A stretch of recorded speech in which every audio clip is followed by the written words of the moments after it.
Good morning, South Africa. Good morning, everyone. Thank you so much for coming from all sorts of places in the world, in Joburg, in the country. I think this is going to be like a unique event of its kind, like where we're putting in dialogue this kind of dialogue. I haven't seen it being done before. So I'm super excited about it. And I want to thank you all for making yourselves available for it.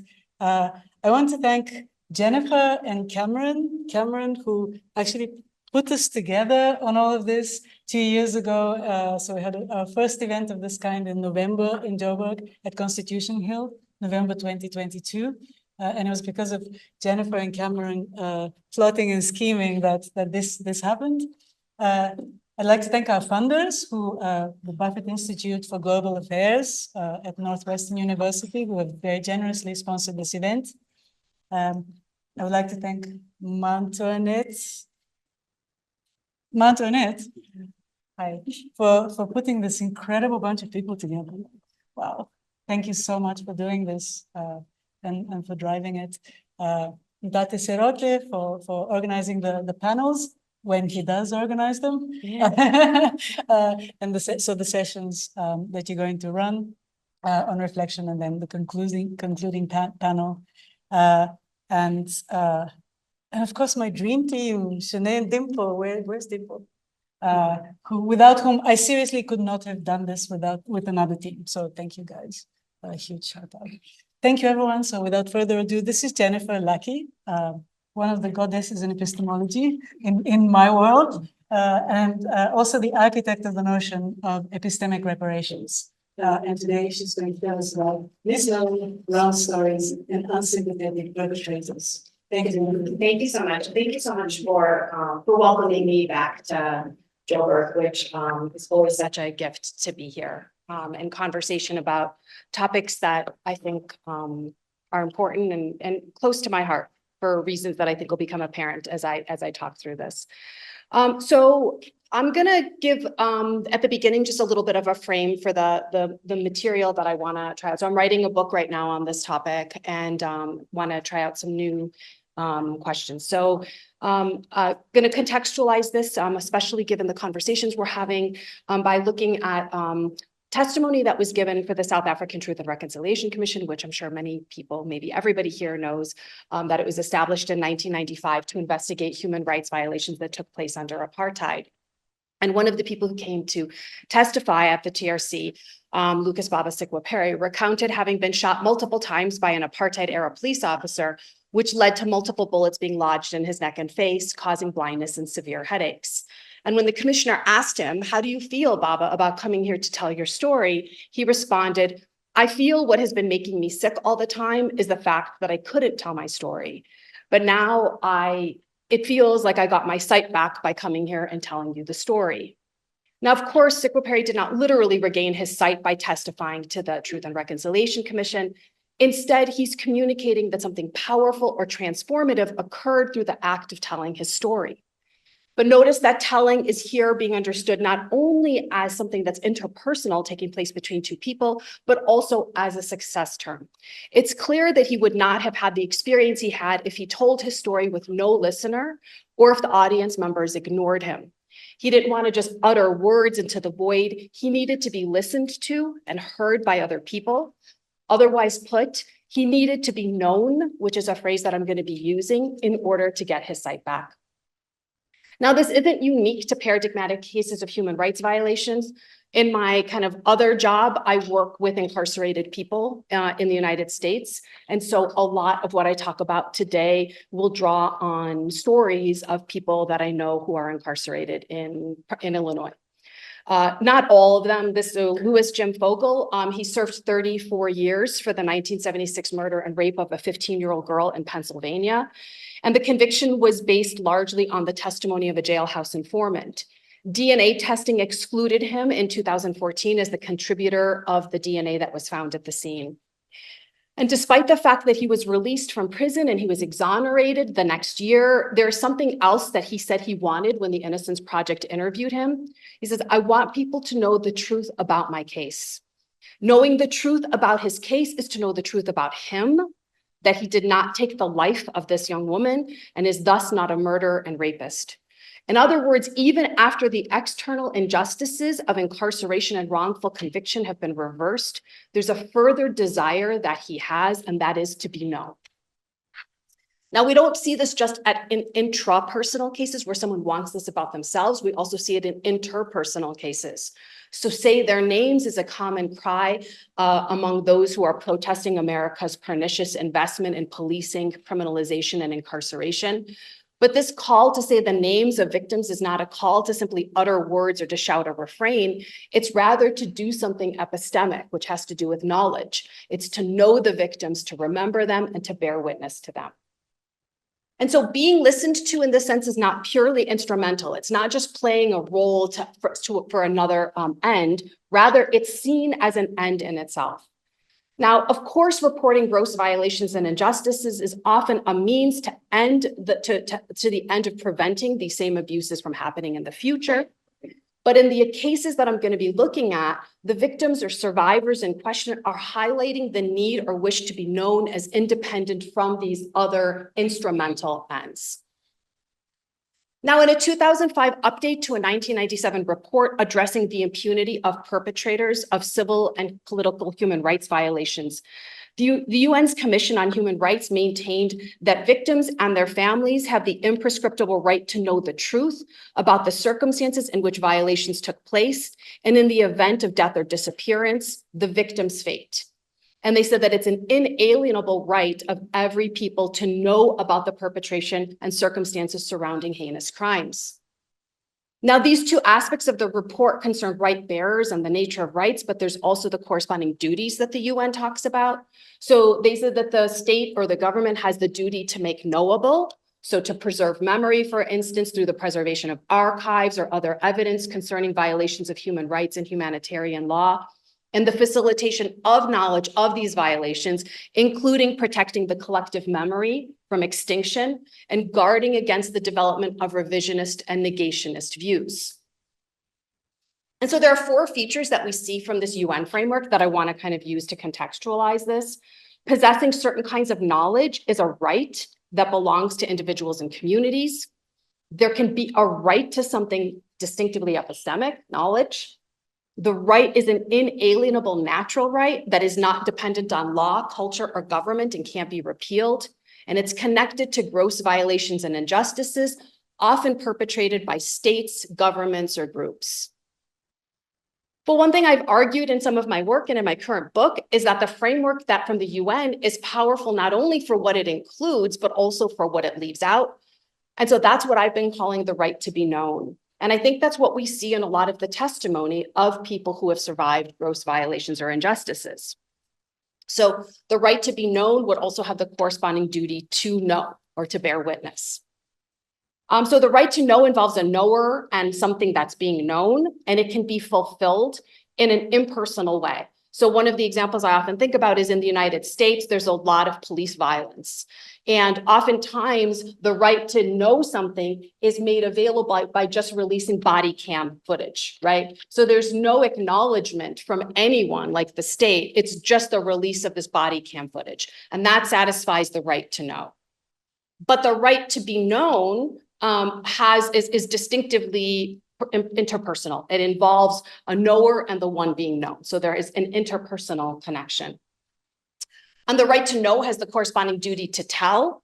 So there is the implication of there being some sort of ignorance on the part of the community. Like, for instance, a classic example is knowing where the bodies of your loved ones are buried after genocide, right?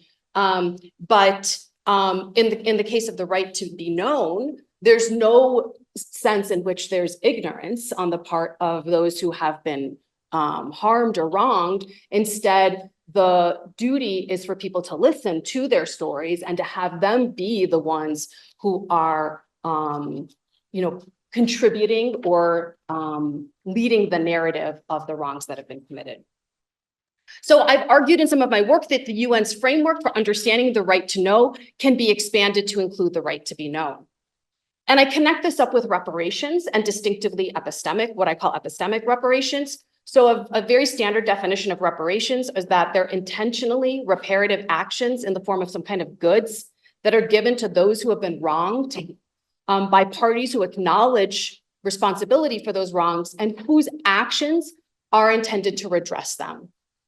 And so there's three different aims of reparations that's standardly understood. There's legal and political, which involves, for instance, the restoration of citizenship and liberty or the reinstatement of jobs and benefits. There's psychosocial, which include relieving suffering, distress, anger, and so on. And there's moral, which includes recognizing and restoring the dignity of victims and reaffirming or reestablishing the moral order of the community.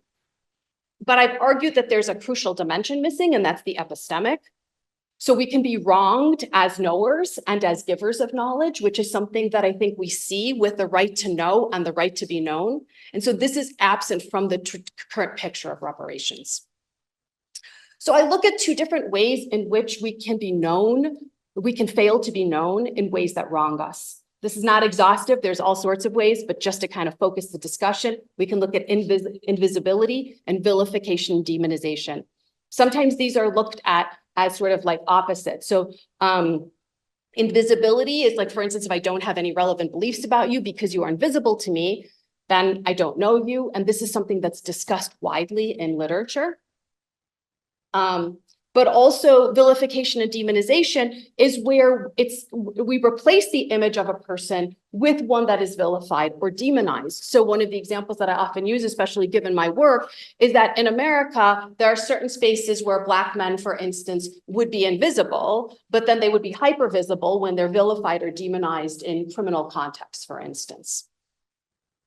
And so epistemic reparations are intentionally reparative actions in the form of epistemic goods like knowledge or being a giver of knowledge, given to those epistemically wronged by parties who acknowledge these wrongs and whose reparative actions are intended to redress them. So I've argued in some of my work that in cases of gross violations or injustices that involve not being known in one of these ways, vilification or invisibility, distinctively epistemic reparations are owed to someone. So this isn't something that's sort of over and above, it's something that people are owed. In other words, people are owed spaces to tell their stories. And in my view, reparations are epistemic when the goods and the wrongs in question are epistemic. So one of the things I want to focus on today, which is sort of the new material, is that stories can epistemically wrong a person in life-altering ways, but also be the source of the corresponding reparations that are called for. And so I'm going to focus on storytelling in the American criminal legal system. I assume there are going to be some parallels to issues here, but this is where my area of expertise lies, is with the American criminal legal system. So storytelling plays a super powerful role in nearly every aspect of the American criminal legal system. In my book, I discuss this in a lot of detail. So if anyone's interested in more detail, I'm happy to talk about it, but I'm going to really streamline it today.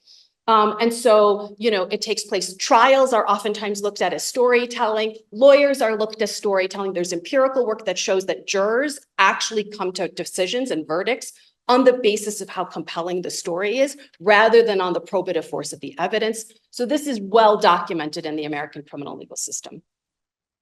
And yet, despite this, defendants rarely have an opportunity to use their own voice at any point in the criminal legal system in America. And so it is marked by this very notable absence, and that is the voices of those who are actually the subject of the story. Okay. And this is the result of a number of factors, including that trial by jury. I don't know if this is true in South Africa, but trial by jury is on the verge of extinction in America. So 97.4% of federal felony convictions in the US are obtained through guilty pleas. So there's virtually no space for storytelling in America because there are so many convictions acquired by guilty pleas. And state convictions are not far behind that number. And so against this background, there's this crucial area in the American criminal legal system where defendants are purported to have a very significant role to play in their own narratives. And that's the right of allocution. That's this place where after they've been convicted, but prior to sentencing, they're allowed to address the court and tell their story. Okay. And that's in many respects supposed to be a space where they can present mitigating circumstances, for instance. Now, this poses a very serious problem for people who are convicted but are innocent. So one of the people I know, his name is Demetrius Cunningham. I've known him for about a decade now. When he was 15 years old, his father brought him to a police station in Chicago under the pretense of viewing a lineup of suspects. And they separated him from his father. He was 15 years old. He was taken into a room with only white police officers, and he was interrogated for hours with no counsel and no adults present. And he ultimately confessed falsely to murdering an elderly woman in Chicago. He continues to be incarcerated to this day. Now, for a defendant who is innocent, the right of allocution in the trial can be a further source of victimization. So, as legal scholar Kimberly Thomas writes, courts do not want to hear allocution stories of innocence. Most judges assume, often consistent with the evidence they have heard, that the person before them has actually committed the offense. And their innocence narrative is fiction. And so the mere fact that courts silence innocent defendants and their allocution stories is problematic by itself. So let's consider the perspective of an innocent defendant who has just been wrongfully convicted of murder, like Demetrius. The only point at which he has spoken in the entire process may have been in the interrogation room when a confession was coerced. Okay. After that, he may be found guilty at trial because of the massive weight afforded to false confessions, or pled guilty because he felt trapped by manufactured evidence. And in all of the proceedings since the confession, he has been silent. He has been spoken for and about, but never heard from by the court in his own real-time voice. He finally arrives at the sentencing hearing, and he is aware that this is his final opportunity to make a case to the court for justice and mercy. And now he is told by the court that no one wants to hear that he is actually innocent. But the violation doesn't stop here, because in addition to him being silenced about his actual innocence, an innocent defendant is then provided with a script by the court of what he should say. So judges have archetypes of ideal allocutions in mind. They want to hear the defendant say that he has genuine remorse, that he's sincere, he has realistic and concrete plans for the future. He wants them to apologize to the victims, and he wants to hear an understanding of the seriousness of the offense. So the innocent defendant is not only told to swallow the truth and to eat his cries of innocence, but he's also handed a script of what he should say to the court. More perversely, he's told impossibly to be both sincere and yet to express life-shattering and identity-destroying falsehoods. And he should somehow feign remorse for a crime he didn't commit, one that is often for him unimaginable to have committed, and to utter words that are in the shape of an apology, but have no authenticity, because he can't be truly sorry for doing something that he simply didn't do. And the assault continues because there's lots of cases in which failure to follow that script results in a harsher sentence. So more years to your sentence and so on. So while we see that storytelling plays a powerful role in human lives, especially in the American criminal legal system, we see that defendants rarely have a voice in their own narratives. This especially impacts innocent defendants who are not only silenced and given a script to follow, they also suffer life-altering consequences such as additional time incarcerated for any form of resistance. So the violations and injustices inflicted on a person through a wrongful conviction are deep and multifaceted. And in addition to the incarceration, the story cultivated, extracted, and promoted by the state is often unrecognizable and demonized and vilified. So this is one of the students in the program that I run, Scotty Miller. When he was writing about his false confession and his wrongful conviction, he's currently incarcerated, he said, an extracted false confession creates a false narrative of that person's life. In other words, the extracted confession turns a person's life into a lie. That lie is then believed over the truth of that person's life, victimizing him over and over again. This seems to be the ultimate crime, stealing the essence of someone's life while they yet breathe. And so one of the things that I've argued is that epistemic reparations in these sorts of cases involve, obviously, one of my students just came home after 42 years of being wrongfully convicted. He's the longest wrongfully incarcerated person in Illinois. There is no reparations that can be given. You cannot give someone back 42 years of his life. He went away at 19 and he came home at 62. There is nothing that the state of Illinois can do. I mean, he has very good lawyers. I hope that Illinois pays him many, many millions of dollars, but that will never give him back 42 years of his life. But in addition to all of the material reparations he needs, an official apology from the state of Illinois, endless, actions to try to make up for this. One of the things that I have been focusing on in my work is the counter narrative, right? The counter narrative that is needed, that is officially promoted to say, this is who this person is, despite the fact that for 42 years, we told you otherwise. So this is Demetrius, the one who falsely confessed when he was 15. So we can understand the social narrative of his life being the one created and promoted by the state, that he murdered an elderly woman, he lied about his own actions, he failed to have the appropriate, regret and to take accountability for his actions. And this narrative exerts a tremendous amount of epistemic and moral power over the community. It enables them to make sense of their experience of, say, hatred for him, to justify incarcerating him, to constrain their imagination over how he deserves to be treated, and so on. And so the reparative counterstory, I love this picture of Demetrius because this was at a conference at the prison. And he was in this photo talking about his false confession and his wrongful conviction and talking about reparations. And so, yeah. So the reparative counterstory resists this false narrative and replaces it with one that is accurate and restorative of Demetrius's status in his community. It not only makes clear the truth about his innocence and the grave injustices he faced, but also the duty that we have to know him.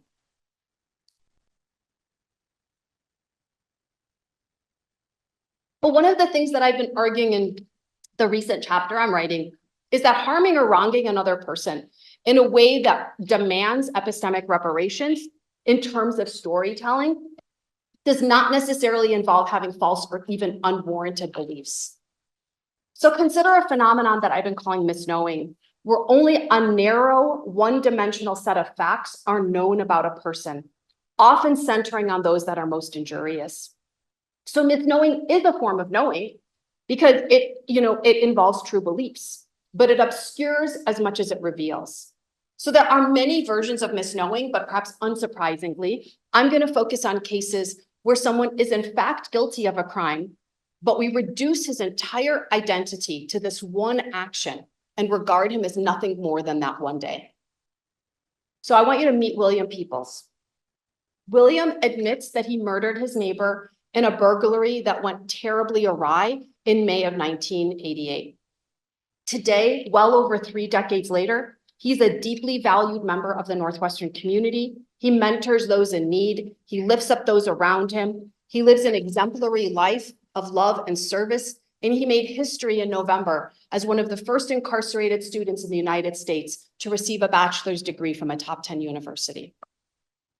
To know William through the lens of only one, albeit true, action in his nearly 6 decades of life is to what I'm calling misknow him.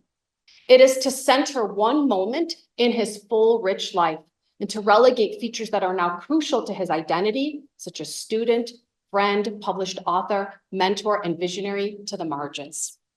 And it allows this one truth about him to squeeze out knowledge of other deeply important truths about William as a person. So there are many forces that shape the public narratives of Americans with criminal convictions.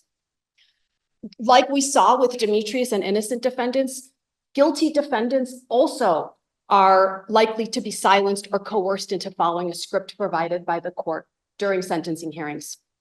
Imagine someone like William, actually, I talk about this in my book, I don't discuss this today, but I'll mention it here. William has written a story for a magazine published by Northwestern about what led to that day when he took another person's life.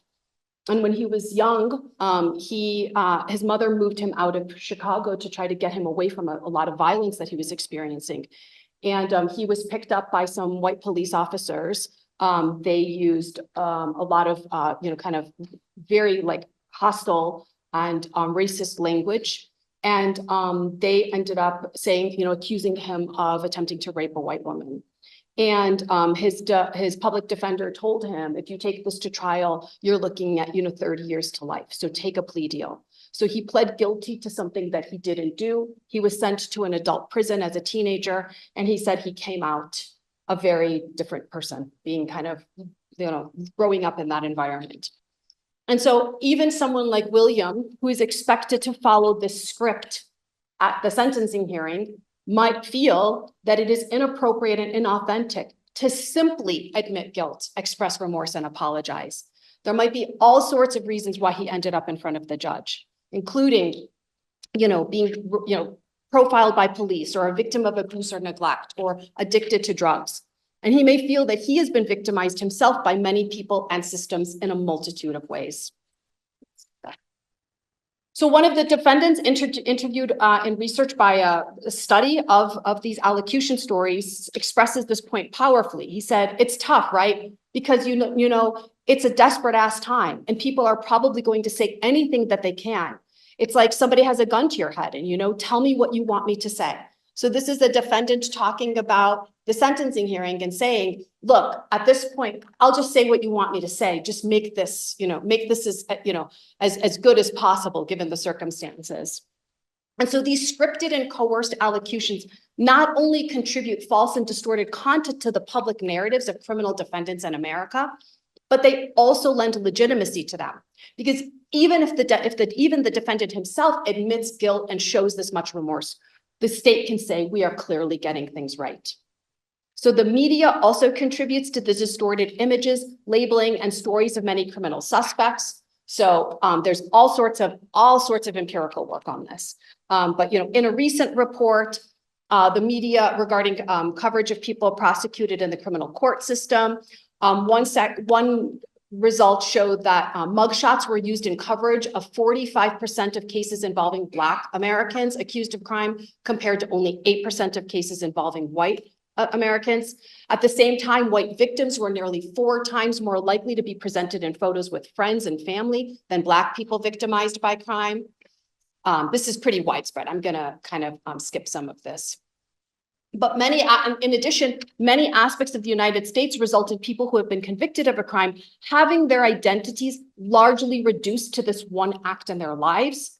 For instance, crimes, especially high-profile ones, are often covered heavily by the media, but rarely do we see attention given to people once they are inside, leading restorative justice circles, hugging their children, being in classrooms, studying poetry. Right. And so this results in the publicly accessible narratives about incarcerated people often being limited to only their criminal activity. We see the mugshots of people who are incarcerated rather than photos of them, like I said, in classrooms and so on. In addition, prisons are often geographically isolated. So this is a photo of Stateville Correctional Center, an aerial shot of the prison where the program that I run is held. And so prisons are often geographically isolated so that the institutions and the people inside of them are rendered invisible to most of the public. Communication is highly restricted and monitored within carceral settings so that incarcerated people have very few options for having their own voices heard beyond the bars of their cells. And so all of this contributes to a systemically driven, unwarranted focus on only the criminal acts of incarcerated people in the United States, which in turn leads to them being vilified and distorted as nothing more than that one day of their lives. And so misknowing of suspects and defendants is caused, fueled, and exacerbated by the stories told about them. Despite the powerful space that narratives occupy in the criminal legal system, defendants, both innocent and guilty, rarely play even a marginal role as authors of their own public stories.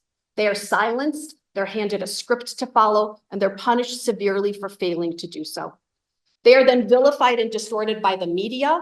They're relegated to isolated carceral settings that are under nearly constant surveillance, and they're afforded very few avenues for communication with the outside world. This results in these images and labels and narratives developed and promoted by the criminal legal system and the media, socially locking defendants into these stories, sometimes for life.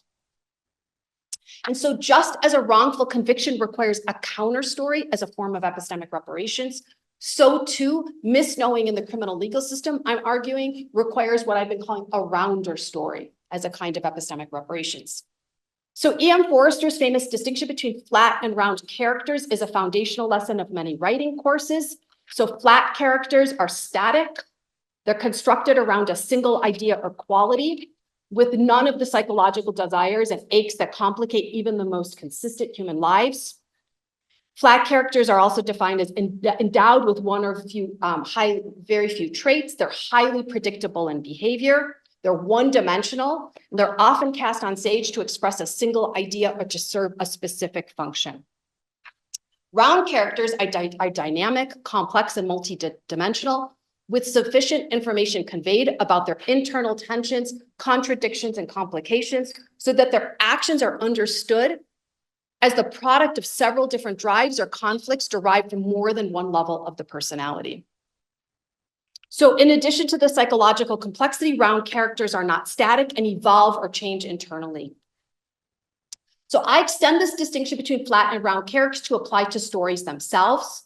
So a flat story is one that depicts a person in static, one-dimensional, and psychologically simplistic terms, while a round story is one that portrays them in dynamic, multi-dimensional, and psychologically complex terms. And so given what I've argued before, many of the stories that are told about criminal defendants in America are flat. And so once these kind of flat stories are told, they can get further downstream wrong. So they're impoverished, they lack backwards and relevant information, like the story I told you about William, as well as current possibilities, like what William is today. And it's also distorting, including labels that are vivid and powerful that swamp out other facts about people. And so what might a round story about William Peoples look like? Well, I think we already told it. We talked about, he told it, right? He talked about his, kind of what led to that day in the 1980s that landed him, in prison today. And he talks about who he is today. And so rounder stories in general are something that I think people who have been unjustly trapped inside of a flat story are owed, just like I think counter stories are owed to those who have been unjustly vilified through a false story. Now, really briefly, one worry that might arise is how to handle unsympathetic perpetrators. Are they also, if they have been wronged by a flat story, owed a rounder story? This is something that I'm kind of working on right now. But basically the idea, and we can talk about it if you want more, is that knowing more through a rounder story. So if you're owed a rounder story, that does not mean that we blame you less. And it doesn't mean understanding more can in fact even lead to forgiving less. So I think that the worry that unsympathetic perpetrators might become sympathetic, for instance, by listening to a rounder story, I think is misguided, because rounder stories don't necessarily mean positive stories. Okay. So through stories that are false and flat, people can be wrongfully thought to be who they are not, either because they are not even the proper subject of the narrative in question, or because they're so much more than how they're depicted. And we have the power to engage in the epistemic reparations called for in such cases through the creation and promotion of stories that counter or round out those that are responsible for the wrongdoing. In this way, though the narratives we create and share can quite literally shape who people are capable of becoming in life-destroying ways, they can also be the path forward for holding one another in life-restoring ways. Thanks.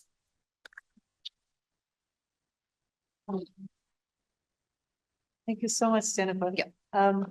We have 10 minutes for discussion. I think in the interest of creating more meaningful dialogue, we should start with non-philosophers. Sorry, I don't mean to other non-philosophers, but like in the sense that we can split hairs here for the rest of the day from a philosophical point of view. So I think it will be more interesting and productive for everyone, for people to engage in it. No offense to the philosophers. So any non-philosopher questions? And maybe also keeping an eye on the fact that tomorrow morning we're having a reflective panel on today. So if something wasn't clear, or you felt that something didn't even like relate to, so whatever you would like to ask, please. Any non-philosopher? Do lawyers count as philosophers? Sorry? Do lawyers count as? No, please, of course. I not. thank Don't- you. Good morning, good to see you. Thank you so very much. Just because I have the microphone, thank you. So it's an engaging presentation, and I look forward to tomorrow. And maybe what I found interesting, my background is law. What I found interesting is the injustices that occur. And I think in the South African context, it raises a lot of questions, right? Because there's been an attempt to look at that restorative justice, but the way it's working now, it's a little bit shaky. But it also raises some other questions about resentment in a South African context where daily life is a struggle. There's also some pessimistic views of giving convicts or people on trial leeway to tell their stories.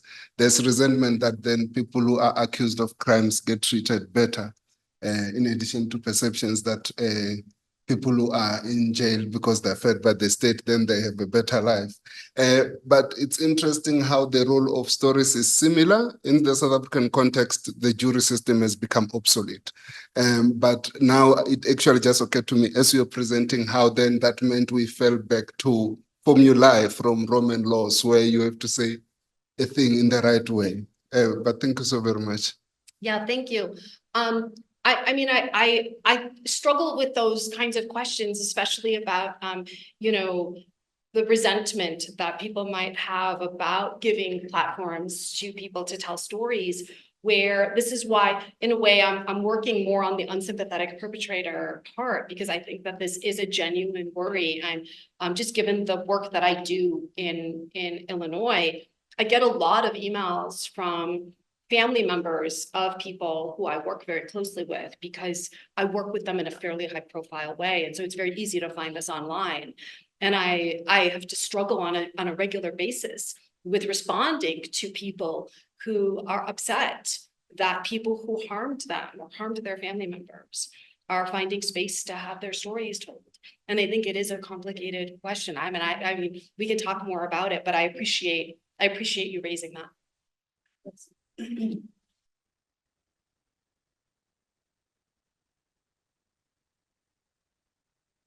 Thank you. Really, can you hear me? Beautifully told story. I don't know if I can ask this question, but I see so much passion coming through you. And I'm just wondering, does this, the work that you've taken on, does it come out of your own personal experience? You're so passionate about this. Yeah, I mean, so the whole idea of epistemic reparations came from listening to stories of people who have suffered unimaginable amounts of trauma. And so I think the American criminal legal system, and of course, what we do to people in America in carceral spaces is, yes, I mean, I think that there are so many people, I don't know what, I don't know how it is in South Africa, but people in American prisons have very few spaces to actually be heard. And people need to bear witness to their stories. Yeah.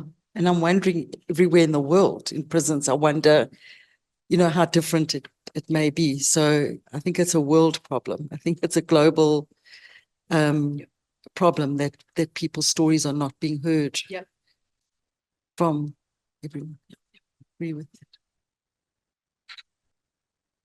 Yula, and that is erotic.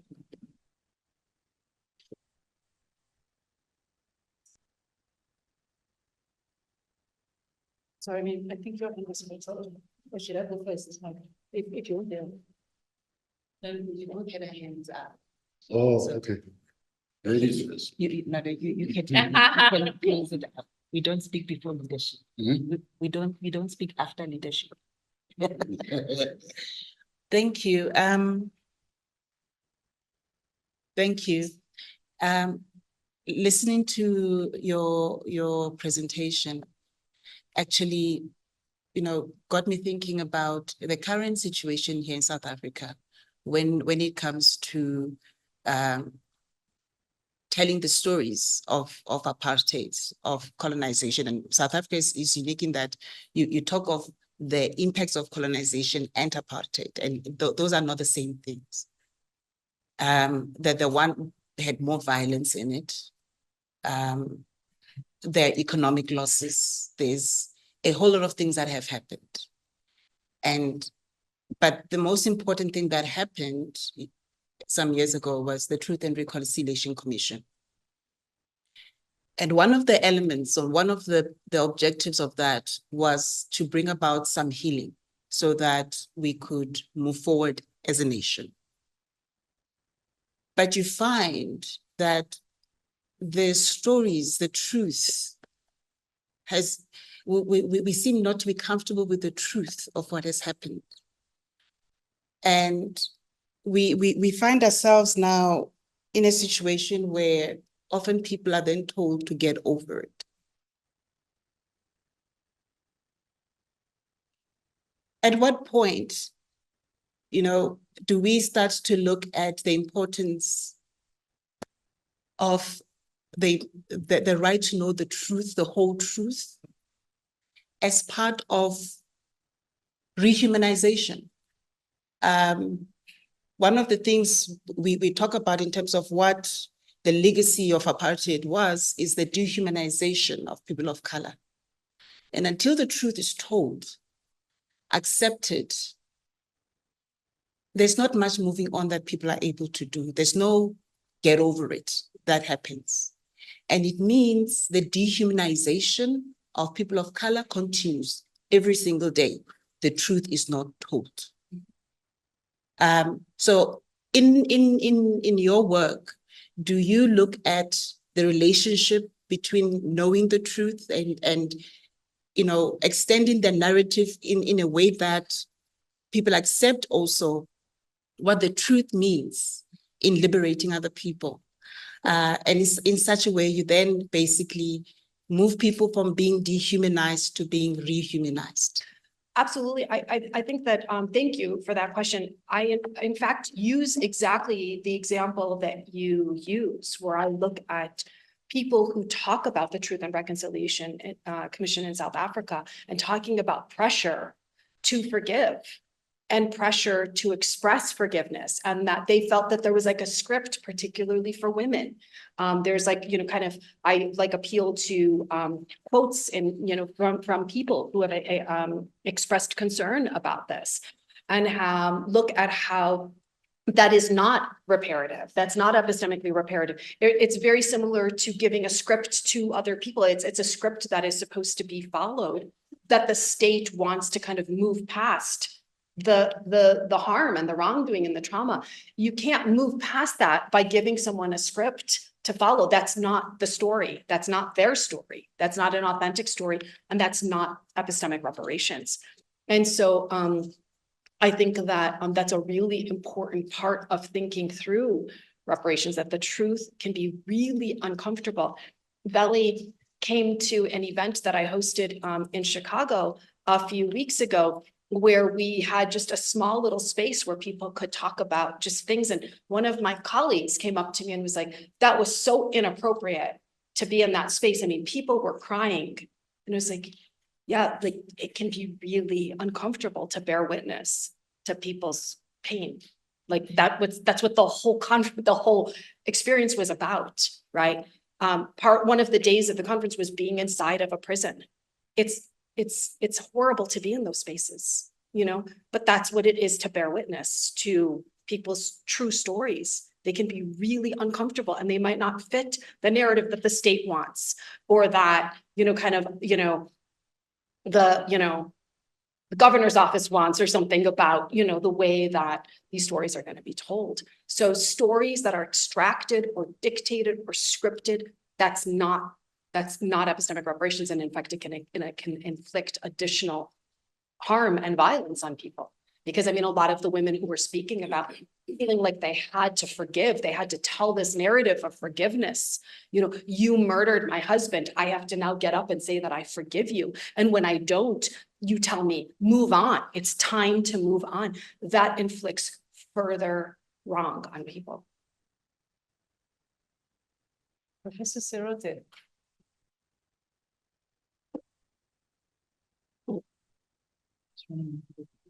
Following on your presentation, first I'd like to go to current things that are happening. Last night I saw on television a decision that the UN took about what is happening in Palestine.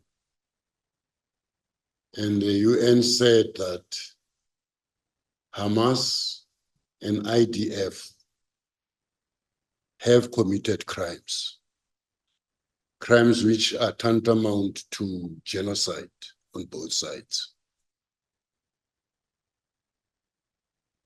That's the first thing. The other day also, I was listening to a case of a young man who killed several women.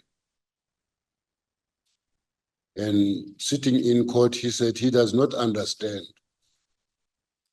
why everyone has become so hostile to him.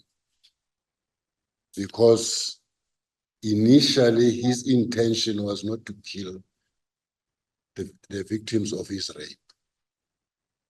But he killed the victims of his rape because after he raped them, some of them demanded money from him. And he says, I did not understand why they were demanding money from me. And as a result, I killed them. Now I'm taking these two things to raise a point here. At which point does a crime perpetrated by the powerful, at which point do we eliminate it not to be crime? And by whom is it determined to be crime? If we move from the position that the courts themselves are created by perpetrators. And I'm taking Hamas and putting Hamas in that context. I'm taking this young man and putting him in the context, not because I don't understand what rape is, but his ignorance about why the people that he raped demanded money from him, and he's then taking a decision to act the way he did. He says, I killed them because after they enjoyed what I was doing and I enjoyed what they were doing, they were still demanding money from me. Let's put that in the context of where this young man comes from. In a township where the majority of people there are extremely poor, even from where the girls come from. That's why they may have said what they said to him. So I'm then elevating this thing to ourselves here, who understand something about justice. I hope we do, and say, at which point does that justice look at Hamas? At which point does that justice look at IDF? At which point does that justice also look at the girls? At which point does that justice also look at the boy? And therefore, what is the objective of what we're trying to achieve sitting here now, given what I've just said? You see. Yeah, so thank you for that. So the framework that I'm developing begins with saying that you're building on the UN's Commission on Human Rights and what they said survivors of gross human rights violations are owed, right? Is that they're owed the right to know. So the framework sits against the claim that my argument that there are people who also have the right to be known is you have to, in the first instance, be a survivor of a gross violation or injustice, okay? That would rise to the level of having these rights. in some of these cases, I think these are the questions of, have you been, have you suffered this sort of gross human rights violation, is sort of outside of the scope of what I personally can sort of answer, right? I mean, that's why you're saying, like, we in this space here have to reckon with these very serious global questions. At what point is something of a gross human rights violation? At what point is something criminal? At what point is someone owed this, right? These are very serious social, political, moral questions, right? So my claim is sort of a claim when once that we think that something has risen to that level, in addition to the UN saying that they have the right to know, I think they should supplement that with the right to be known. But I don't really have a framework for saying, what this young man that you're talking about, where he falls in terms of justice and criminal activity, and kind of when the backwards looking part of his narrative is relevant. That's all sort of like a big, kind of ethical justice questions, which I think we all need to reckon with, but which this project itself is not explicitly reckoning with. It's saying, once something rises to the level of the UN saying, you have the right to know what happened, my project says you also have the right to be known. Sadly, sorry, we have to leave it there because we're already running, but we're running 8 minutes late. I just want on a reality now. And what that? I would like to follow up on a reality which is facing us now as we are seated here. You see, so that when we are not only theoretical in terms of our outputs about this. There's this lady here sitting next to me. There's me here sitting next to her. We were working underground, she and I.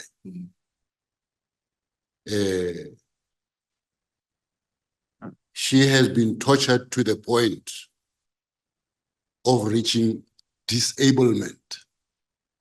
And after that, the onus is no longer on anybody else but the family. Now, her name is Joyce. I can count many other Joyces at that level. And I can contextualize those Joyces within Hamas in the sense that these are people who are saying, somebody came, took my land, and I have nothing anymore. And then elevate it at the level of UN. Because I don't want to deal just with theory. Theory is okay, but theory must also be informed by reality. This is the key thing.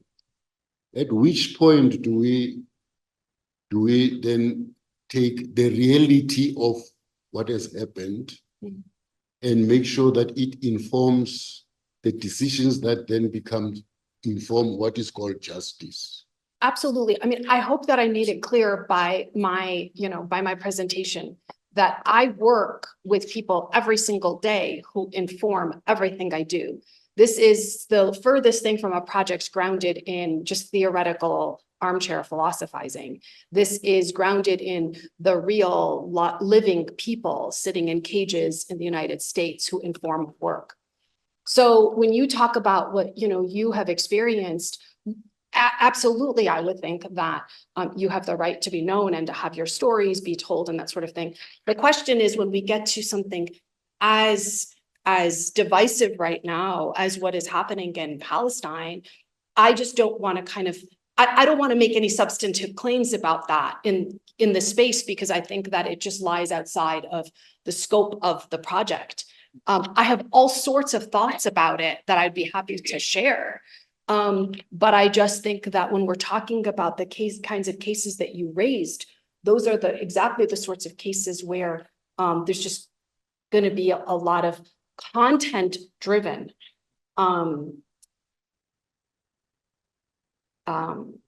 strong feelings about. That's I think the way that I would put it. But yes, I mean, absolutely, this is not a project that I think should be devoid of the real living people whose stories need to be told and listened to. Okay, so no, I'm sorry, we're running out of time. So we're not running, we're 11, 12 minutes late. So in the interest of time, let's stop there and then we can have coffee and later on discussions over lunch. So thank you very much, Jennifer. Our next speaker is Seunghyun Song from the University of Tilburg. And today she'll talk to us about intergenerational epistemic reparation. Yes, thank you so much. Sorry to interrupt while people are having tea and coffee, but just I will kind of warm up anyways, so don't rush. So yes, I think I was correct in not preparing too many slides on epistemic reparation itself, because I think Jennifer did such a beautiful job in explaining her framework. So what I will try to do is to talk about it in the context of death, right? So what I worry about, do I just press, yes.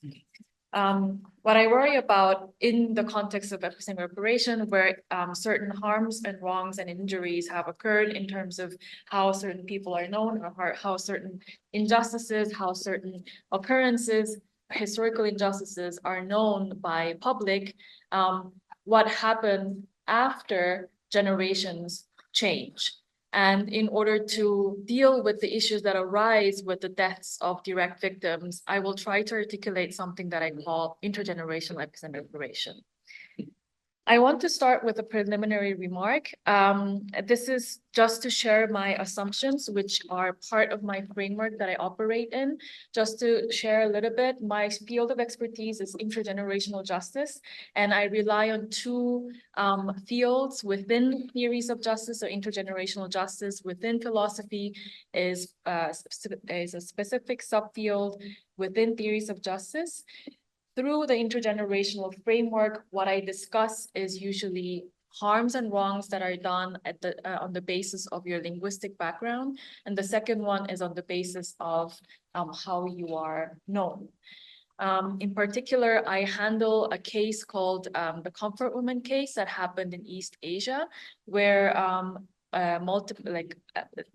hundreds of thousands of colonized women were taken and used as sexual slavery for Japanese military during their colonial era.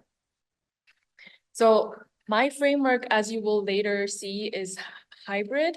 But before getting into the framework that I will articulate, what I want to just establish are these assumptions. So when I say an injustice, I refer to a particular occurrence that occurred to specific certain individuals who experienced harms, wrongs, or injuries that are not sporadic or random, but it's in fact patterned. If you look at the victims of harms, wrongs, and injuries, there are commonalities in terms of their identity, where you can invite normative scrutiny. So usually understanding injustice is done through two lenses, through harm or wrong. So when you invite the analysis through the lens of harm, injustice is understood as an occurrence of an unjustifiable and deleterious disruption of previously manifest disruptive pattern. Meaning, for instance, if you enjoyed certain level of well-being in terms of your socioeconomic background, through the injustice, what happens is that previously enjoyed level of well-being is disrupted, and disrupted unjustifiably so. Of course, if you use this framework of harm, what you invite is a consequentialist scrutiny. What that means is that basically you try to use units of analysis that are often material, or they try to understand the harms and the harms that are committed in injustice as if those harms can be quantified in material terms. Differently, when you talk about wrongs, this sort of lens understands injustice as an occurrence that violates the equal relations that once existed between an injurer and an injured. What this does is to, of course, invite a relationalist understanding of what it means to undergo an injustice. If you have a question, you can just ask me. I can also explain.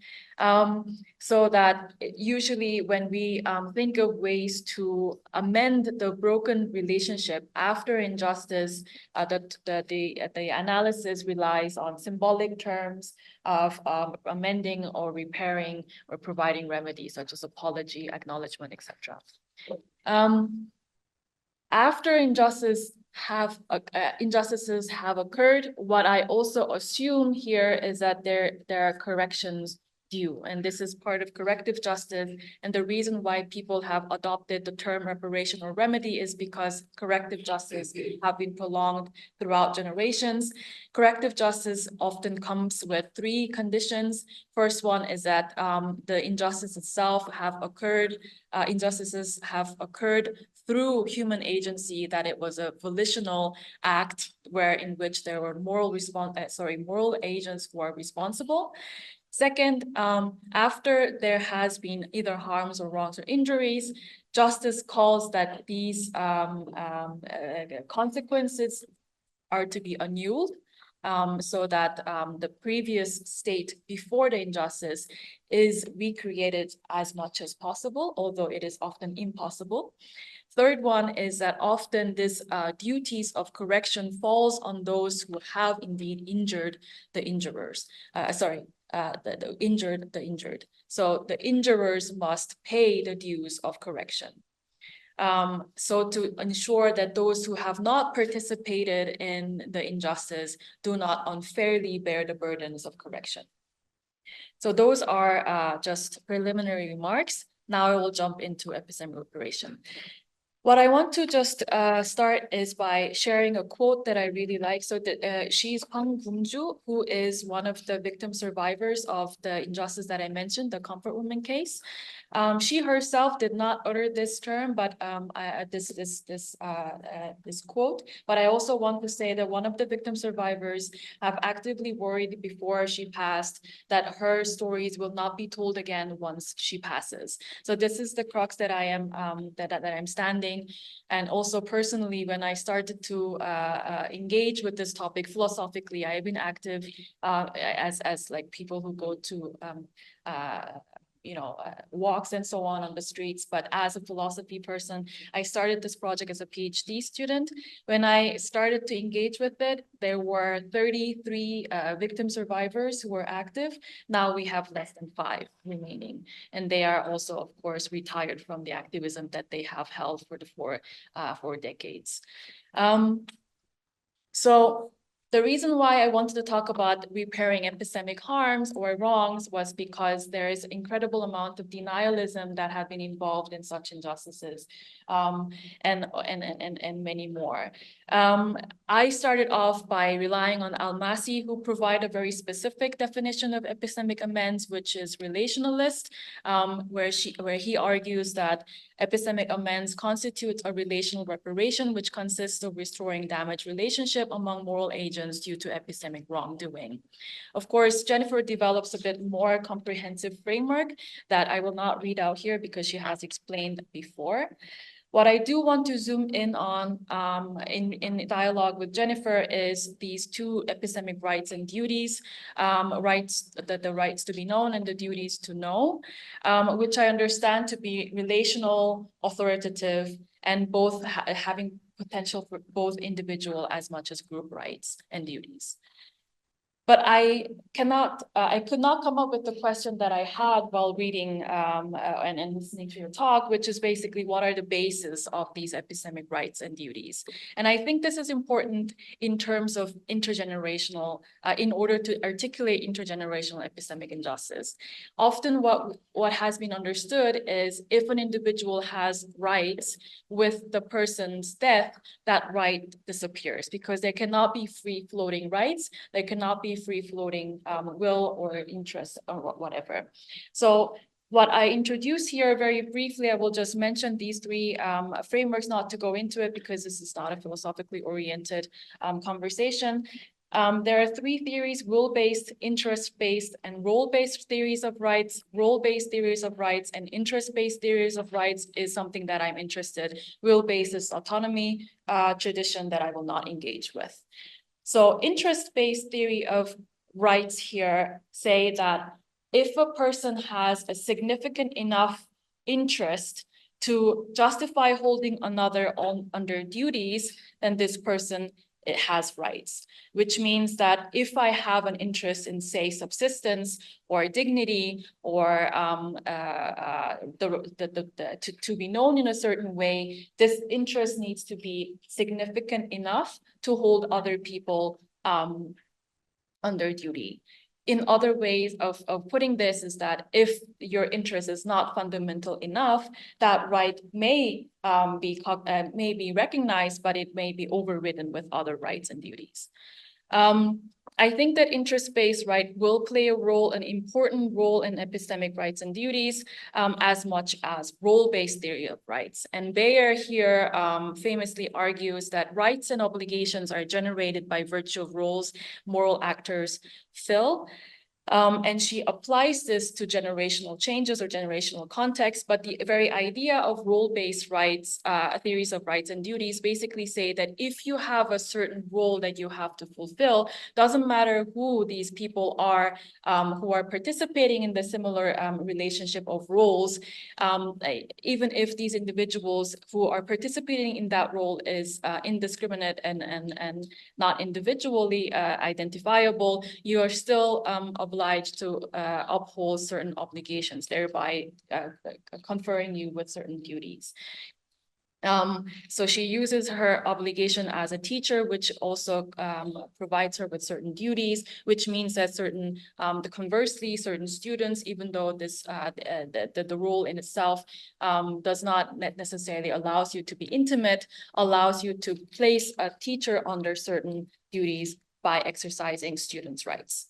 What she applies this framework to is, of course, as I said, is a generational relationship.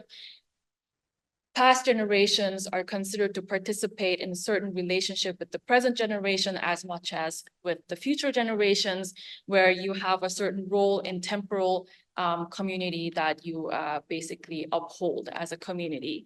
That means that you will have certain rights and duties that you can confer to as, for instance, a past generation who have the right to be known in a certain way or who have the right to epistemic reparation, thereby conferring the present generation with certain duties of epistemic reparation. I want to here introduce useful distinctions of epistemic reparation. I think epistemic reparation can occur in individual, group, and institutional level.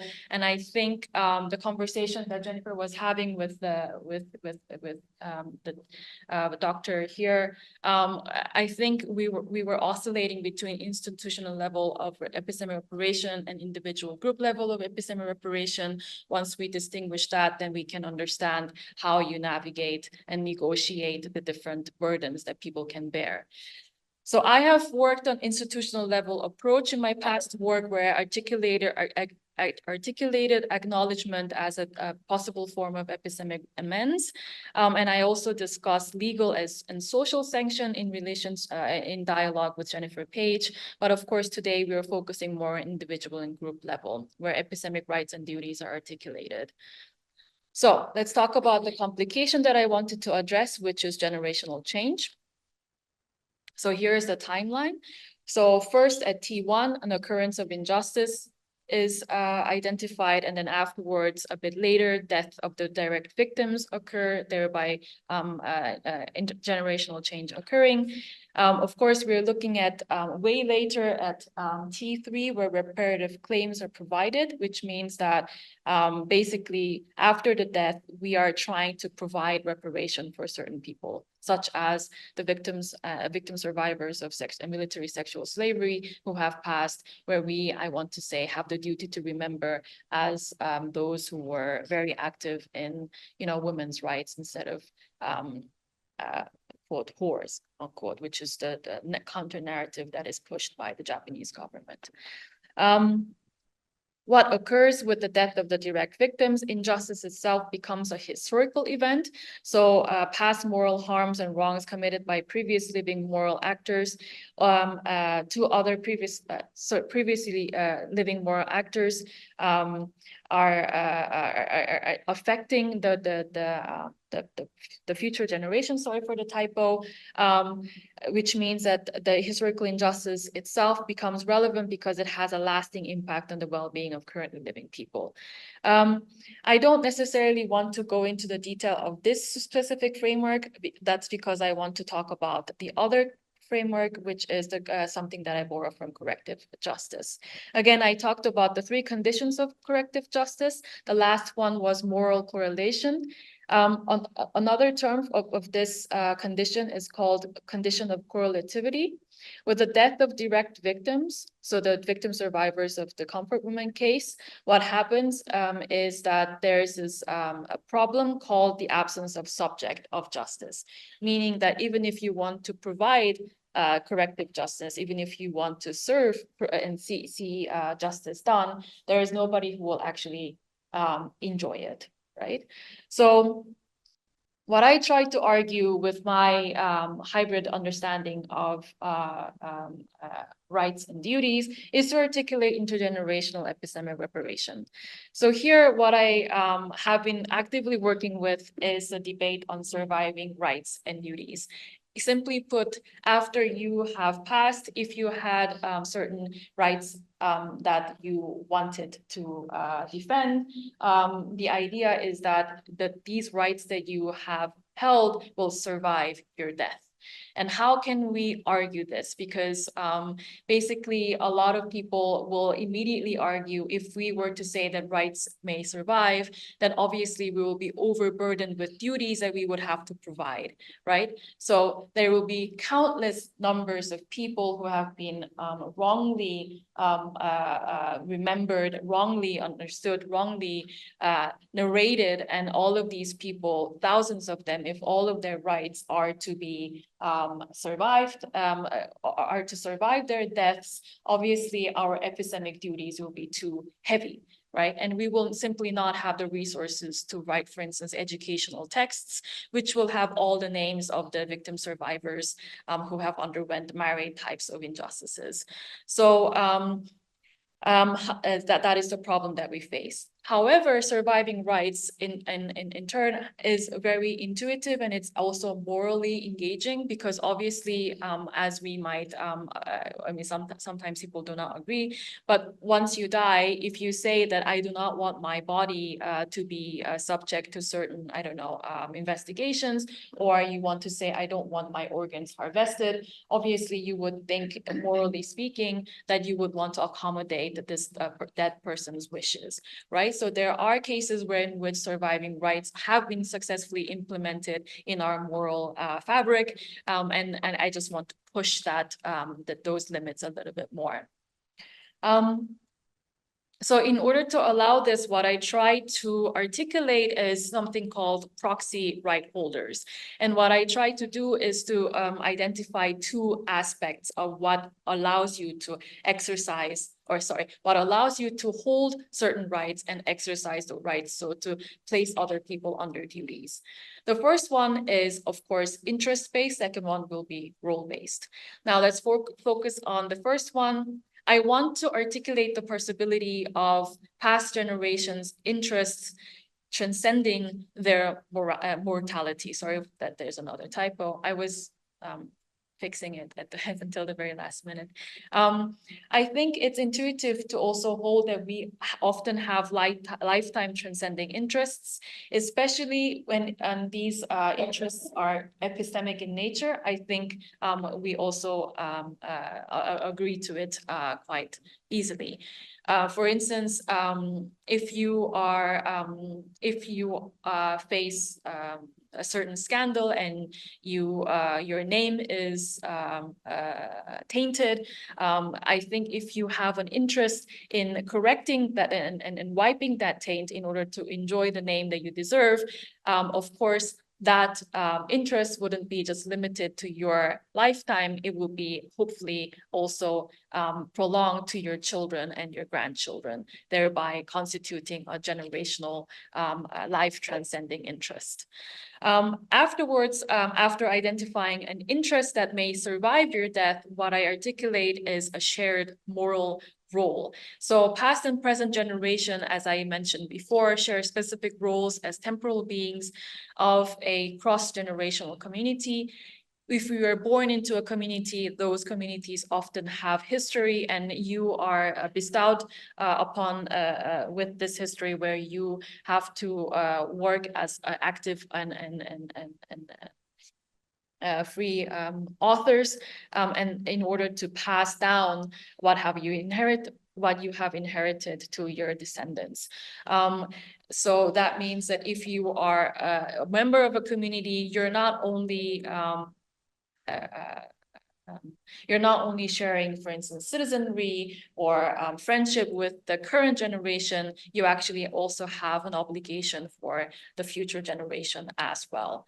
I apply this to epistemic contexts, and as I articulated, we often have lifetime transcending epistemic interests, and I think we also have an epistemic role where we owe certain rights of the past generation to be met, meaning that we might have certain duties to remember.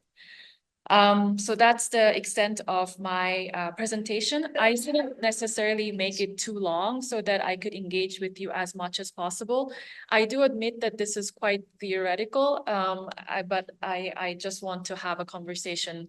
I don't care about technical whatever.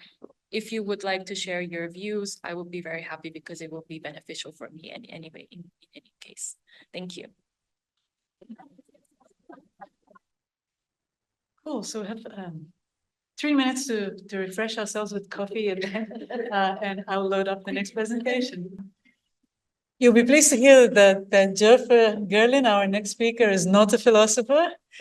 She's like our refresher kind of person of the day. She's actually got a very interesting background in both anthropology and public health. And she's working at Northwestern University on some very interesting topics. And today she will talk to us about why should we know, how should we know.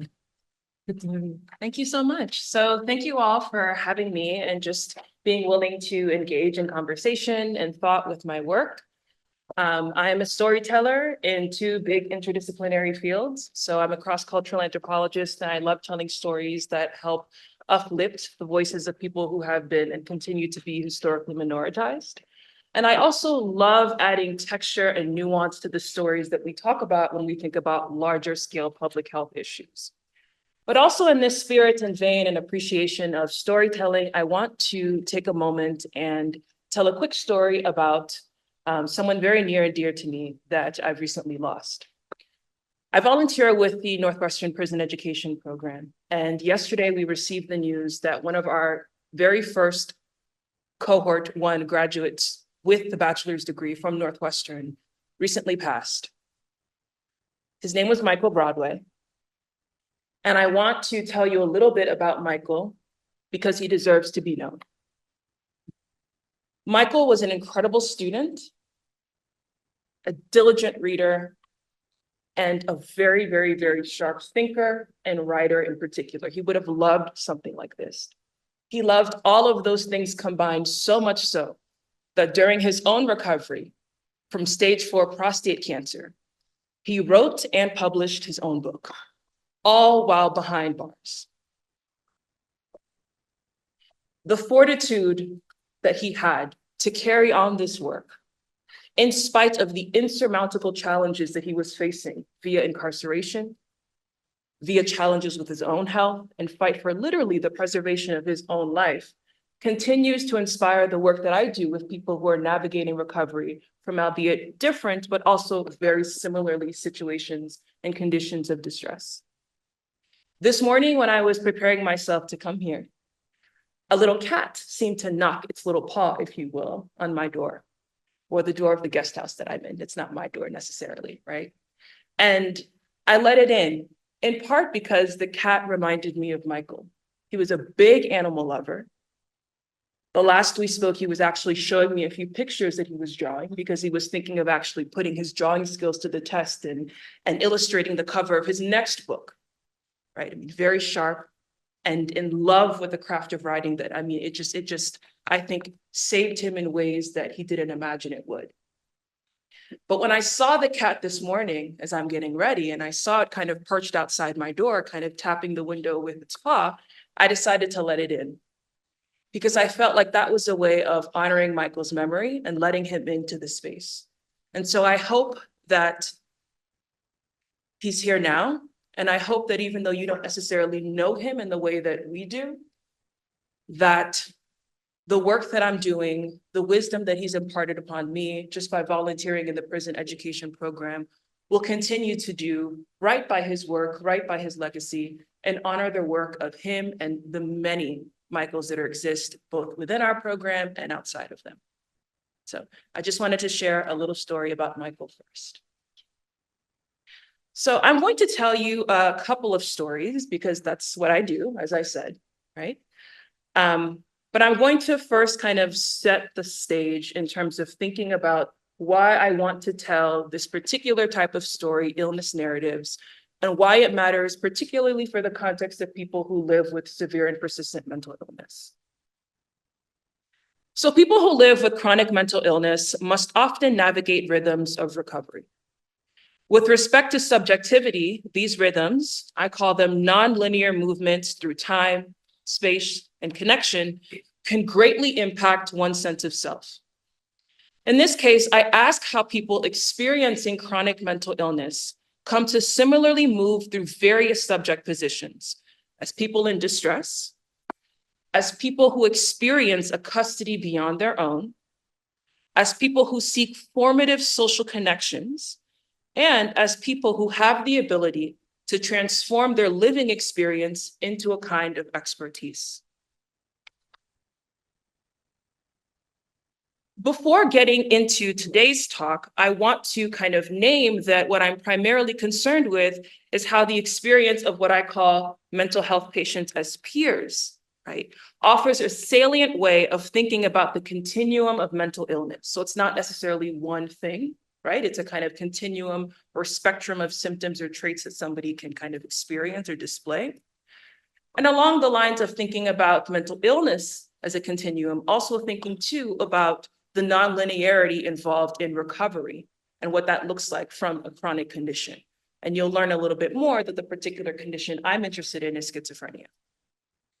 I'm reminded, for example, of a particularly generative encounter with another peer in the early stages of my research at what was called the Boston Resource Center, a community advocacy space for people living, quote, with mental health challenges.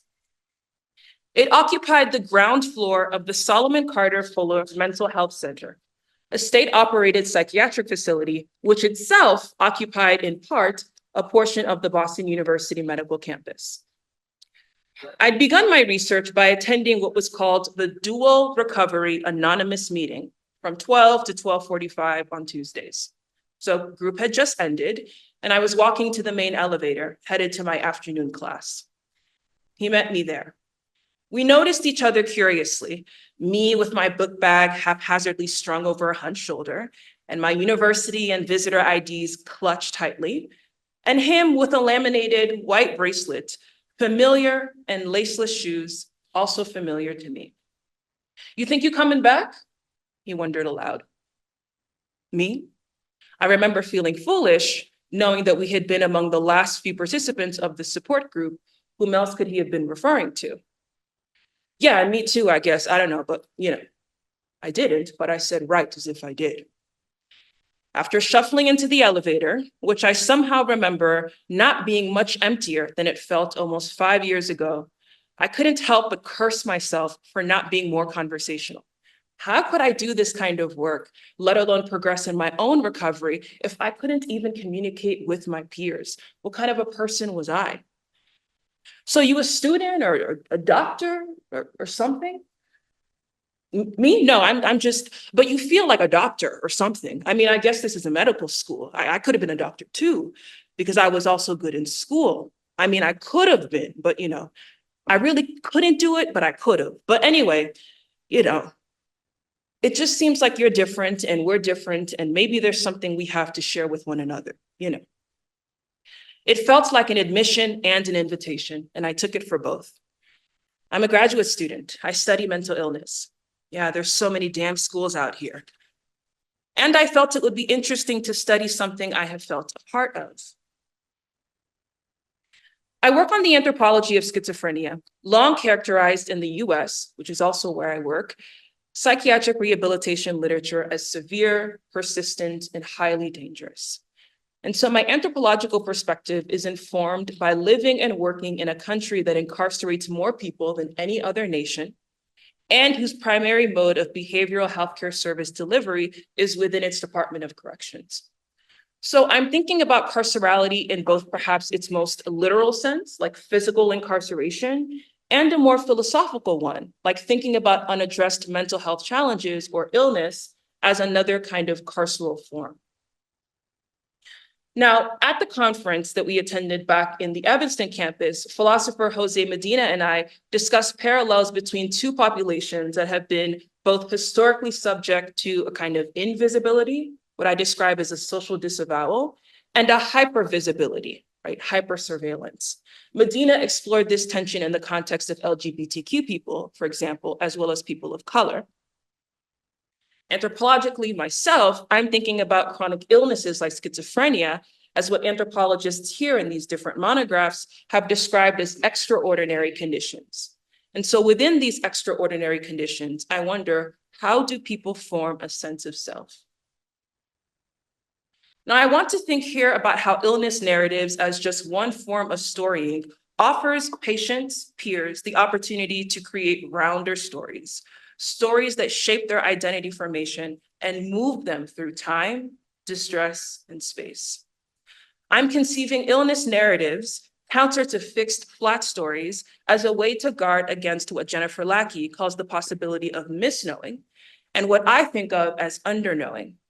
How can we then instead use illness narratives as a way to not just know more, but to know better? So in imagining ourselves within and beyond semblances of stuckness, I want to go back to the end of the anecdote I began with the peer in the elevator.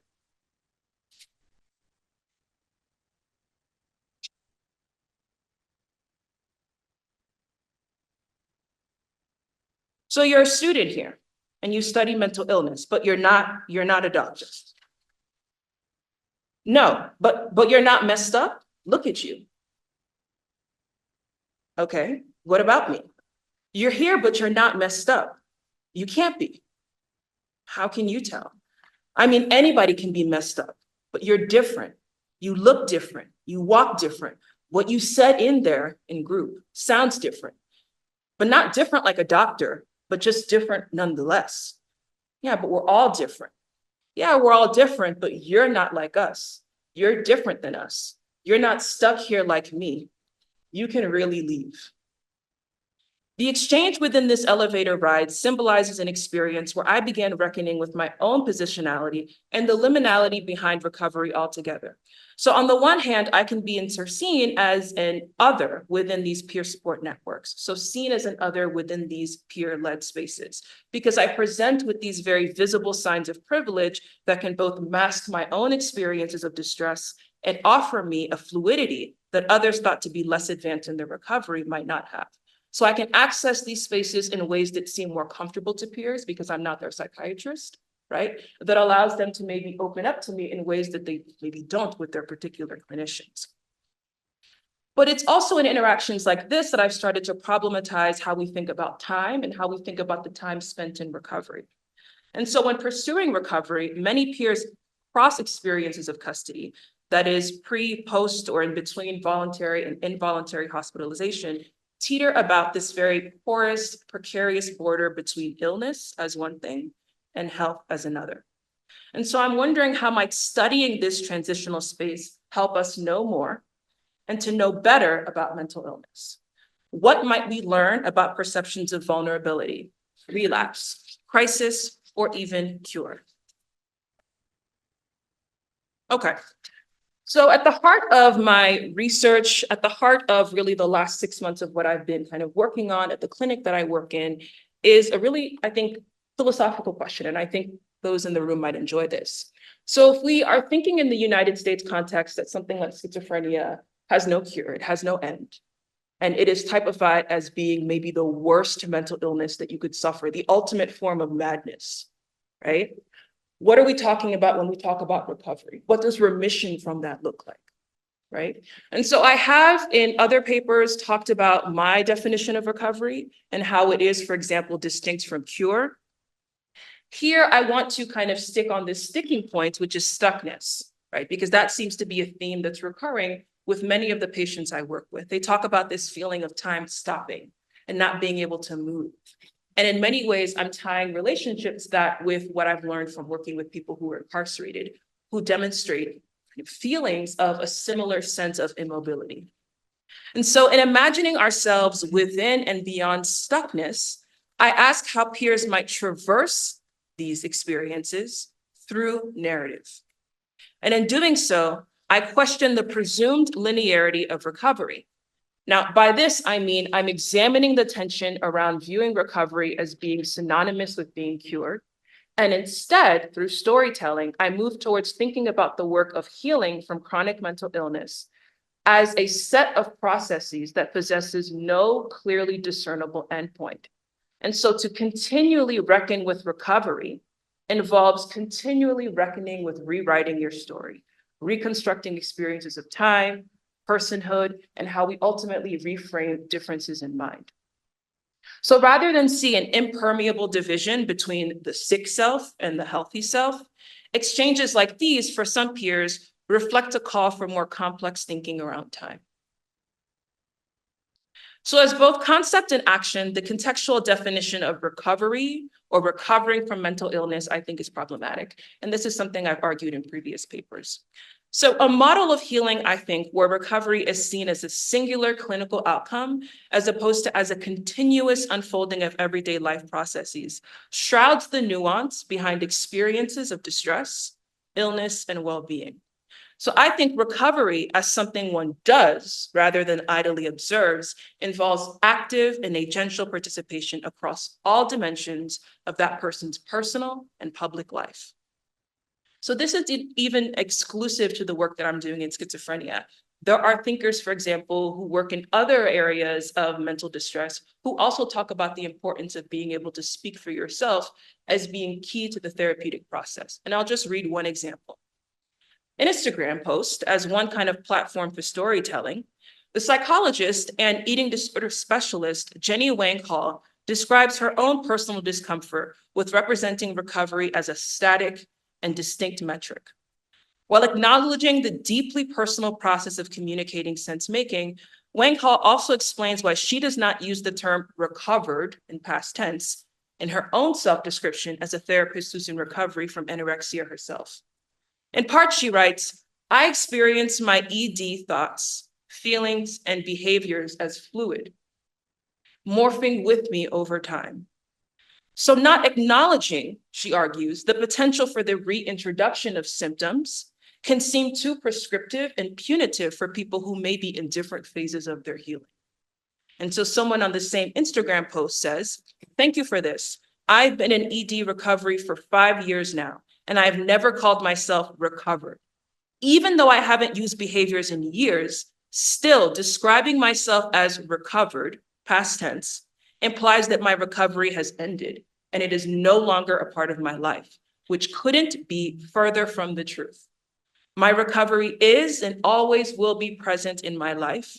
It definitely had a beginning, but my recovery has no end. This kind of thinking more broadly represented across kind of traditional clinical spaces where there's a practice of what Wang Hall describes as hyper-responsibility and individualism. I've criticized, again, in other papers as being very much a type of logic that is carceral in its nature. And so when I talk about carceral logic, I'm extending it here from abolitionist theory, and I'm encompassing not only the systemic design and execution of punitive practices, for example, in the criminal legal system, but also a philosophy of corrections and containment underpinning our sense of morality and social relationships that center what some scholars have described as a relationship between retribution and control. So I think this logic proliferates from the idea that the surveillance and domination of certain people or their minds will lead to increased security or public safety. So thus, when thinking about the operation of carceral logics in behavioral healthcare, one must reflect, I think, about how people who are seeking support are often punished for not performing recovery in accordance to very seemingly narrow clinical expectations of healing, progress, and/or potential relapse. Akin to the ways in which historical and current policing systems have been criticized for disregarding the public safety needs of neighborhoods, so too, I think, are clinicians capable of dismissing the need for personalized treatment plans, for example, that abandon the idea of patients healing in a rigidly predefined way and altogether distrusting the sincerity of one's aspirations towards recovery. So I'll give you an example. In a 2020 op-ed published in the University of Toronto student newspaper, a student who describes herself as recovering from chronic mental illness provided a snapshot into a recent experience, clinical experience she'd had with a provider on campus. Hayda Shardar, then a third-year economics student, described how imposing cancellation, right, on the clinician side, as a punitive measure, expounds upon the existing consequences of being too ill to access treatment. So this delay in treatment, she says, is punishment in itself, and almost no student would willingly subject themselves to enduring those long wait times again. Thus, if a student misses an appointment, it is potentially for a reason outside of their control. But here, I think, lies a bind. So on the one hand, this time spent in treatment represents a commitment, a partnership, I believe, from both the provider, who must juggle other time-sensitive obligations to other patients and aspects of their personal life, and the patient who is seeking support. But then one peer shared that she found clinicians who imposed service fees for missed appointments or rescheduled appointments, for example, via Zoom, to seem as if they, quote, doubted my efforts in ever really getting better at all. And so she said, it's like they think I can always predict how I'm going to feel, but hello, I'm sick, and a lot can happen in 24 hours, and I know a lot of it bad. When I'm down, when things are getting bad and I'm not on the ground, when I'm up, when I'm floating and I'm up and I'm disconnected, and I reach out to you, and you say I'm being punished because I haven't made it into the office yet, and I'm instead calling to see if we can talk, you know, you don't even want to talk to me. You don't want me to tell you about me. It's like you just want to go into my brain to tell my story for me. And so rather than see an impermeable division between the sick and the well self, exchanges like these for some peers reflect a call for more cyclical thinking around time. And so I want to acknowledge that for many, coming to terms with illness and disablement involves grappling with a perpetual sense of loss. And so I think storying or structuring time in a way that allows the space for processing grief, for example, involves developing help-seeking behaviors and coping mechanisms that in turn offer opportunities for learning more about how people navigate the ups and downs of recovery themselves. So medical and psychological anthropologists have long identified the generative potential of storytelling in making sense of disease and illness and its impact on one's life.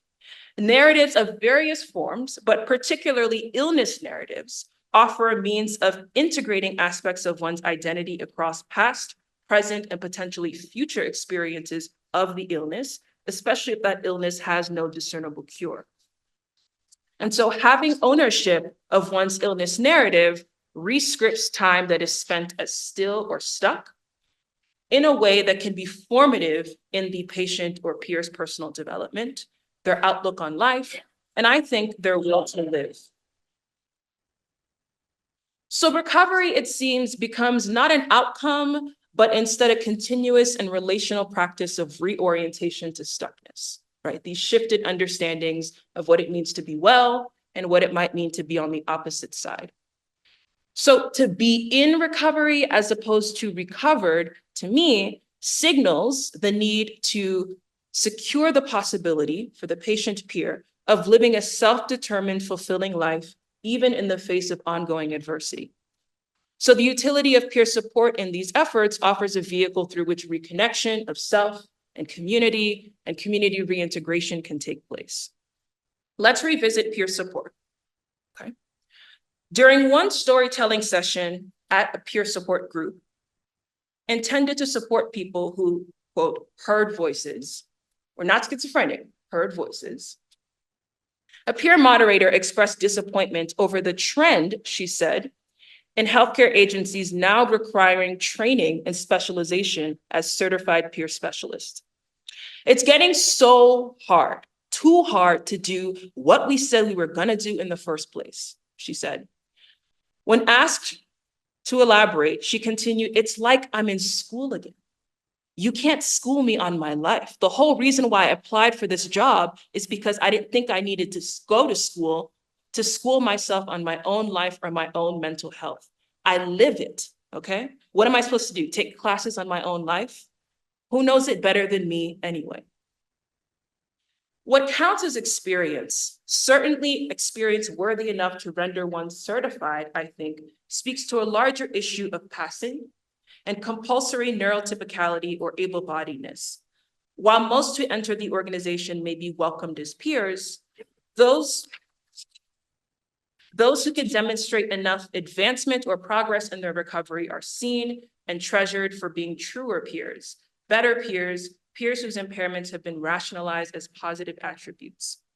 I once shared this observation with a social work graduate working at a local organization in Massachusetts. She laughed. Well, I did the same thing too. I mean, that's what you call getting a master's degree. It may seem like an awkward process, but we need that. That, I prodded. Yeah, we need experts. And having a piece of paper or some kind of credentials lets people know you know what you're talking about. It's not just a status thing, it's out of necessity. So how do certified peers fulfill needs at the organization? And what do you think is their purpose? Well, it's kind of like, now this was our third interview, and although we were still somewhat strangers, I felt I knew enough about her to realize that she was not being forthright. Sarah, what do you want to say? I mean, I don't want to be mean or disrespectful, but it's like, how can you not have some kind of hierarchy? Otherwise, who would be in charge? Yeah, self-determination is important and all, but I'm a social worker. I know what that is. But still, you need, without the distinction, I guess you just have a bunch of crazy people with these insane problems sitting around in a circle, and like, without some kind of overhead, how do you expect them to help themselves? Sarah, do you think in addition to formal talk therapy and medication management, that part of the help in helping themselves comes from the storytelling? Part of the hope even? Sure, but without someone who has the right kind of experience, the stories won't make much sense to anyone else. Hope for the future, I think, when it comes to thinking about recovery, is a way of ensuring the present. And so from this exchange with Sarah, I understood that for other kinds of experts, particularly clinicians without lived or ongoing experience of mental illness, rendered one an unreliable narrator. So Sarah's suspicion of the peer's autobiographical power, as I'm understanding it, indicates that the experience of illness is one that mars any kind of subsequent solidarity, hope, or future building. And so through Sarah's lens, perhaps these peers with no discernible marker of true healing among them might never alone reach true remission or cure. My work with peers across multiple custodial institutions demonstrate that these persistence of layers of impediment that delay mobility within one's life or recovery journey need to be addressed. My interactions with other peers thus far suggest that several of them share with me the sentiment of not only feeling behind, but the disquieting reality of being behind or on a starkly different trajectory than they might have imagined, desired, or been able to compare to our non-disabled counterparts. So there seems to be a sense of urgency that's kind of blossoming and coming into effect to correct or shift these scales of time so that those who live with chronic illness can feel like they can more actively and agentially participate in their everyday lives. But what happens then if these layers of impediment become insurmountable? In the criminal legal sense of carcerality and being in custody, literal stipulations like navigating the opportunity of parole, for example, can itself complicate or closely regulate reentry and the attainment of citizenship. Reflecting still from the conference, I see a shift to my own research, studying not only illness, but rather layers of impediment that similarly act upon, create, or exacerbate chronic mental illness. And I'm wanting to now think about this not just at the individual level of distress, but also the kind of socio-political structural sense of social disablement. I'm particularly inspired by the concept of psychiatric citizenship, as first developed by self-described psychiatric survivor and human rights activist Judy Chamberlain, who underscores autonomy as being central to understanding one's participation in humane care for people who have lived experience of mental health challenges. She likens the paternalistic stance of involuntary commitment, for example, of people deemed vulnerable or dangerous because of their mental health status or diagnosis, to a similarly illogical and unjust means of imprisoning someone who is believed to be more likely to commit a crime just because of the status of their mental health. And so she proposes that if mental health is to be viewed under a medical model as an illness like any other, then people seeking mental health treatment should be free agents like other patients and be provided the opportunity to participate in and ultimately make meaningful decisions about the appropriate care. So unfolding now in my work is what I'm calling a theory of embattled citizenship.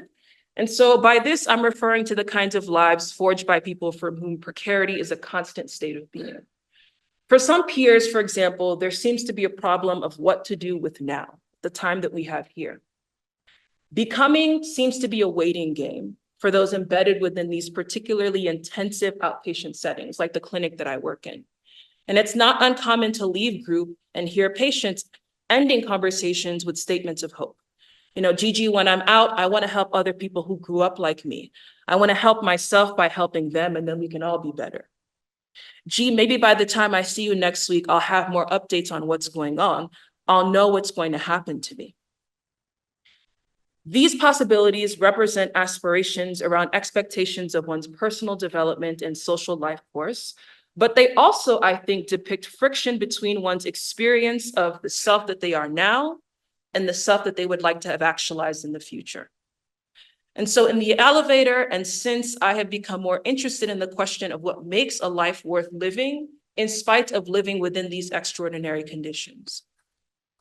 And so what I'm turning to is focusing on the anthropology of becoming. And so I'll end with this quote that I've taken from my field notes that is largely inspired by a group activity that we did in a peer support group. And so we were tasked with going ahead and making a representation of how we felt for that particular day.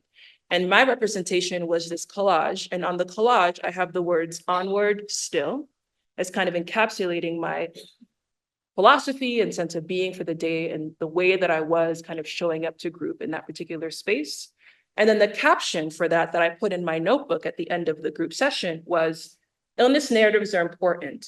They encourage an anticipation towards the future, a hope beyond the present, and an eagerness towards the possibility of an otherwise. Thank you. That sounds different. Yeah. We have around 10 minutes for questions. I have the mic.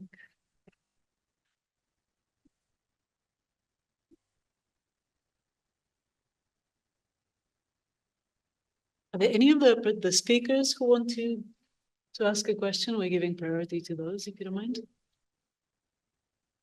Are you a speaker? Are you a speaker? Okay, because we're giving priority to the speakers first, and then just so because we're trying to set up a particular conversation.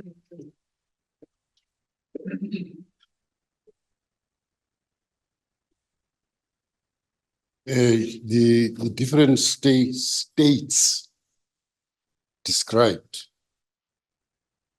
is it self-perception? Is it perception of others, or is it a combination of that? You said the different states? Sorry? Oh, the states, so the different states of mind that I'm kind of trying to get at here. I think it's all of the above. I think The reason why I focus primarily, can you hear me okay? Yeah, yeah. The reason why I focus primarily on schizophrenia, not just because of its typification as being this horrendous disease that everybody should be afraid of, right? You think about the crazy person talking to themselves who might stab you, for example, when you're walking along the side of the street. I think about the damage that popular media representation does when it comes to helping people with the condition think about themselves on their own terms.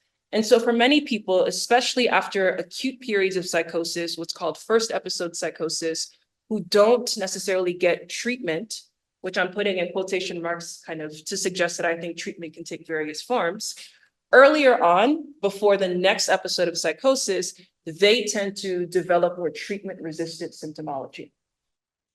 And it's interesting to note that because many people in the US nowadays are being diagnosed with schizophrenia later on in their teen years. So there's this kind of developmental period where you think they're going through this process of identity formation and self-formation. And there's a kind of crucial component to their sociality as young people that is being impacted by illness. And so part of my project, this phase of it was inspired, quite frankly, by just trying to get to know more about how the patients viewed themselves and whether our articulations of the disease mapped onto their experiences. And the responses continue to surprise me. There are some people I work with in clinic who refuse to describe themselves as schizophrenic. They say things like, I have mental health challenges, I live with mental health difficulties, depending on the particular symptoms they experience, which is not just talking to yourself, right? Although that tends to be the most common in the media. They describe themselves as living with challenges or living with a condition, right? And not necessarily pathologizing it. And then you have people who very much use clinical language to describe their experience. So you have this range, this diversity with which people come to understand themselves. And yet the clinicians tend to approach them by trying to treat them all the same. And so what I'm arguing for is that by letting the patients use their own illness narratives as a kind of tool in their own recovery, we're going to then be able to develop, especially in public health, more nuanced treatment plans to support their recovery as people, as opposed to us just saying, we give you this medication, you come to clinic for 3 days a week for 3 months, and then we discharge you and now you're left to fend for your own devices. Thank you. Oh, thanks. Why don't you elaborate on peer support? Sorry, I've got such a loud voice. I don't think. No, it's really On you know, you've dealt with peer support, and I just wanted to know in this instance, have you used it a lot in terms of patients being able to communicate and make and understand and relate to themselves? Obviously, won't you just talk a little bit more about their peer support? Yeah, so for my master's fieldwork, I was really interested in looking at the utility of peer support in facilitating recovery from chronic mental illness. And it was only in doing that kind of work that I realized I didn't understand what I was talking about when I said recovery, right? And so I realized I needed to do additional research to try to kind of tease apart the nuances involved in that word. Because for some people, these traits are going to be lifelong, right? It's not like I have a migraine and then I take some Excedrin and maybe 30 minutes to an hour from now, I'll start to feel better. For some people, this is their norm. And it's a matter of kind of managing. There isn't necessarily cure, right? And so one of the things that I really appreciate in being able to do peer support work in the context that I do now with the clinic is that I run what's called an Alternatives to Suicide group. And the reason why I find that particularly generative in the role that I'm able to play as somebody who is able to provide peer support to the people I'm working with as research participants is that, I think I may have put this in one of my slides, but there's a strong positive correlation between experiencing an episode of psychosis and an attempt to taking one's life, right? More so than for any other mental health condition with the exception of anorexia. And so I want to, in terms of thinking about recovery and how the clinic that I'm working in purports to support the recovery of people with mental illness, I want to think about the tools kind of developed in group that literally help them want to stay alive. Unfortunately, we have for a quick question. You go. Okay, thanks so much for your talk. I just wanted to ask a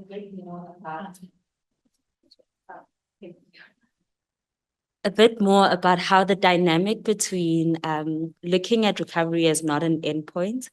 I just wanted to find out in terms of working in clinics, when it comes to family, it seems like the experience is similar. So for example, if you're struggling with a mental health illness, or if you have schizophrenia, working with the families of people with mental illnesses, it seems that recovery isn't an endpoint, as in there's no celebratory points for the families, for example, loved ones. There's an experience that the person might not represent a recovered person, or the person might not represent an accomplished version of having successfully recovered from any sort of, for example, even addictions or illnesses. But also how this is also a personal experience of not knowing or not having reached an end point per se, and kind of living with this recovery. So I'm just wondering, in your experience and in the with the people you work with, how those two things relate. Is there a similarity? Is looking at it at recovery as not an endpoint something that helps this process and heals this relationship between families and the people who suffer some sort of mental health challenge? Yeah, I think the kind of version or the way that I'm describing my approach to recovery is something that a lot of family members have, quite frankly, found themselves to be at odds with. So I'll give you an example. There's one patient in clinic who's 18 years old, who is also autistic. He's an only child, has both his mother and father at home kind of supporting him. But when I say supporting him, I mean supporting him to the extent of, like, as an 18-year-old young man, choosing out the clothes that he wears every single day. They sit in on his therapy sessions, right? They give him his medications for both his schizophrenia and autism and watch him take it throughout the course of the day. And it was even the case that while I was interacting with him via video chat, right, during the virtual group, because this was a day where he wasn't able to make it in person, and I didn't want to be punitive by saying, well, we can't have group, right? His dad was in the corner holding up a notebook that he'd been using to take notes on himself. And the reason why I go to this extent to describe this example is because I had to tell the dad, you know, John, in nicer terms, this isn't for you. This is for John Jr., right? But John Sr. told me, but no, this is how I'm going to fix it.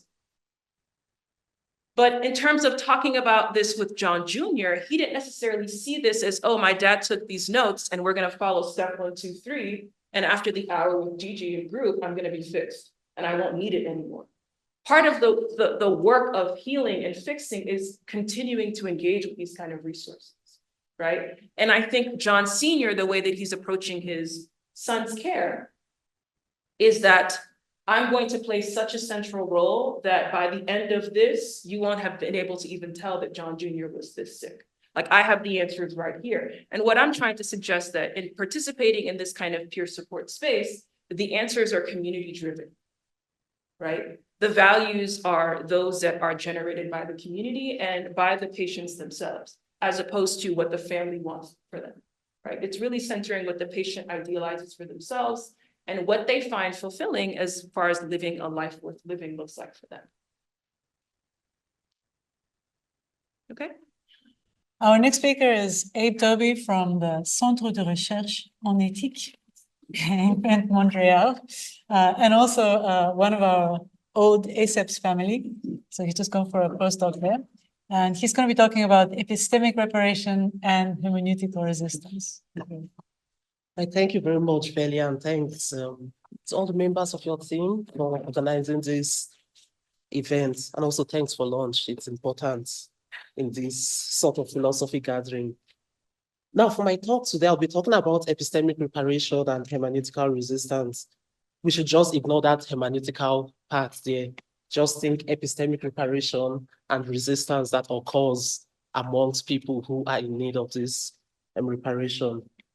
Now, when someone has been wronged, right, in one way or the other, either ethically, socially, or even epistemically, we all agree that we need to do something to fix this wrong. And that's part of the reason why we talk about reparation generally, and also why we are talking about epistemic reparation specifically. because the general idea is that there are certain people in society that have been victims of certain wrongs. Within this context now, in apartheid South Africa, there are certain people that experience certain wrongs. And when we talk of epistemic reparation within this context, the point is that we need to do something to fix this wrong. And that's part of what's influenced most of the literature on epistemic reparation, that we need to fix the wrongs that we've done to people in the past in their capacity as epistemic agents. Now, in Jennifer Lackey's account of epistemic reparation that we've all gotten acquainted with, one of the key focus of this epistemic reparation is the victim's rights to be known and the corresponding duty that the perpetrators have to know this victim. So they've committed a wrong. You need to know the story. You need to hear the story of these victims, and they have a right to have their stories be heard, and you have the duty to listen to them, to hear their story, to know them. Now, if we fail at doing this, at listening to the victims of this wrong, right, it's possible that we harm them in 3 distinct ways that Jennifer Lackey has already gone through in her talk earlier. We could render them invisible. We no longer see them as people that exist, as people with specific social identities, as people with specific struggle within society. We could vilify or demonize them. Think of the kinds of names that were used to refer to Black people during apartheid, and how just calling them that name on its own means that your conception of who they are as a person sort of changes. You think of them, for instance, as animals, as people that are not worthy of human dignity. That's what happened when you vilify or demonize these people. And then the third sort of harm is that you systematically distort them. And the basic story here is this: when people suffer epistemic wrongs, it's possible that due to this thing that they've suffered, we put them in a situation where, first of all, we don't let their story be what it is. We don't let their story come through to us in its genuine form, but we distort it in such a way that it fits whatever narrative we already have and whatever narrative that's conducive to maintaining the injustice that already exists in society. Now, my aim in this talk is to try to focus on the implications of systemic distortion when people experience systemic distortion, and then the agency of these people that have experienced systemic distortion. Because regardless of the fact that people experience this, people lived within apartheid society, these people were still epistemic agents. They were still people that knew themselves, they knew the struggles they were going through, and they were aware of the whole situation. They weren't just ignorant people that needed someone to tell them, you are going through something bad here. They knew the gravity of the situation they found themselves in. And my argument here is that if we take seriously the agency of victims of epistemic violence, especially within states that, for instance, experience colonization, within a place like South Africa that also experienced apartheid, we might need to change how we think about epistemic reparation, at least with regards to groups and how we can have them gain or get this epistemic reparation. So now that's just my brief introduction. I'll speak a bit more about systemic distortion and talk about a stronger form of systemic distortion that I call deep systemic distortion, which is what I think happens in most societies where there is some sort of historical injustice that people experience within those societies. And then I'll talk about the agency of the victims of these crimes, of these injustices within those societies. And yeah, that would be the basic story. Now, the whole idea of systemic distortion, as Jennifer Lackey explains it, is when a group of people are misunderstood or misrepresented, and when their contributions are misattributed, and they experience some sort of one-dimensional distortion. So as a Black person within this society, you're seen as, for instance, barbaric, you're seen as a savage, you're seen as being less than human, and that's how you're interpreted. Everything about you is looked at with that lens of you are this thing. So every other contribution you make to society is viewed with that lens. Now, when your contributions are viewed with that lens, there is no way, if you believe someone is barbaric or someone is a savage, that they would contribute anything meaningful to your knowledge enterprise. It's like, if you're useless at this level, anything you have to say to us is also useless. So there is no uptake that would happen in those situations. And it can be seen in many ways that Black people were segregated within apartheid South Africa, the limitations that were placed on them, and also the possibilities that they had within that kind of oppressive situation. When this happens, right, like I've just mentioned, it prevents proper recognition of these people as people that have knowledge about themselves, knowledge about their situation, and knowledge about the world that they live in general.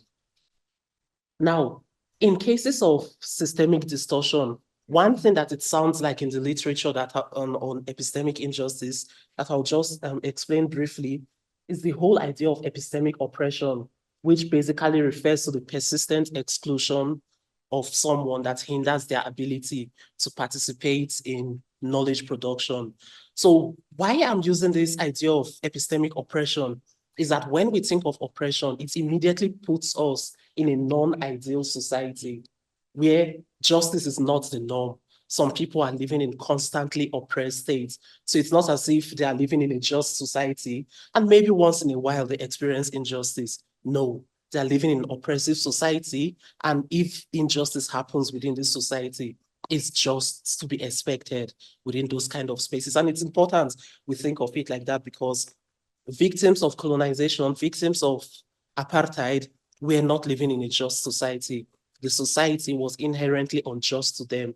So as a result of that, any talk of justice needs to be constrained within this knowledge that we are in an unjust society to begin with, instead of us thinking that, yeah, maybe if we talk of justice, certain people just need to change certain things and all of a sudden people would experience justice. No, it's a systemic issue that constantly presses upon these people that live in those unjust societies. Now, some features that I think happens when people experience deep systemic distortion is that there's usually some sort of prior epistemic injustice that they experience. So when they say something about their experience, you don't believe them because, again, think of what I said earlier. You think these people are barbaric, so they have nothing important to contribute. This harm increases over time. Today it's this, tomorrow it's something bigger, and it just keeps escalating like that. And over time, it becomes the norm. The system of apartheid is a clear example of how oppression can become the norm within a society. And eventually, at least in this context, to the perpetrators, it's no longer recognizable that they are doing something wrong to people. It's like, no, this is how our state should be set up, where we segregate certain people, we have them experience certain injustices, and that should be how we run things. And one of the reasons I have Chinua Achebe's picture up there is that in his work in African literature, especially in Things Fall Apart, he sort of shows the transition between when we had, at least in his society in Nigeria then, they had a way of life that existed, and when colonialism happened to them, and how as a result of that, lots of things changed. Another reason I have Chinua Achebe up there, and I'm using this as an example, is because within African societies, one of the ways that we express our agency, one of the ways that we preserve our memories is through storytelling. And when Chinua Achebe lays out the story of Okonkwo's life, it sort of like gives a full picture. Okonkwo went to exile, so there wasn't like this picture of a perfect guy that was like good in every aspect. He was abusive to his wife, but there is also the picture of Okonkwo as someone who resisted colonization, right? So there's a full picture, and it utilizes this important tool of storytelling. Now, when deep systemic distortion happens, there's some sort of internalization. And I have Fela up there because he's considered to be the king of Afrobeats, right? And I heard lots of his songs growing up as a child, didn't think much of it, listened to it as an adult with like my current mindset. And I'm like, all these issues we are busy shouting about here, this guy has been singing about it since the 80s. He's been talking about how we internalize most of the oppressions we face. One of his songs, Colonial Mentality, he basically bashes the leaders of Nigeria on how they came to accept colonialism and internalized it as their way of life and almost sort of like forced themselves to live according to this colonial paradigm because that's what they've come to know. That's what's been normalized for them. Now, when people live in unjust societies where harms and wrongs become internalized, it becomes very easy for us to no longer see these harms and wrong. And these are the sort of cases that I want to primarily focus on as key candidates for most of what I'll be talking about, especially with regards to the epistemic agency of oppressed people living within oppressed societies. Now, when we think of the agency of the victims within these oppressed societies, right? Victims of deep systemic distortion, like I'm trying to show, they express their epistemic agency even when they're in their oppressive situation.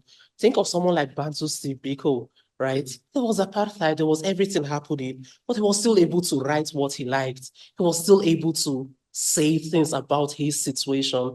He was still able to produce resistant literature even within that oppressive situation. One of the key things it shows us is that even those who are in oppression, they know what they are going through. They are still epistemic agents to a large extent, and they are able to express their agency. They are able to say what they want. And the title of this book is apt because it almost like speaks to the resistant nature of the agency that exists amongst victims of this sort of epistemic oppression. He writes what he likes. Doesn't matter that he could get, he got killed. Doesn't matter that that was a looming threat. He was still able to express his agency within that space. And this expression of agency, right, it carries with it certain epistemic duties, if I want to be hard, or epistemic pressures on a softer note. And the victims I would focus on here, right, are those voiceless victims that might exist within societies that have experienced oppression. Think of the victims of the Sharpeville massacre in, I think, March of 1960, right? They went to protest the whole past system and they were shot by the police. Now, these are people that were resisting an oppressive situation, and we can't hear their story again because these people were literally killed for having ideas that were not conducive to the ruling class at the time. Now, think of in a case like Nigeria, and in my observation, maybe even applies to more contemporary South Africa, where descendants of the victims of these injustices no longer sort of like recognize, first of all, the injustices that happened in the past and the struggles and sacrifices that led to whatever privileges or benefits that current generations are experiencing. And in very severe cases where people could even think, for instance, yeah, apartheid was a good thing. It gave us good roads. So why should we worry so much about any other thing that happened? Those are now severe cases of where people are sort of like voiceless in sort of understanding their oppression that they experience and also stating sort of the oppressive situation that they live in. Now, looking at these voiceless victims, the stronger argument I would want to make here is that those who can say something, those who can do something about these oppressive situations, they ought to do something, right? It's not enough to say, as a victim of oppression or as a descendant of a society that experienced oppression, I want to exercise my rights to be forgotten. I think it's important that those who can do something, those who can say something about this situation, say something about it. And this brings about a conflict between issues of like collective memory on the one hand, personal experiences on the other hand, and the general right to be forgotten. Now, if as a society we choose to forget about all the injustices that happened in the past because it's traumatic for us to revisit them, where is the collective memory that keeps us remembering what had happened and how, even if we are forging a society moving forward, we always have this backdrop of the injustices that people had to endure for us to have that society. So I don't think it's enough in these sorts of cases to just exercise this right to be forgotten.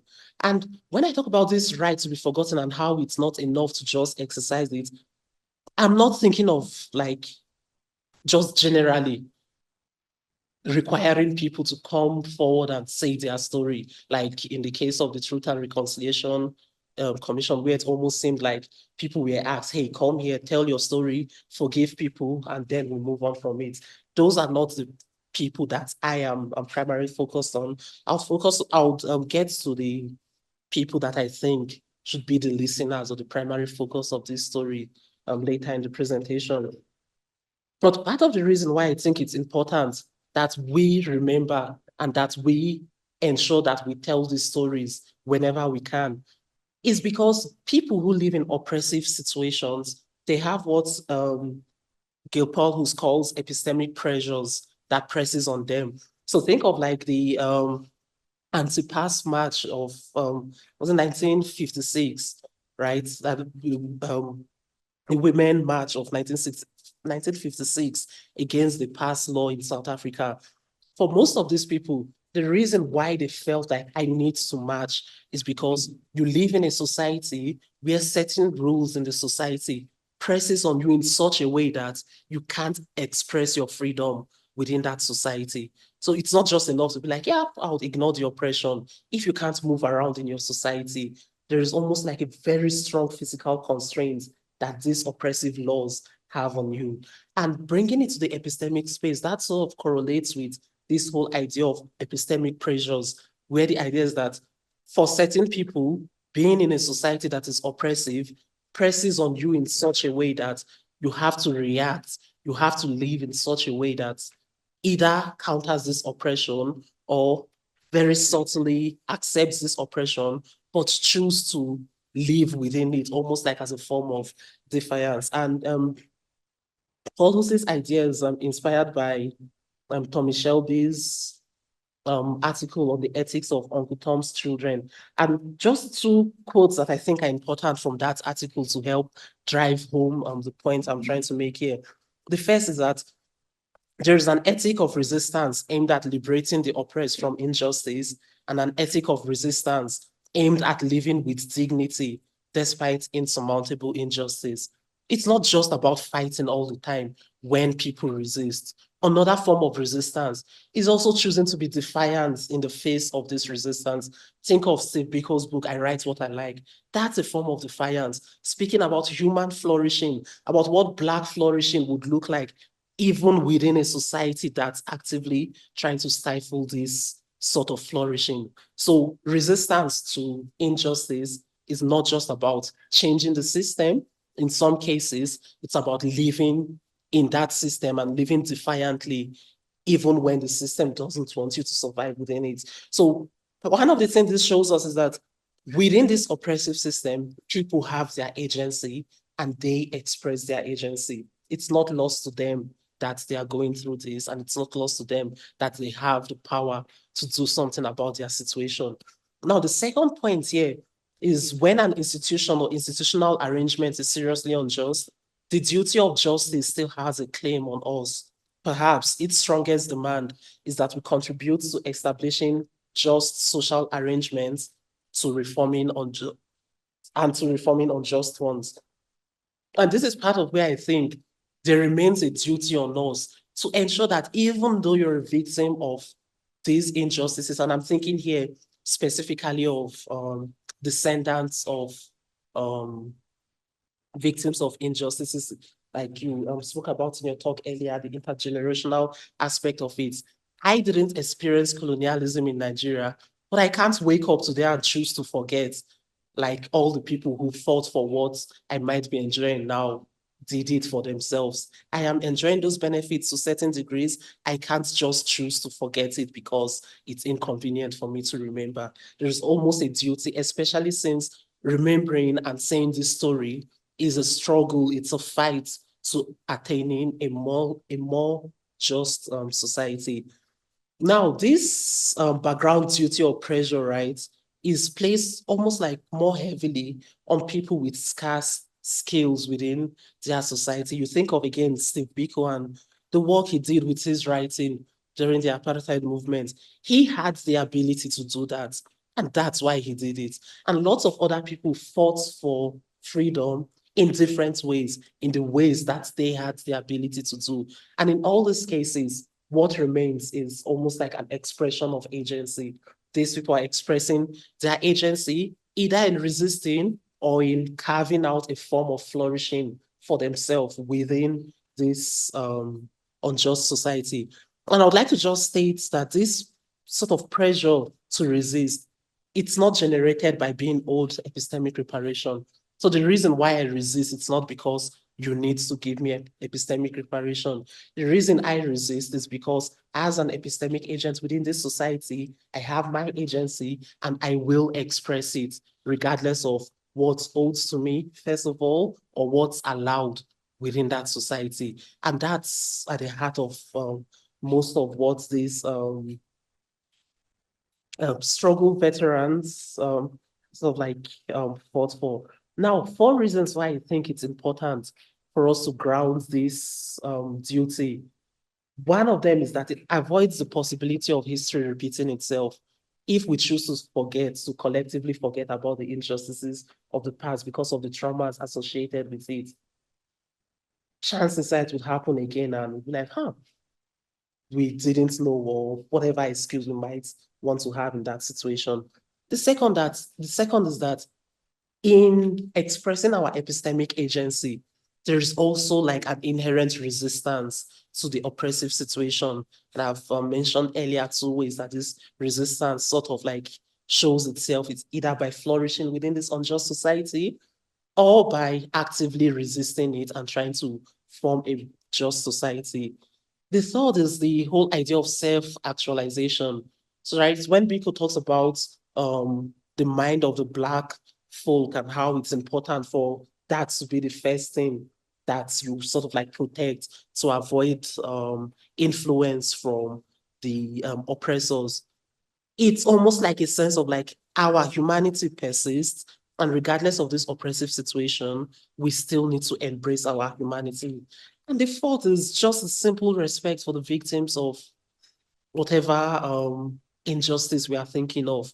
When you choose to forget about people, like even in the US context, the whole movement of say their name, when you choose to forget about these people, there is almost a form of disrespect for whatever struggle they might have died for and for whatever benefits you might enjoy as a result of these injustices that these people have had to face. And I think this whole idea is non-exploitative on the oppressed in various ways. And if we want to talk about how it's non-exploitative, there are important questions we need to answer. The first is, who hears the story? Why are we hearing the story of these struggles? If the express purpose, for instance, is you will tell your story and then you will forgive the person who did wrong to you, it's almost like counterproductive, especially to the person telling their story, because it becomes an exploitative situation where the only reason you're hearing the story is for you to further some bigger institutional agenda rather than really dealing with what these people might be experiencing. So it's important to say who hears this story. The second is how the story is told. I've used example of like music within Nigerian context, African literature, and even within South Africa, most of the struggle songs. These are not just cool songs, right? These are communicative resources that oppressed people within their situation use to make sense of their experiences, first of all, but also to communicate what they are going through to those within their communities. Right. So how is this story told? In what sort of conditions? And also in like what ways of telling the story is acceptable, right? If this is how we know how to tell our story, should we do it that way, or should we look for a more structured, institutionally acceptable way of telling our story? It's important that we talk about how the story is told. And then the third is, why is the story being told? Like, why do you want to hear my story? Is there a sense of, after you tell me this and I sort of like feel sorry for you, then I feel better afterwards for what my ancestors must have done to you? Or is there a genuine sense in which this story being told is to the benefit of those who are actually telling the story? And the fourth is, what's the story used for, right? And in most of this, right, I think primarily the only place where this duty abounds in terms of telling this story is within communities that have experienced this oppression. So when you think of it as a duty, if I am within a society that has experienced oppression, me telling it to other members of my social groups that also are victims of this oppression seems like a more reasonable way of thinking of this storytelling than just a general thing where there's almost some sort of exposure, especially if as a community, we refuse to tell our story for various reasons. Because in some cases, when victims choose anonymity or choose not to tell their story, it could be because you want their stories to be told in spaces where they were never trusted in the first instance and in spaces where they experience this oppression. So why should I go to the oppressor and tell them my story in the way that they want me to tell the story? But in cases where I'm telling it to members of my communities with tools like stories, folklores and like music, parables that are meaningful to us, that's where this sense of duty sort of lies, not just with the general telling of your story to whomever cares to listen. Now, I think that if we take this seriously, it places some constraints on our current accounts of epistemic reparation. The first is that the starting point for epistemic reparation, at least in group cases like this, ought to be at the victim's request.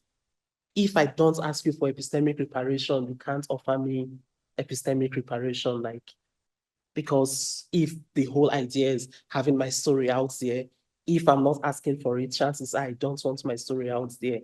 Chances are I've already told my story within spaces that those stories are meaningful, and not getting that story is almost like a failing on your end, not some shortcoming on my end. So the first point is epistemic reparation should always be something that's at the victim's request, not something bestowed on the victim.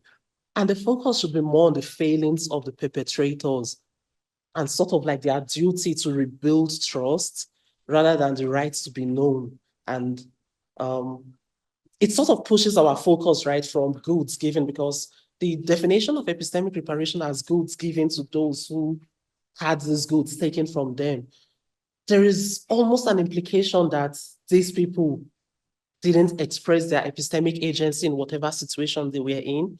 But in most cases, like we've seen with like lots of examples from literature, from like Steve Biko's work, these people knew the situation they were in, they expressed their epistemic agency, they utilized the tools available to them, and within their communities, they had these epistemic goods. So we can't think of it as giving them the goods that they require for them to sort of like experience epistemic reparation, because the moment we have that as a starting point, there is almost there's almost an assumption that the power still rests with those who were the oppressor in the first place, if they are the ones with the ability to give you the tools to experience epistemic reparation. And then the third constraint is that this takes agency seriously, and it ensures that the oppressed remains in charge of their stories. How you choose to tell your story, whether you choose to tell your story, the sort of space you choose to tell your story, who you choose to tell your story to, this remains within the purview of the oppressed rather than of those who aim to give them epistemic reparation. And just, in this talk, I've tried to focus on the implication of systemic distortion on the agency of victims of epistemic harms. And I've shown that even in oppressive situations, victims who are owed epistemic reparation still retain their agency. And if this is the case, right, and if we take this seriously, it places some constraints on our current understanding of epistemic reparation, at least when we apply it to group settings like cases where people have experienced colonization, apartheid, or some form of historical injustice. Thank you.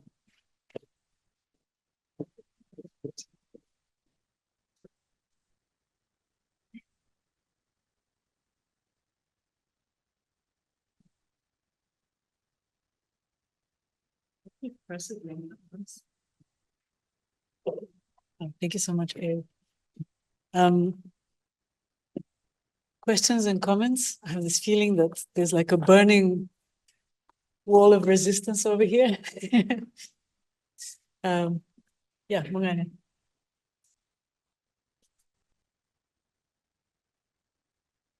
I don't know if I know the answer to what I'm going to say,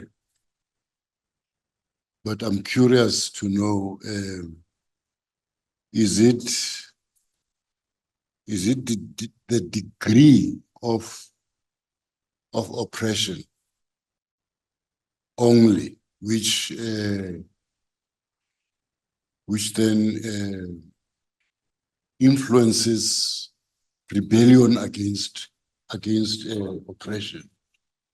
Or are there any extra things other than just the degree, which then encourage questioning of social state or economic state or whatever other state? What is it that eventually has to happen? Because it would seem, if you travel around the world, it seems like there is a permanence in oppression. So that's why I'm posing the question that I'm posing. What is it that then sparks this thing which says this is not normal? Not only that, but which then says, because it is not normal, I must do something about it. Thanks. Thanks. I'm not sure I have an answer to why oppression exists everywhere. Yeah, I'm not sure I have an answer to that. But I would think part of the reason why there is always resistance to oppression is that particular point about people having agency and knowing that they have agency. So when people find themselves in situations that are unjust, when people find themselves in a situation where something just doesn't feel right, there is already that knowledge of, I need to do something about this. And in most cases, it's not just about the degree of oppression, because in some cases, it might be because it's, for instance, apartheid, it's something we need to fight against it. But in some cases, it's like very little things. You go to, random example, you go to like the kitchen in your office and there's like special food for some people and then no special food for the others. And you feel like, why are these people eating special food? It's not as big as apartheid, but there is already that resistance to a situation that places you almost at a disadvantage compared to someone else who should be in a similar situation as you. So I think that's in lots of ways stuff that just exists in people, like this desire for, I wouldn't say the desire for equality exists in people, because if it does, then we won't have oppression. But I'm not sure why oppression exists, but I think the resistance to oppression is people always realizing that unjust situations are not acceptable for them.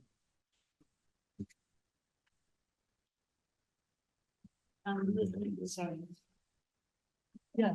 Can I ask everyone to keep their questions short because we only have 9 minutes and I want to get the key questions. Try to keep it short.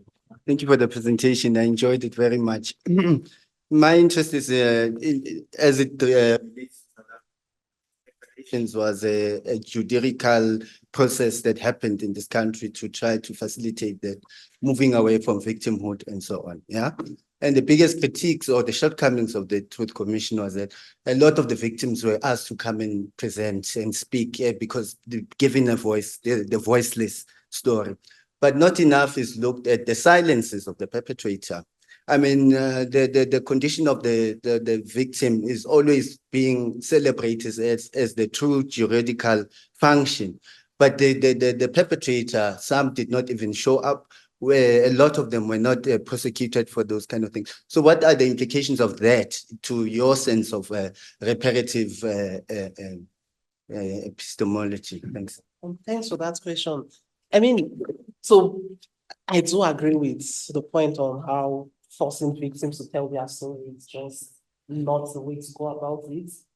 And then the second point of the role of the perpetrators, I mean, I didn't touch on it because I'm not sure I have an answer to that, first of all. Secondly, I'm not sure I am supposed to look for that answer because in lots of ways, whatever is responsible for the condition of oppression wasn't caused by the victims. So the burden of finding how to make the space more conducive for the victims in lots of ways kind of falls on the perpetrator. So you've created distrust among these people. what are you going to do to ensure that there is trust? And remaining silent, for example, is not one of the ways to do that, because people tell you this is what you did to me, and you choose to not say anything about it. It doesn't help build any sort of like relationship, like any relationship at all, even in our like daily interpersonal relationship. You can't ignore someone who has laid a complaint in front of you or tell them. You just have the duty to forgive. So we have the rainbow nation.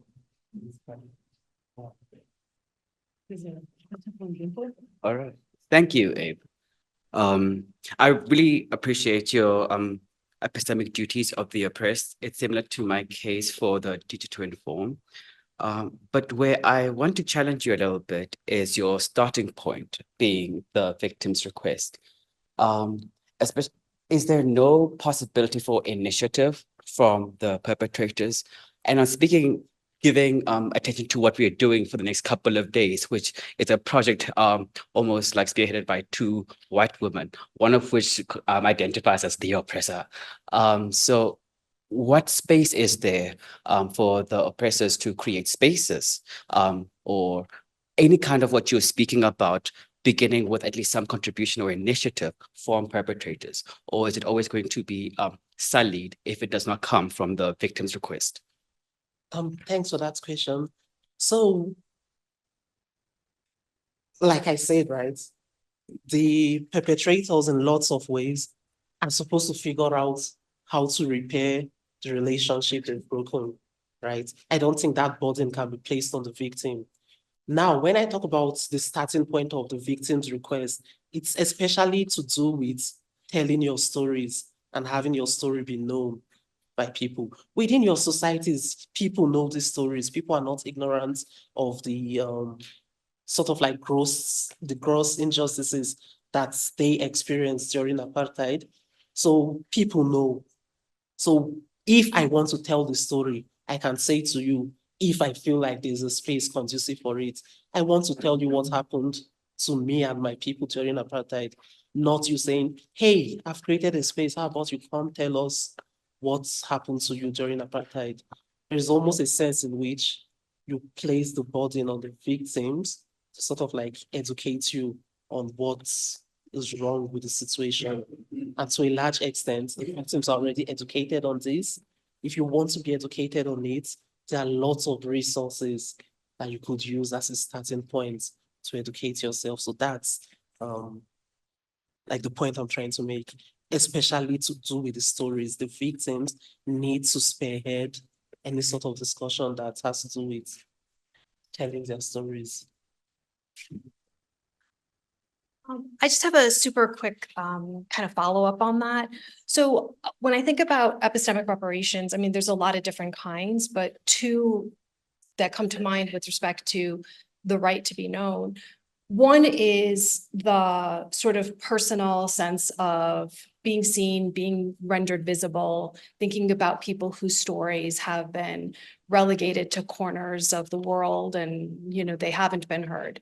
And the reparative work of bearing witness to that. And then the other is sort of restoring the sense that the standing of that person within the community.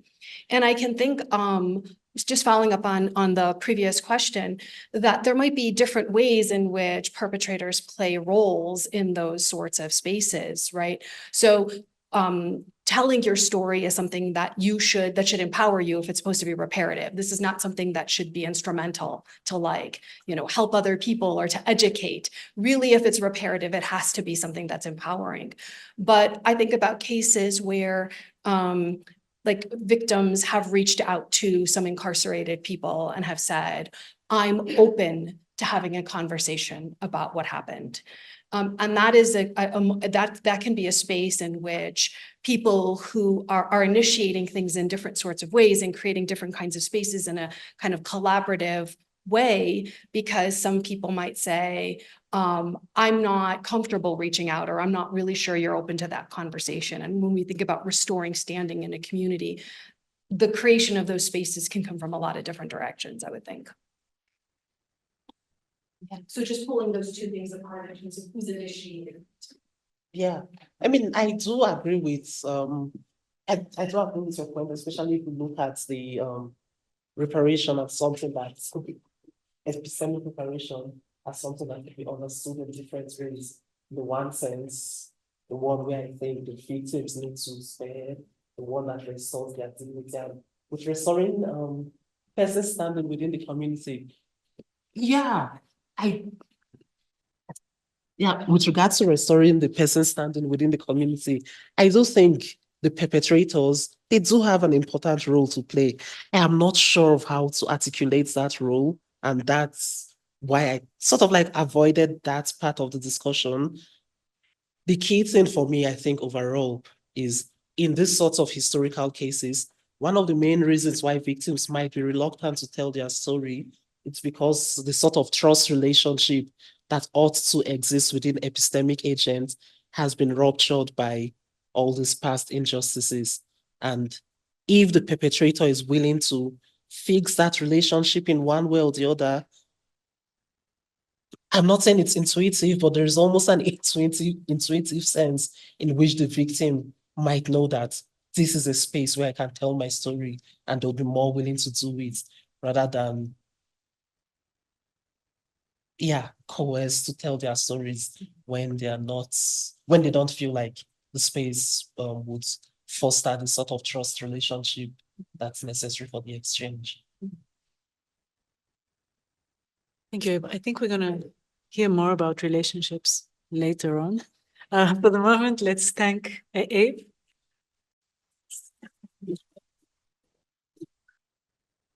And then our next speaker is going to be Micol Bez, and she will speak in 5 minutes.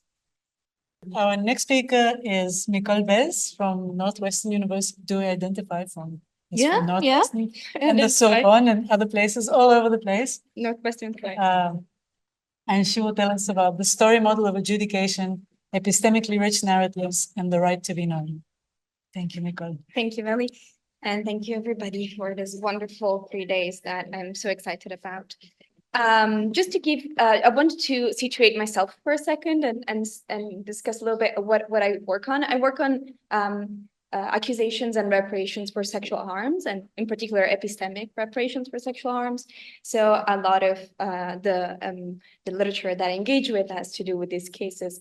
But I'm particularly interested in storytelling because my work is situated between philosophy and literature. So I wanted to explore this crossroad, hoping that it might be helpful for us. So is this? No? There you go. Okay. So our ongoing conversations about epistemic reparations and the right to be known place remarkable faith in the liberatory and healing capacities of storytelling and the inherently reparatory potential of telling one's story as a form of redress for past epistemic injustice. This narrative optimism is at odds with the debate in legal scholarship and legal epistemology, where narrative and storytelling are often chastised as sources of bias and distortion of the truth-seeking vocation of the law. Indeed, the story model is often seen within legal scholarship as a necessary evil that needs to be curtailed. At a first glance, then, a confrontation with the legal literature on narrative seems to suggest that giving ample space to storytelling could be detrimental to the very project of legal and epistemic redress, as it is claimed it pollutes the court of law with too much bias and manipulation, impeding the pursuit of truth. So this is something that worried me with regards to my concerns about sexual harm and sexual accusations, but I think also is something that extends to various legal and paralegal and settings for reparations. In particular, I'll look at two influential models in critique of storytelling. The first one is Kenworthy Bill's economy of compassion model of storytelling, which suggests that stories should be limited and impoverished in order to provide appropriate moral alignment with victims and outrage against the perpetrators. And the second one is Lisa Griffin's narrative expectation model, which warns us against the dangers of narrative expectation and the kind of fill in the blanks that stories invite. So these are the two main critiques that come from legal scholarship that I would like to bring here to then discuss, what about stories do we want to maintain? What do we think? Why do we think they're so powerful? But also, what kind of stories do we want to tell that we think are really reparative? I would like to start from this contrast between the narrative optimism of epistemic reparation scholarship and the narrative mistrust of much legal scholarship, as I think that it can be productive in order to think of what kinds of narratives are epistemically reparative and which ones possibly damaging or obscuring, but also as I think that it can point to some of the more structural aspects of epistemic reparation that come from narrative theory. It seems to me that if we are to envision epistemic reparations as a framework of rights and duties, and that's what Jennifer has proposed, and if we want to envision spaces for such forms of redress within and in dialogue with, around various legal processes, so courtrooms and legal trials to truth and reconciliation commissions, we need to confront the problem of narrative within legal epistemology and to develop a reconceptualization of the epistemic value of storytelling, in opposition to both the moral compass model and the epistemic and the expectations model, and I'll discuss it too. Legal scholars often land on either a rejection of narrative, or at least its limitation or upsetting, or to its reduction to simplistic and moralistic practice, a poor, impoverished narration that can functionally and transparently match the law's intent and purposes.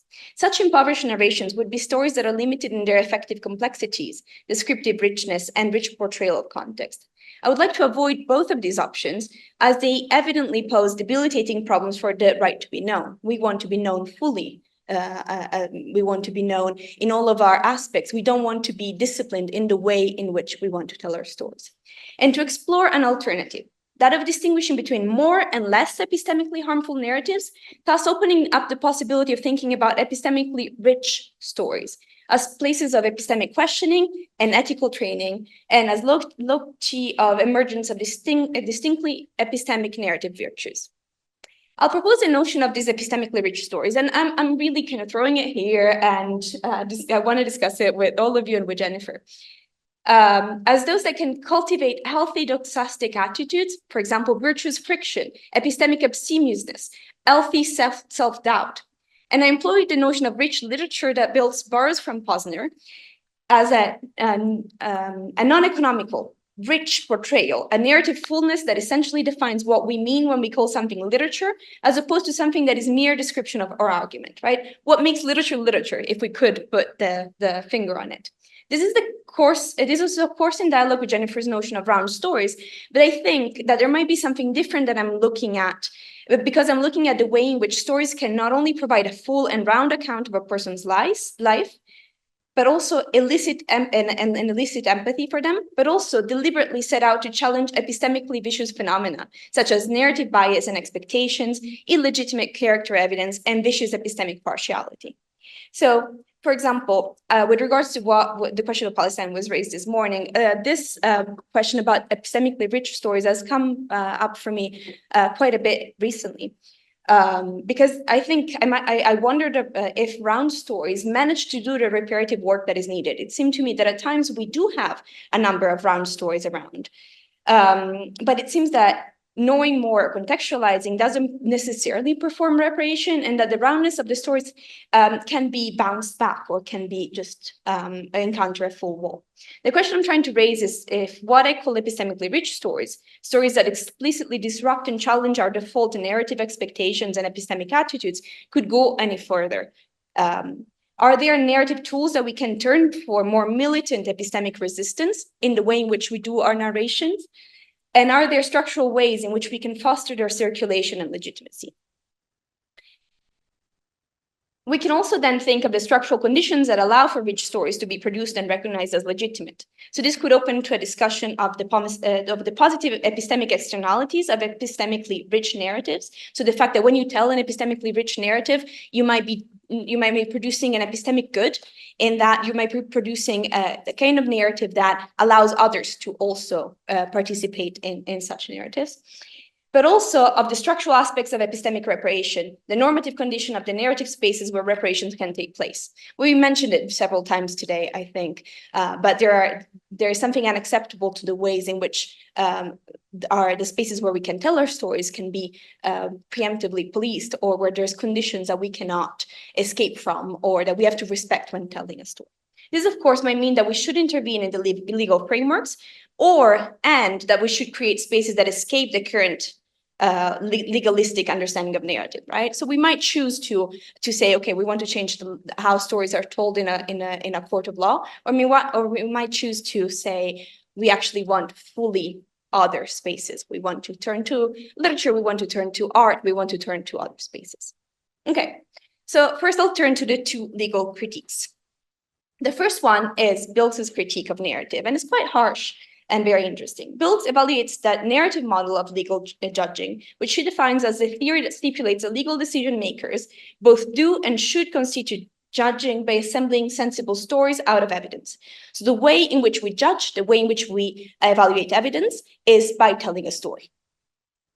And which grounds the inclusionary approach, the demand that involved parties be given an opportunity to tell their stories in a manner that invites, or at least allows, judges to assemble an account sympathetic to their circumstance. Okay, so that's the model that Biltz is criticizing. While Biltz shares the idea that narrative is an integral part of judgment and that it cannot be avoided, she thinks that offering everybody the right to a round story can be dangerous. For her, the narrative model is problematic because of the kind of affects and moral attitudes that it gives center stage to, and specifically that of compassion. In this view, literature is a matter of compatire or sympatheia. It is a practice of feeling with the other, and specifically one that heightens our pity for the characters. Biltz's understanding of narrative seems to hinge on the mechanism of Aristotelian mimesis, which is very close to Martha Nussbaum's model, for example, that people might be familiar with. And so literature, what does literature do? At first, it represents people's suffering and therefore provide a clarification of the kinds of suffering to which human life is subject. Second, to reveal the complexity of lived ethical dilemmas and thus guide our ethical judgment in the pragmatic application to reality. And third, it brings us close to the characters, right? It makes us pity the characters. So if we read a novel, we become close to the characters in such ways. What is noteworthy about this model is that not only does it reduce narratives as a sort of compassion-based moral compass, and I'll disagree with that because I don't think that's all that literature does or that storytelling does. I don't think it always elicits compassion, for example.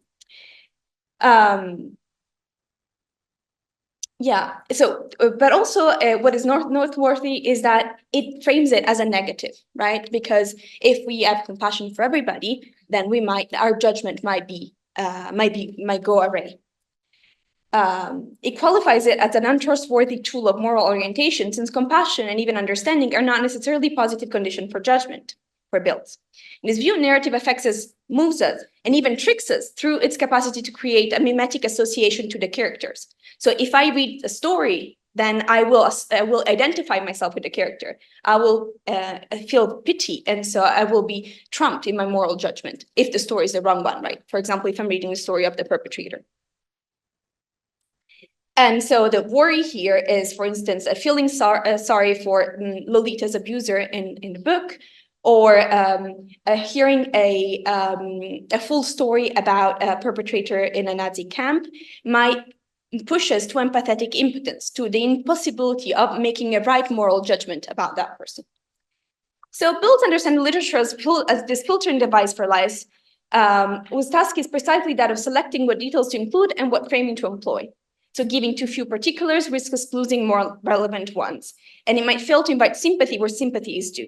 It's in the sense that I call it a moral compass, right? And she challenges the dual compassion argument. So the idea that we can be sympathetic to both the perpetrators in their circumstances and to the victims in their suffering. In this view, so then rich narratives cannot simultaneously invite empathy and allow condemnation of perpetrators because we, one, do not have the time or mental capacity to feel sorry for everyone. And more importantly, two, because alignment with one set of interest precludes our ability to align with another set. And I quote Biltz. This is why she argues that we should refuse to hear the stories of those being judged when doing so leads us to exonerate or even just empathize when we ought not to. What is more, in order to argue for the reduction and limitation of narrative's role in trials, Biltz ultimately advocates for the impoverishment of narrative itself. As both a descriptive and a normative matter, impoverished narratives can be better than enriched ones in leading decision makers to morally acceptable legal judgments. Okay, so this is one of the critiques. the problem that we will pity, we will empathize, we will identify with the person in the story, and that if it's the wrong story, will lead us astray. The other critique was raised by Lisa Griffin, who criticizes this, who is a critique of builds. And as she deems it dangerous, she deems the reductive story or the impoverished story dangerous for the reliability of decision-making and for the truth-seeking vocation of the trial. In fact, from our point of view, the problem of impoverished narratives and of true but incomplete accounts is that they can be misleading, and then they leave to jurors to supply the missing details in ways that are epistemically harmful because manipulated by narrative norms and expectations, right? So Griffin again admits that narratives are inevitable parts of trial and of decision-making, but proposes that they be limited by increasing the relative influence of analytic processes, right? We cannot get rid of narratives. They will always be there. We will tell stories to make sense of things, but we can offset them. We can put a lot of weight on other more analytic forms of reasoning. So for Griffin, the desirability of these analytic kind of check and balances is rooted in the intrinsic tension between the truth-seeking goals of the trial and the essential characteristics of stories. The author provides three main arguments for this tension. The first one is that the narrative is fundamentally indifferent to objective facts, and that it responds to its own rules, right? Then the narrative will seek to be very similitude and predictability. And two, that as a consequence, narratives invite readers to construct parts of the tale and raise expectations for the sequence, significance, and coherence of evidence, which risk causing distortions in fact-finding. So when we tell a story, when it is framed as a story, we tend to fill in the gaps, and we tend to mold reality to fit what the expectations that we have for the story. Three, she says, narratives incentivize intuitive and emotional decision-making in order to fill this perceived gap in evidence. And these emotional reactions are also led by narrative expectations and tropes and make the fill-in effects all the more pernicious as they invest the archetypes with a persuasive power of affect. Archetypes and metaphor all sway because they stir feelings or trigger memories. Stock characters get recognized and their traits held to be determinant of behavior in life. So when we tell a story, we'll tend to make assumption and to fill in the gaps in the way of, like, for example, when we understand a certain character to have certain moral traits, then we will conclude that they perpetrated certain actions, for example. So that is the danger.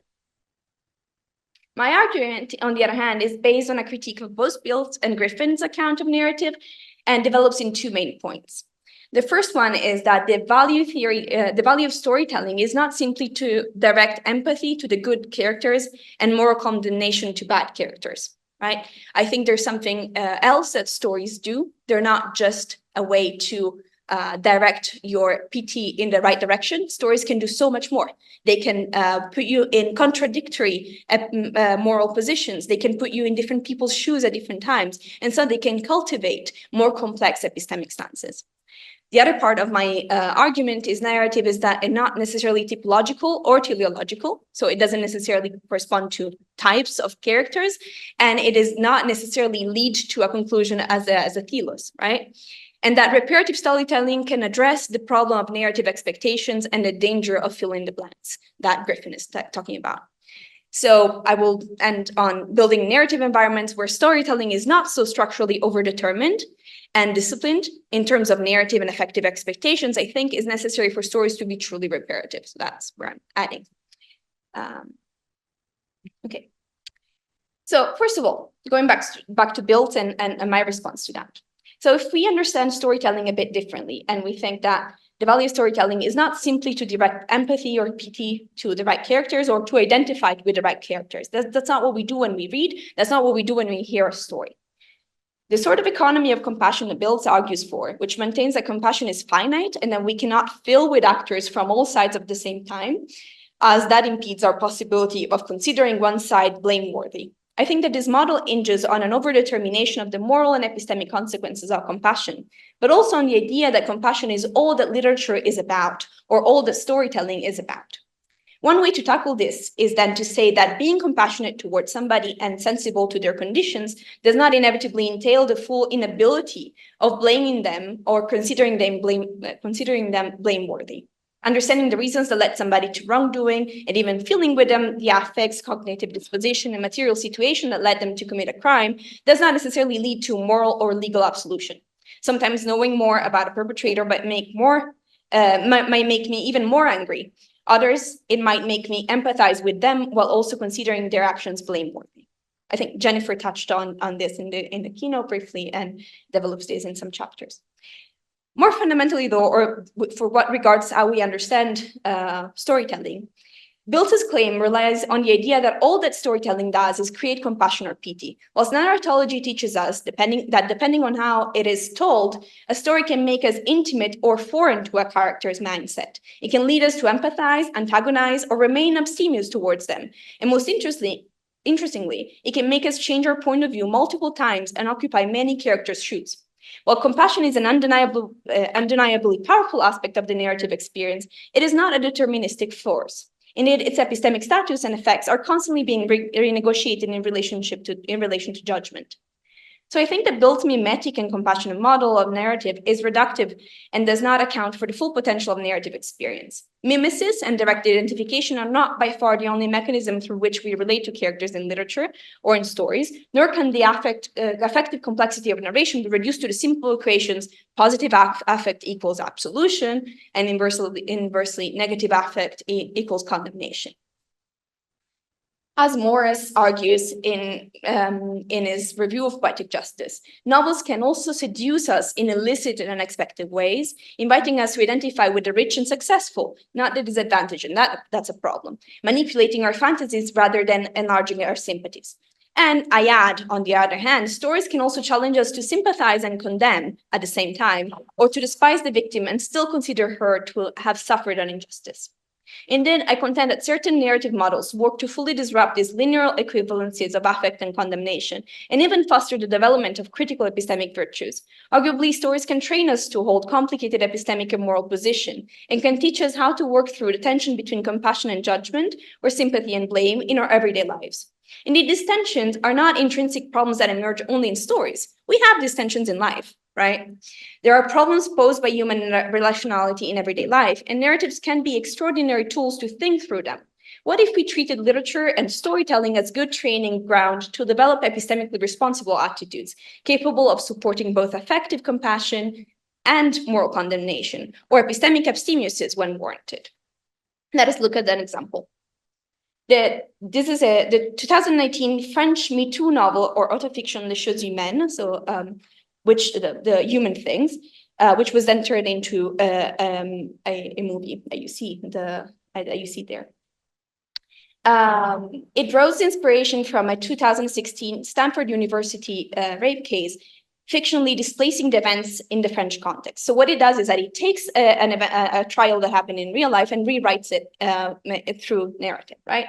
The narrator, Karine Thuil, reconstructed in details the reaction of the family and friends of a well-to-do boy of great success and social standing who was accused of rape by the daughter of his mother's partner. Thuil follows the trial and its repercussion on the family and of the defendant and of the victim. By doing so, she investigates the forms of epistemic partiality in friendship, so the ways in which we are partial to the people we love and people we know well.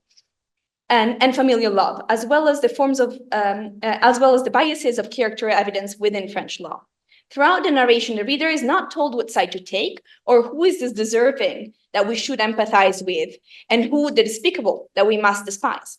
At different points in the novel, we feel compassion and revulsion, doubt and loyalty towards the same characters, depending on the positionality the narrator comes to inhabit. All of this seems to contradict quite effectively the idea quoted by Griffin, that narration aims to relief rather than skepticism. Sometimes narration can keep us on the edge of our seat and can keep us in abstemiousness of skepticism throughout the whole story. And it is also interesting that this fictionalization of the real life trial seems to attempt a form of epistemic reparation because the trial did not have such space for everybody's position, right? The trial was participated in rape culture in quite substantial ways.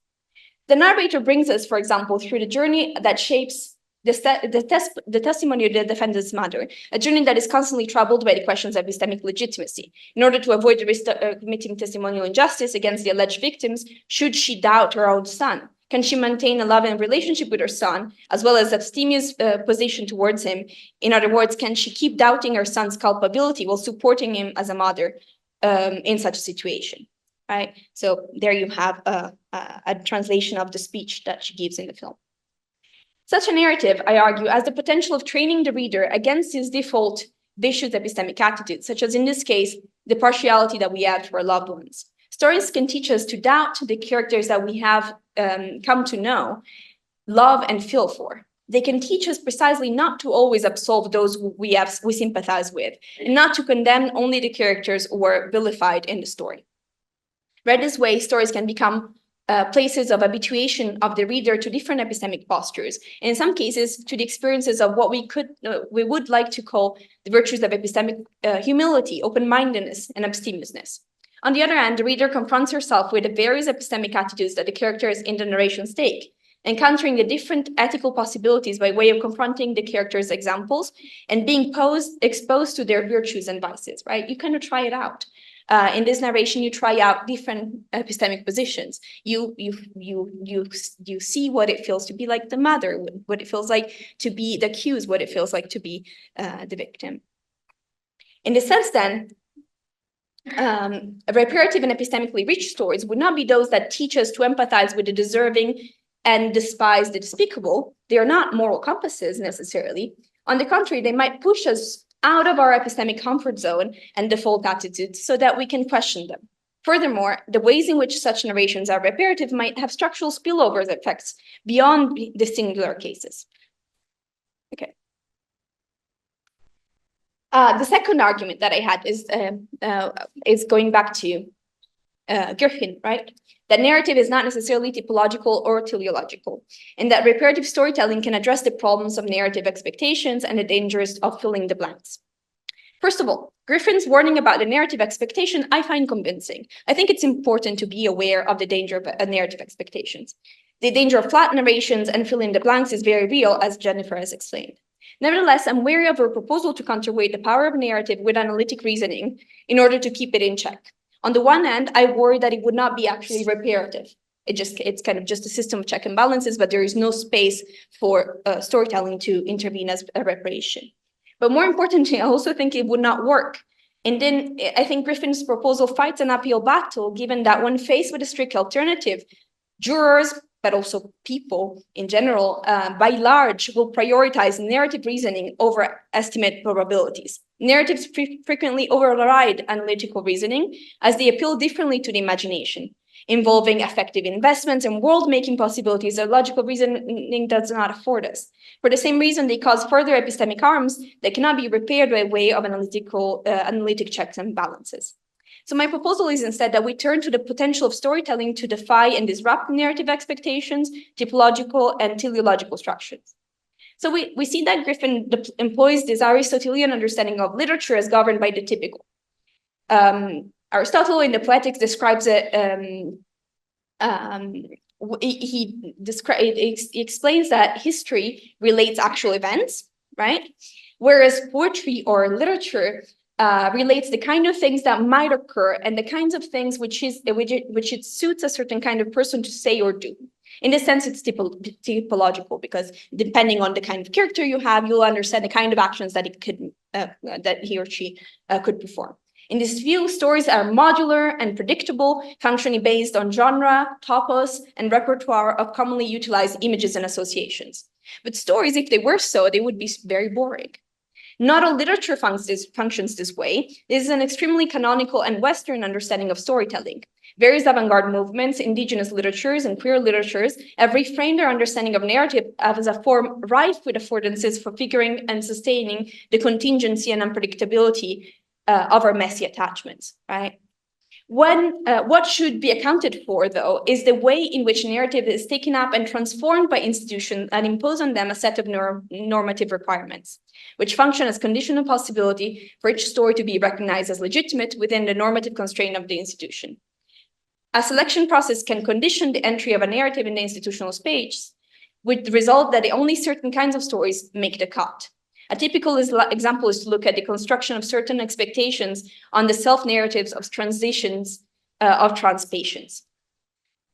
Given that in order to perform gender-affirming surgery, medical institutions started requiring linear forms of confessional discourse around transitions, those types of narratives became hegemonic within the trans communities, to the cost of excluding other possibilities and bending reality to fit such narrative expectations. So again, Griffin's argument is true, like, there is a problem there. Arguably, the dissemination of queer literature and transition worked to disrupt such linear and teleological models and offer epistemic reparation in personal and structural manners. Building narrative environments where storytelling is not so structurally overdetermined and disciplined in terms of the narrative and affective expectation is necessary for stories to be truly reparative. This would apply, for example, to the narrative expectation of specific genres of stories. So the narrative expectations are placed in different contexts on apologies, for example. How an apology ought to be performed, what kind of space it can be performed in, and does it require that it is accepted? Does it require that it establish blame in a certain way, etc., etc. To the discursive constraints placed on Me Too testimonies, or to the narrative conditions for stories to enter the various truth and reconciliations commissions, right? Is forgiveness a condition to even tell a story? I'll just make one last example if I have the time. We have the time. Great. Okay. I wanted to look briefly at one last example of how narrative can in fact subvert, instead of reinforce, expectation about coherence, linearity, and teleology, and even correct for some of the pitfalls of character evidence. So this is Vanessa Springora's autofiction, Le Consentement, so consent, which denounces a case of sexual violence that she endured at the hands of famous writer Gabriel Maznev. The whole mechanism of the text aims to upset expectation of the reader about teleological narration and character development, instituting a puzzling tension between character development and character evidence, or between the verisimilitude of the kinds of things which it suits a certain kind of person to say or do, to go back to Aristotle understanding of literature, and the ethical imperative to treat evidence fairly given the truth-seeking vocation of the work. This is an accusation. This book functioned as an accusation during the Me Too movement in France. It is an autofiction. It uses narrative through all of its tools. It is different from the kind of accusations that we've seen on Twitter. Nevertheless, it does perform that function. The reader is not certain from the outset of this narration of the nature of the crime on trial, partly because Springora boldly explores the paradox of the child's desire and love for the adult, and partly because she herself repeatedly rejects the term pedophile, maintaining an ample space of uncertainty. The narrator, the witness, is quite unreliable, or at the very least morally undecided, traumatically interrupted, self-hating, and unclear as to the line between right and wrong. At least that's the initial narration. She's not the perfect victim, not by far, and she does not paint herself as such. She is herself partial towards the accused and remains so in part until the end. The book, in fact, closes with the promise, I am not done with the ambivalence. And the reader is not either until a certain point. The moment of judgment does arrive, but it is not determined by narrative expectations. On the contrary, it is the beginning. In the beginning, we have the impression of reading a love story, which slowly turns into what is quite indisputably a case of pedophilia. What is interesting is that in her slowly unfolding portrayal of herself, Springora gives us innumerable elements to judge her and her character, putting the reader in the position of having to maintain the ambiguity that she herself feels throughout the narration. As a consequence, the novel forces the reader to overturn their own narrative expectation and to resist the potentially epistemically vicious effects of character evidence in order to blame the perpetrator and their action. So despite the fact that you might develop a certain understanding of the character, of the main character, the judgment, the narrator is pushing the reader to challenge that tendency, to challenge the tendency to associate to a certain kind of character, a certain kind of action. It also forces the reader to feel blame, despite knowing, As a consequence, the novel forces the reader to overturn their own narrative expectations and to resist the potentially epistemic vicious effect of character evidence. It also forces the reader to feel blame, despite knowing humanizing and personal character evidence about the perpetrator. you might end up reading this book and feeling pity for the perpetrator, or feeling a certain a deep understanding of the conditions of the perpetrator, and yet it's really difficult to leave this narration and not blame them. I thought of bringing this up because I think it's a helpful example of some of the things that I brought together. Because it marks a great difference. First of all, it marks a great difference from the Me Too stories that happened in more constrictive narrative settings than the novel. In France, there were quite a few accusations, Me Too accusations that happened. Yes. Sorry, Okay. I miscalculated, I'm sorry. Oh, that's fine. So sorry. It's okay. So just why did I bring this up? Because it's interesting, right? This, instead of having a specific framework like the one that we saw on Twitter, that we saw even in the press, here accusations develop through the novel, and that opens up an array of narrative tools that we see in action. And it also responds directly to Biltz's fear that if we empathize with the perpetrator of sexual harm, then we cannot do anything else but blame the victim. We can't do something else and blame the victim. It's just, it puts us in a conflicting and complicated epistemic position as readers. It teaches us something about how to listen to stories in more complicated ways. I'll leave it there. There was another point, but it's okay.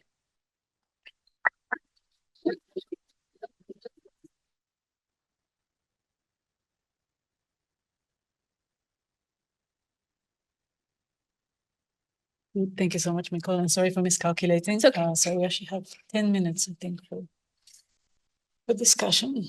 Are there comments, questions? Did you want to start? No, So thank you. I think that there's just so much in there that's super rich and interesting.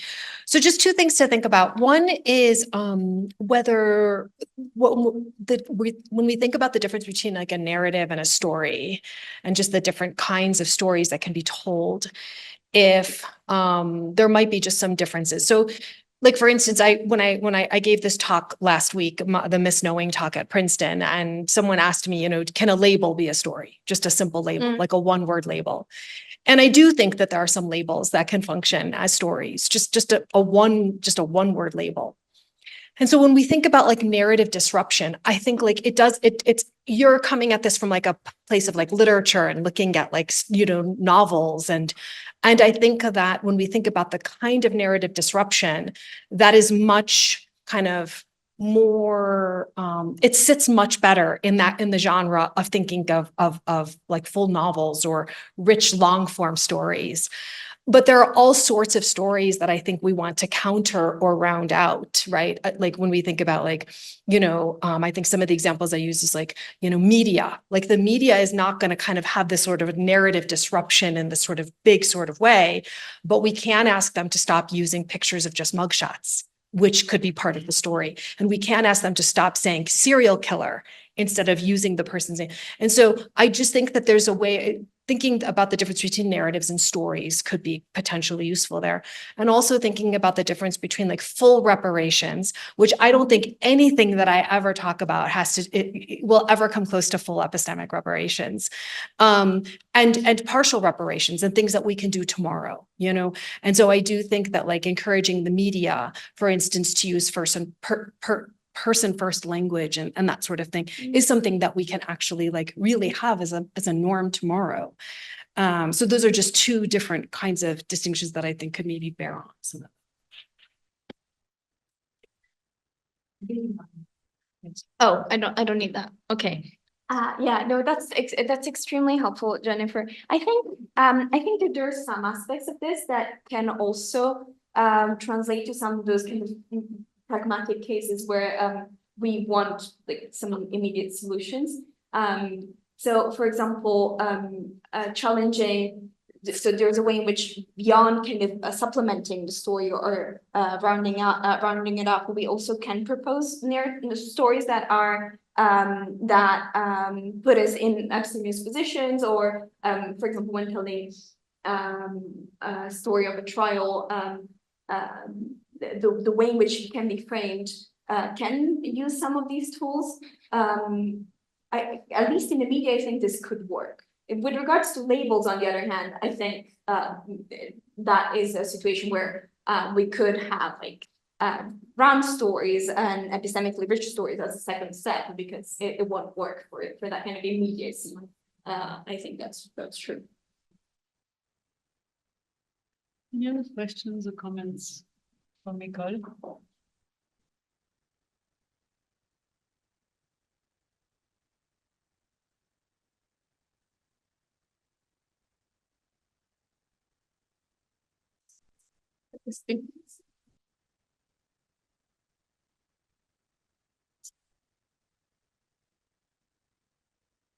Right, thanks for the talk. Yeah, I'm not sure if the question would make sense, but I'm thinking, aren't there ways in which how we relate to stories is almost determined by our positionality and almost like what we think that story might do for us? For example, we are supposed to hate criminals, right? But most people watch heist movies and we are rooting for the criminals. So in those sorts of senses, I mean, it's almost like throws away the whole notion that in stories we are meant to root for the good person and hate the bad person, because it's more complex in those settings. But might it not be the case that why we like the criminals in heist movies, for example, is because we just think there's something wrong with the system and we have nothing to lose if these people steal from others? I don't know if there's any sort of connection between our positionality and how we sort of choose to interpret stories, who we choose to relate with in stories, and who we choose to almost like vilify in stories. Yeah. I absolutely think that's one. I can think of examples where what you're saying is true. So then it depends on the kind of positionality that we are put in the narration, right? So the way in which a story can be told is I put you in a position of having nothing to lose, and then you love the adventurous criminals. But I think also that there are other cases where you might be placed in throughout the story in also the position of the person that is who is suffering the heist, and those are the stories that I think create that kind of tension and kind of challenge the way in which your intuitions might be working, and they kind of train a different kind of listener or reader. So I think there's cases where that's the case, and then there's also situations where the narrations can play with both positions. Thank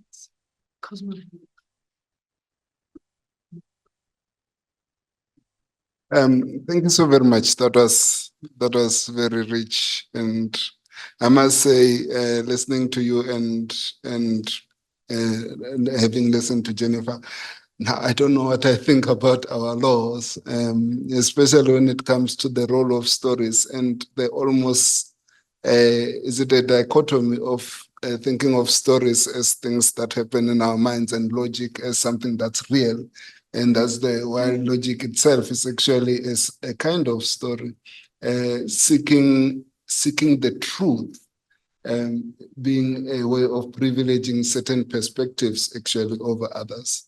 And now it really now got me wondering about we don't have a jury system anymore in South Africa. And I was resting assured on that view, but now I see what's wrong with that also. So thank you so very much.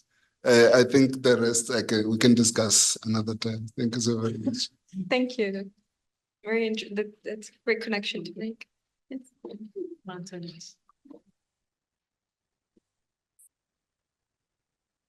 Okay, even if I don't have my voice is okay. Oh, following. Okay, you're right. Okay. From your presentation, I was just thinking, as victims and perpetrators, okay? Usually it's all about victims and about perpetrators. It's like, we are not sure whether they'll be telling the truth or not. And what if the perpetrator actually speaks the truth. Okay, because he or she would feel like I am carrying this burden and I don't want to die with this heavy load, but I need to tell someone about this.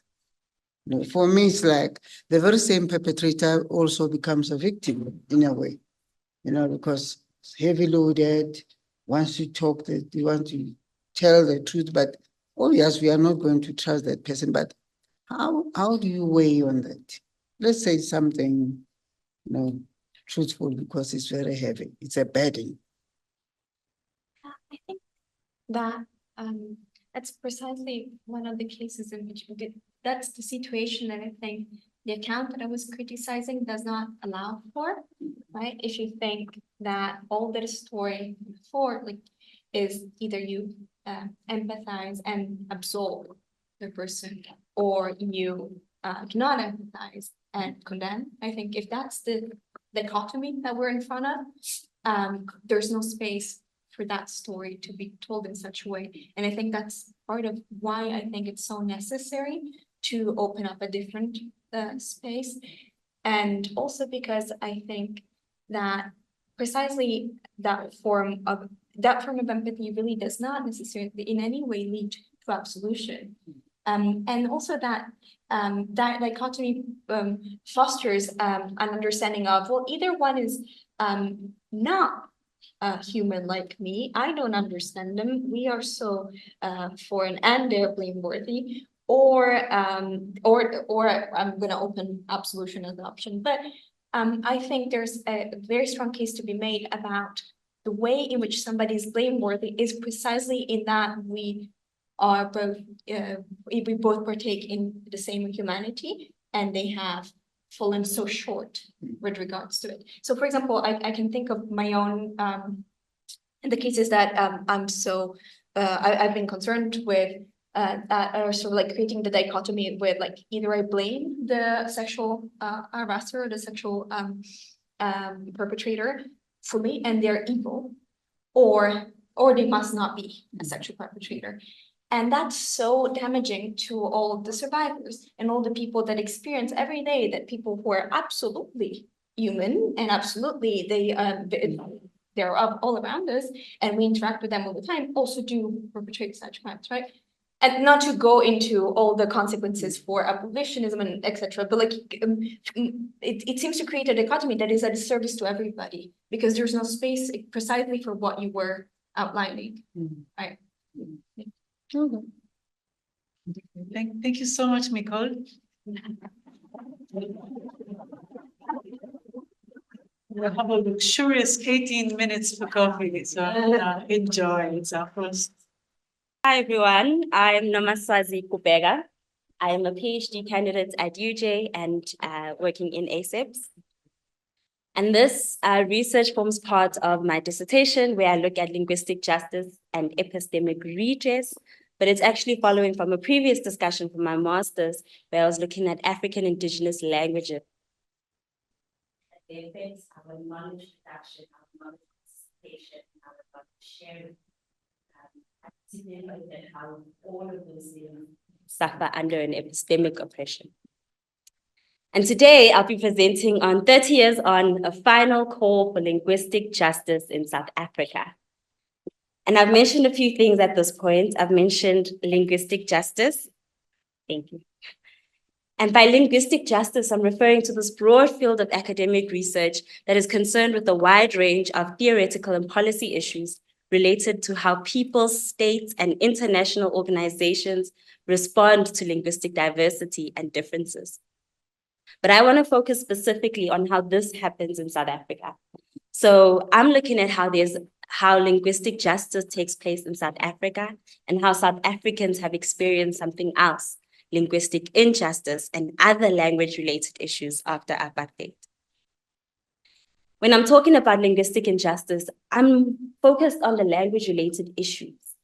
I specifically want to look at the inequalities or unfair treatment of people and groups based on their languages. And I'm looking firstly at linguistic discrimination. Linguistic discrimination here would refer to this unfair treatment, but this unfair treatment results in some people being given some sort of accesses, some sort of quality education, for example, some sort of privileges related to the language that they speak versus the language that they do not speak. And how, on the other hand, there are people who don't have those same privileges or who suffer inequalities or unfair treatments based on language. I'm focused and looking in this case on policy and language loss. What I'm concerned about is how our lack of usage of our indigenous languages in South Africa could be resulting in some sort of disruption to our knowledge, disruption towards our past knowledge, disruptions towards our future knowledge, but also our participation. And I will be looking at these linguistic cases that show this. So when I'm thinking of this policy and language loss, I'm looking at the treatment of indigenous languages and their speakers. I'm also concerned with the lack of usage of indigenous languages. And finally, I focus mostly on how the marginalization of these languages contribute to the silencing of individuals and language speakers. But I think South Africa provides a lovely case to think about linguistic injustice. This is because of our multiculturalism, but also of our multilingualism. And I want to look at this historically, but also in the future. I think South Africa historically has witnessed a broad range of circumstances where in language, there's been injustices and inequality. Firstly, from a colonial legacy where indigenous groups were sort of marginalized, alienated, exploited, harsh treatment towards them, and how these injustices not only contributed to their experience then, but how it impacts them today. And then I want to look at how there's an apartheid legacy as well in our history and how this has affected South Africans. For example, during apartheid, the only two official languages in South Africa were English and Afrikaans. Those were recognized languages. I'm also going to look at how this has impacted education policies and how our participation in education systems, from the schools we went to the point of, doing a PhD, but also in our engagements with one another and communications, how education policies affect us. Finally, I think there's a social and an economic and a cultural inequality that takes place where certain cultures, economic status are privileged based on language and how this causes or brings about inequalities in South Africa. The post-1994, this is after thinking about apartheid legacy, post-1994, in 1995, South Africa constitutionally recognized 11 official languages. And this was something that we are heralded for, something that we're considered we get recognition for that, having 11 official languages in South Africa. But my concern is whether acknowledging these languages, only 11 official languages, can be considered a linguistic justice. Have we done right to the groups that we are saying have experienced linguistic injustice? So then I ask, 30 years on, have we achieved linguistic justice in South Africa? I'll argue that linguistic justice requires epistemic reparative actions in addition to this constitutional recognition. So in addition to being recognized as an indigenous group or to have your languages become recognized, there's a requirement for epistemic forms of reparations. Reparations to how we know, reparations to what we know, reparations to who participates in knowledge, reparations to correcting knowledge or ideas or perceptions. Linguistic justice, in other words, cannot be attained when epistemic reparations have not been enacted. And with that wordful, or that mouthful, with this background, I'll begin this talk by looking at 3 cases of linguistic injustices in South Africa. Thereafter, I'll return to this question on whether our language policies have been properly reparated. Finally, I'll look and argue for this linguistic justice that requires epistemic reparations. My first case is the linguistic injustice that I think occurs in the Truth and Reconciliation Commission that was not necessarily recognized or isn't frequently acknowledged.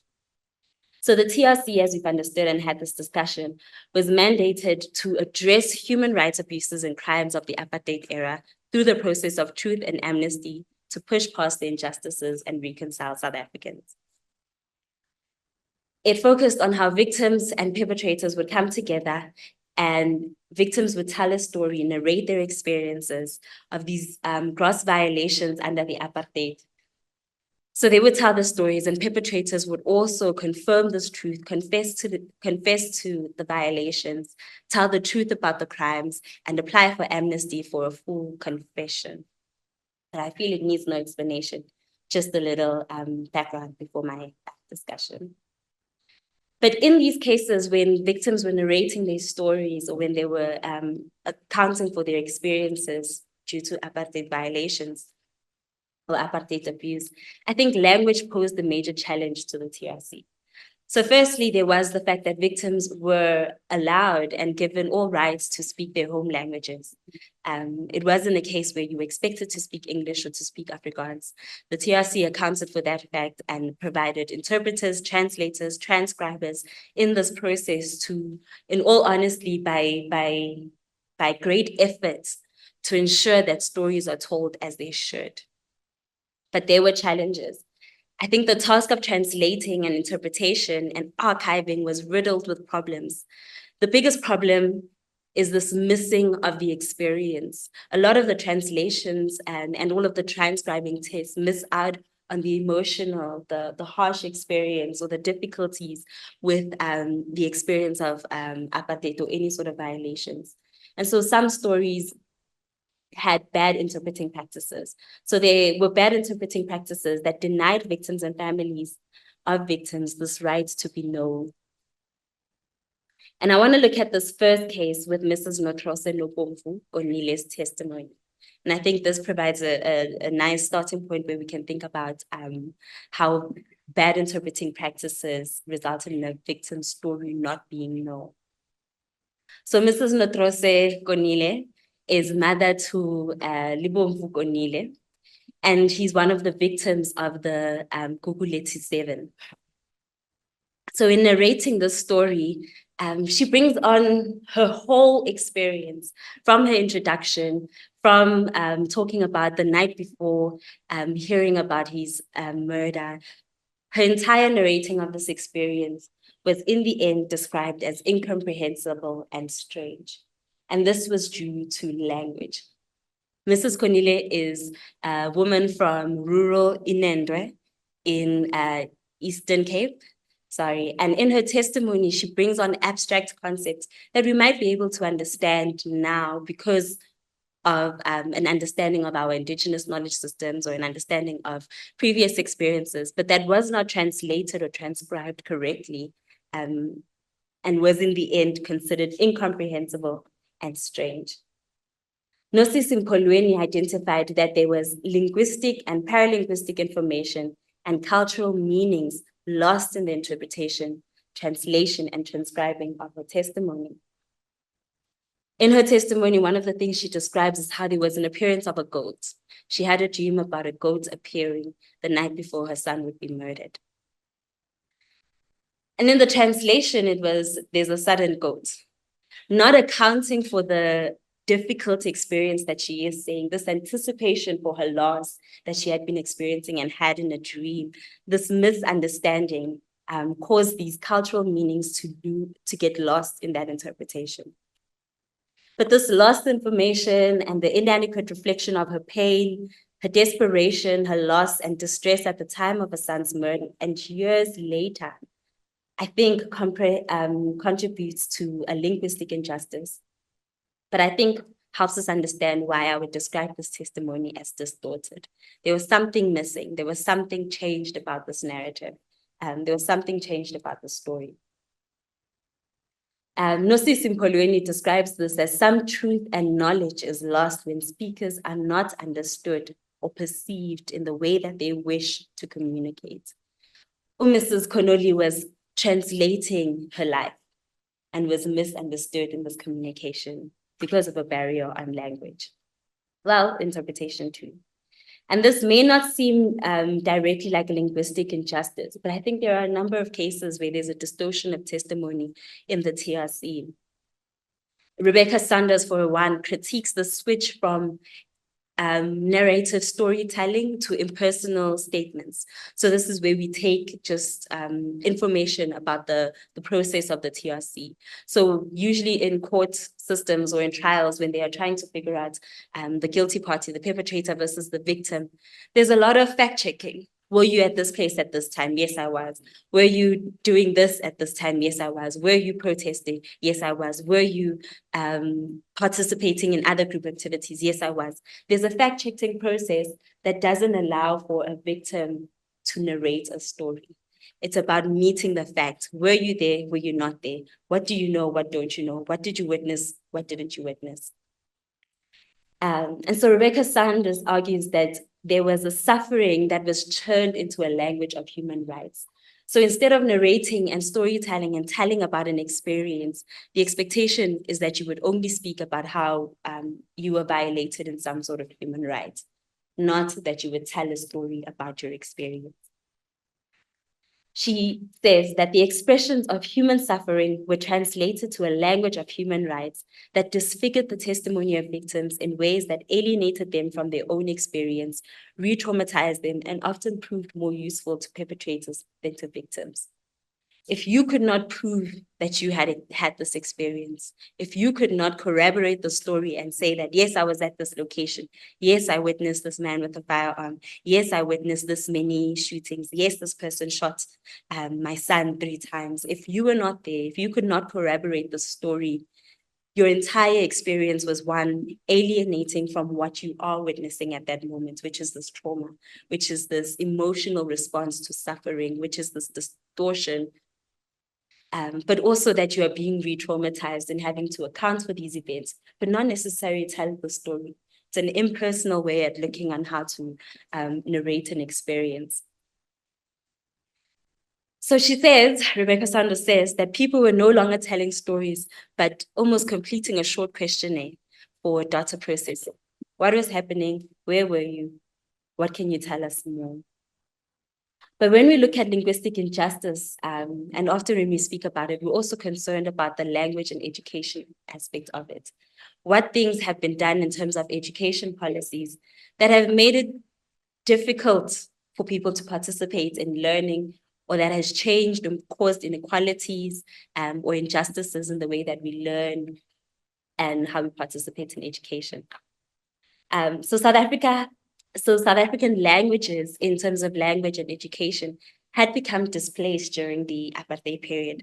As I mentioned before, that only English and Afrikaans were recognized as official languages.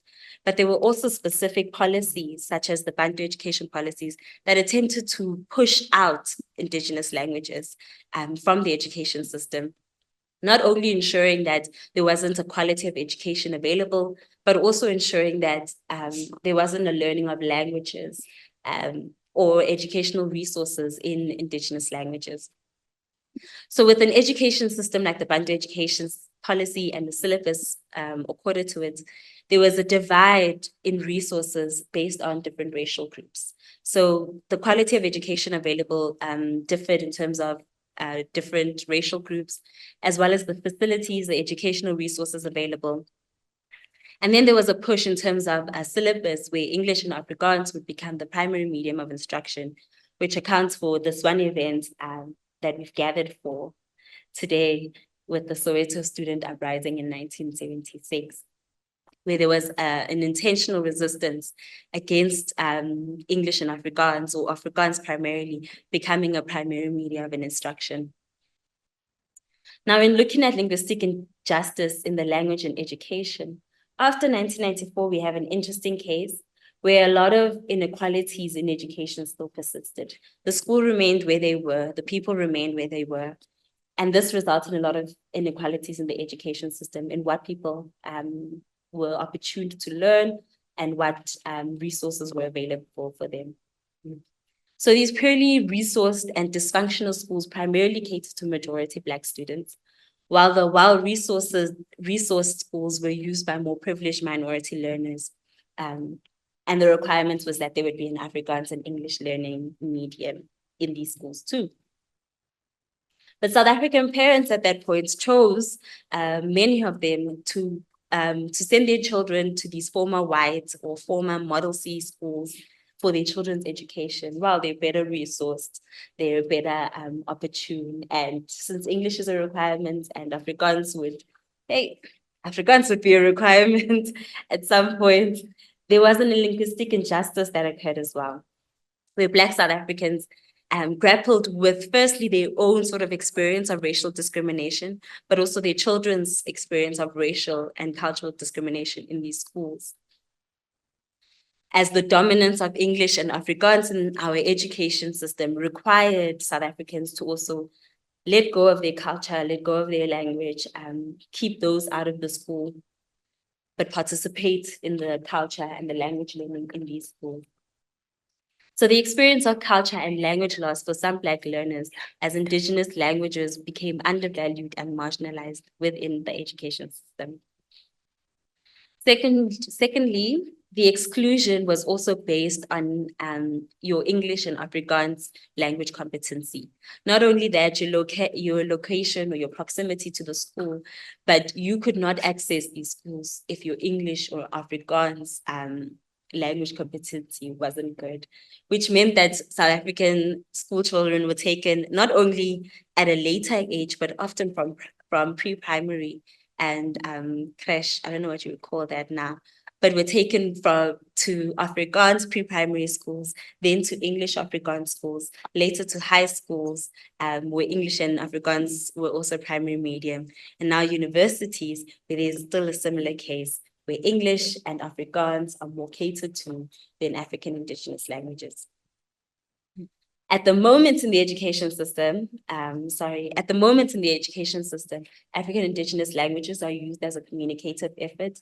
And so usually the university can communicate in Zulu or Sesotho, just depending on the proximity or the area of where the university is and the majority language, like African Indigenous language, knowing in that area. They would communicate in Sotho in terms of formal communication, but there's a lack of teaching, there's a lack of learning, even for students who went through an entire system that expected them to know English, Afrikaans better than their own home language or Indigenous languages. And then I want to look at this third case. This case is the Senzo Mayiwa trial that is ongoing and is quite popular in South Africa, and I think has brought all of us to the attention. And in this case, we see how linguistic injustices can happen in court settings. There's a monolingual language of record policy that requires any person, any witness, any advocate, any person participating in the court system to primarily use English. 1, to communicate the events they remember seeing. 2, in documentation. 3, in sentencing. There's this expectation that English will primarily be used. I know someone else had mentioned that there's also the Latin American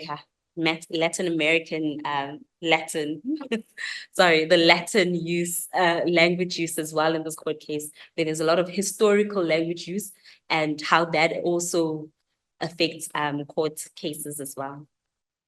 But my concern with this is that it makes it difficult for witnesses or other participants and hearers in trial to participate fairly because of this expectation on English. I think South African Indigenous languages and Afrikaans now, participants are challenged in their ability to understand the proceedings due to the law language jargon, the expectations that you would understand what is being asked of you, what confession is being made, what you're being accused of, what you are asking to recount. And 2, because of language generally, that there's a difference and a multilingualism in South Africa that isn't acknowledged in the court system. Now, with the linguistic injustice with Senzo Mayiwa's trial, according to Dokrat and Kashula, the lack of linguistic and cultural training and sensitivity that not only affects witnesses, but advocates too, as judicial officers, disregard this multilingual context of the courtroom. They argue that court interpreters are necessary and important part of ensuring criminal justice in South Africa's court system. But thirdly, that the language barrier caused by monolingualism in the courts is often imposed on speakers. And in this case, we're looking at Judge Tifiwe Maumela and he's explained his expectations that the witness, the advocates, and everyone participating in this court system would use English. This, according to Anin Dokrat and Kashula's argument, displayed a lack of sensitivity towards Advocate Defo, as in his attempts to address questions to witnesses and to pose questions and to ask and to corroborate stories, the expectation was that he would use English. But these witnesses would have preferred to be able to use their home language, is the argument. Or these witnesses would have preferred to switch between English and their home language. And Judge Maumela did not allow for that space. This, I am arguing, causes a linguistic injustice in that the witnesses cannot be known, and that the witnesses participate in the fact-checking that we looked at with the TRC, and that the witnesses are expected to understand and know what's going on in this court system, but also to not have a translator present at that moment to narrate each thing, each word that's being uttered by the judge, each word that's being spoken by the counter. What would it be? The counter. I think you're cool. The opponents. Yeah, so this case highlights for me a linguistic inequality and bias in how we judge people based on how they speak, their lack of vocabulary, their lack of speech. They can be judged in terms of accent and tone, and how when this takes place in a court trial, the amount of injustice that is also being is present is quite problematic. So the linguistic bias is problematic when we consider this court's participation. But the lack of linguistic education, and particularly now I'm referring to like the lack of linguistic education on multilingualism as well, that excludes the fair participation in court systems and disadvantages majority of South Africans who speak their home language and prefer to do so in these court cases. So then I come back to the question, are our language policies properly reparative? And I think South Africa has made great strides towards linguistic justice in terms of policy, but there still remains a few calls that need some attention to. Firstly, the call for South African indigenous languages to be used, revitalized, and preserved for language and education, and I would add in our legal system. Secondly, the call for multilingualism in court systems and interpreters for witnesses testifying on trial and other trial participants. I think the one thing that I didn't mention with the court system is how when witnesses are narrating these experiences, how much of the story is lost when they're forced to speak a different language, or when they're forced to communicate in only certain legal terms. So epistemic reparations and linguistic injustice. The three linguistic injustice cases that I described, Senzo Mayua's trial, the TRC, and secondly, the language and education policies we have in South Africa. Each of them show how our language biases can often interfere with the right to be known. And now we'll come back to the epistemic reparations and linguistic injustice, how these two meet and my arguments. The epistemic reparations, according to Lackey's 2022 paper, I'm sorry for that, are intentionally reparative actions in the form of epistemic goods given to those epistemically wronged by parties who acknowledge these wrongs and whose reparative actions are intended to redress them. She describes that these epistemic reparations can come for victims of gross violations and injustices that can be epistemically wronged in 4 distinct ways and thus require epistemic reparations. The first is invisibility, and this is when one is made unknown. This lacking of beliefs about a person or acknowledging them as persons results in invisibility. Secondly, and thirdly, the vilification and the demonization, how victims of gross violations and injustices can be epistemically wronged when they are vilified and demonized means that they are changed, distorted, or effectively replaced, or their image is effectively replaced with an inaccurate and harmful version. Thirdly, the systemic distortion that prevents those who are victimized from being properly recognized as members of the epistemic community. And I'd like to highlight the ways that linguistic injustice kind of narrates these epistemic wrongs and the epistemic harms that come for it, and how epistemic reparations can help us understand this. So I'll begin with the TRC. Firstly, with the TRC, I'm identifying that there's an invisibility and systemic distortion, where because one has been made invisible, if their experience and their storytelling and the narrating of what they've been through has been relegated or considered has been considered or has been distorted in any way, I'm arguing that there's an invisibility and a systemic distortion, where they're no longer considered as part of this epistemic community that can account, explain for this event, or contribute to this like a knowledge participation. So I'm looking at how, one, victims of these gross violations in the TRC have this rights of the survivors to be seen, heard, and known. Secondly, that the rights of the family of victims have this have a right to be known. Secondly, the right of the truth to be known in the TRC. Now, linguistic injustice, when it is present, can disrupt this entire process. How you may experience this right, but can never be known, can never be understood, how families of these victims can never be understood, or how there can be invisibility in these cases based on or caused by something like poor interpretation. Secondly, looking at language and education policies, the marginalization of cultural identity and language in the education of school learners and university students, I think, counts as an epistemic reparation. And that because our African indigenous languages are being kept out of our school systems up to a certain age, how this causes a marginalization to a cultural knowledge, how this causes a marginalization to your own personal identity, knowledge of how, knowledge of your history, knowledge of the effects of something like an apartheid policies, how this history of this marginalization is one can be narrated and seen through linguistic injustice, but also how this contributes to what you get to know, what you afforded the opportunity to understand based on your language knowing. But secondly, that there's a systemic distortion where linguistic injustice can often disrupt an epistemic community's ability to engage, how it can consider some people as part of the community because of language or the language that they speak, but push others out.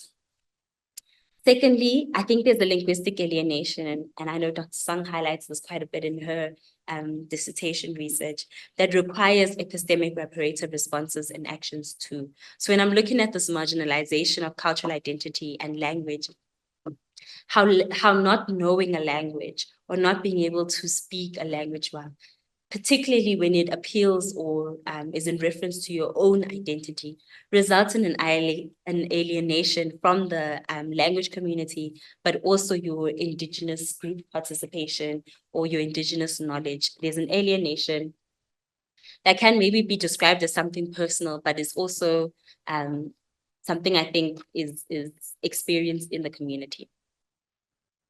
Finally, looking at the Seunghyun trial, the monolingual record court system, I think forces participants in court systems, specifically witnesses, to be impeded by linguistic biases, where we consider some testimonies, for example, as acceptable or true compared to others, and this can be based on linguistic biases too. And I think Seunghyun's trial is so pivotal because we're also concerned about the truth on who or what has caused this case, what happened to Seunghyun. And when there is linguistic biases, I think we can, when watching this court case, I think we can impose this idea that because of language, someone is the perpetrator, or these people are holding or hiding a truth about what has happened. Secondly, this vilification and demonization comes into play here, where we're now looking at how, based on what language you speak, how well you speak the language. For example, if you're speaking Tsotsi Sotita, and you're expected to corroborate the story of how you are innocent, how there can be a vilification and demonization just solely based on language and a linguistic discrimination and bias there. But I think this also is a perfect case or for thinking about a one-dimensional story and how this results in misknowing, how certain testimonies, certain accounts from witnesses can be dismissed that results in us not only not knowing the witness, but also not knowing the truth at the end, and resulting in a one-dimensional story where we find who did or who murdered Seunghyun or what happened that night, but we aren't taking into consideration each of the witnesses and each of the people who were present that night's story. And I think that brings me to my end, to think about how these epistemic reparations almost require linguistic injustice, but also how linguistic injustice required epistemic reparations. And that is reparations to know-how, reparations to knowledge, but also reparations on victims for their right to be known. Thank you so much.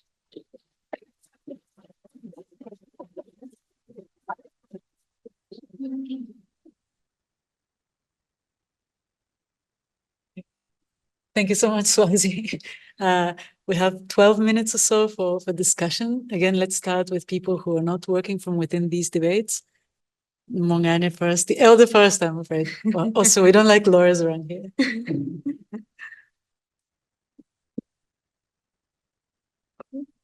Nomaswazi, pardon me for almost risking to be vulgar.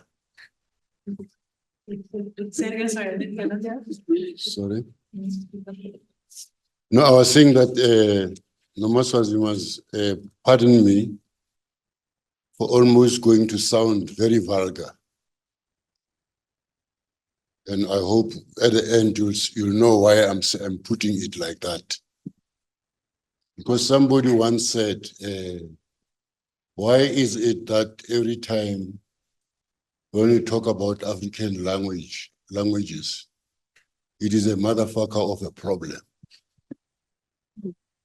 I think that just gives us an understanding of the problems, the underlying problems that Nomaswazi is talking about. African languages have had a two-system development. There was a time when it was very easy for Africans to talk in their languages. Even during apartheid, it was much more easier to talk in our own languages. When you were not able to explain something in English, you went into Sesotho or Zulu or Xhosa or like that and explained it. At the point at which there's a turning point towards freedom, this becomes a different problem. Everybody resorts to talking English and almost forbidding African languages to be spoken. And this is what makes it the motherfucker of a problem, because you are saying, what are we going to do? But you see, the problem is that the other challenge is that Parliament passed a law which was supposed to be an empowering process for African languages to grow. The Pan-South African Language Board is established, is funded, is recognized. But at the point at which the issue of education comes into play to say, can we teach African language through African languages at schools? The whole nation almost goes on a boycott, on a revolt. To say, are you delegating our children to slaves? Because if they speak only Sesotho or isiZulu or Chivenda, it won't work. They will not be heard what they are saying. I'm putting it like that to say, it would seem to me that as African intellectuals, we really have to do what you are doing. Pay strict attention as to what is the problem behind this thing. You come to my home, 2 of the last boys of my sons speak only English. I was saying this morning, I was looking one in the eye and saying, did you know what? He was cooking mabele. He's cooked mabele, and he comes to me and he says, Papa, do you want mabele? Mabele. And I say, you can't talk to me about mabele, you. Because we're talking about your mother's breasts with me. You want mabele. It's mabele. Now, I mean, I'm defining a very serious problem within the context of a home. What about in courts? What about at school? What about at work? Non-functional.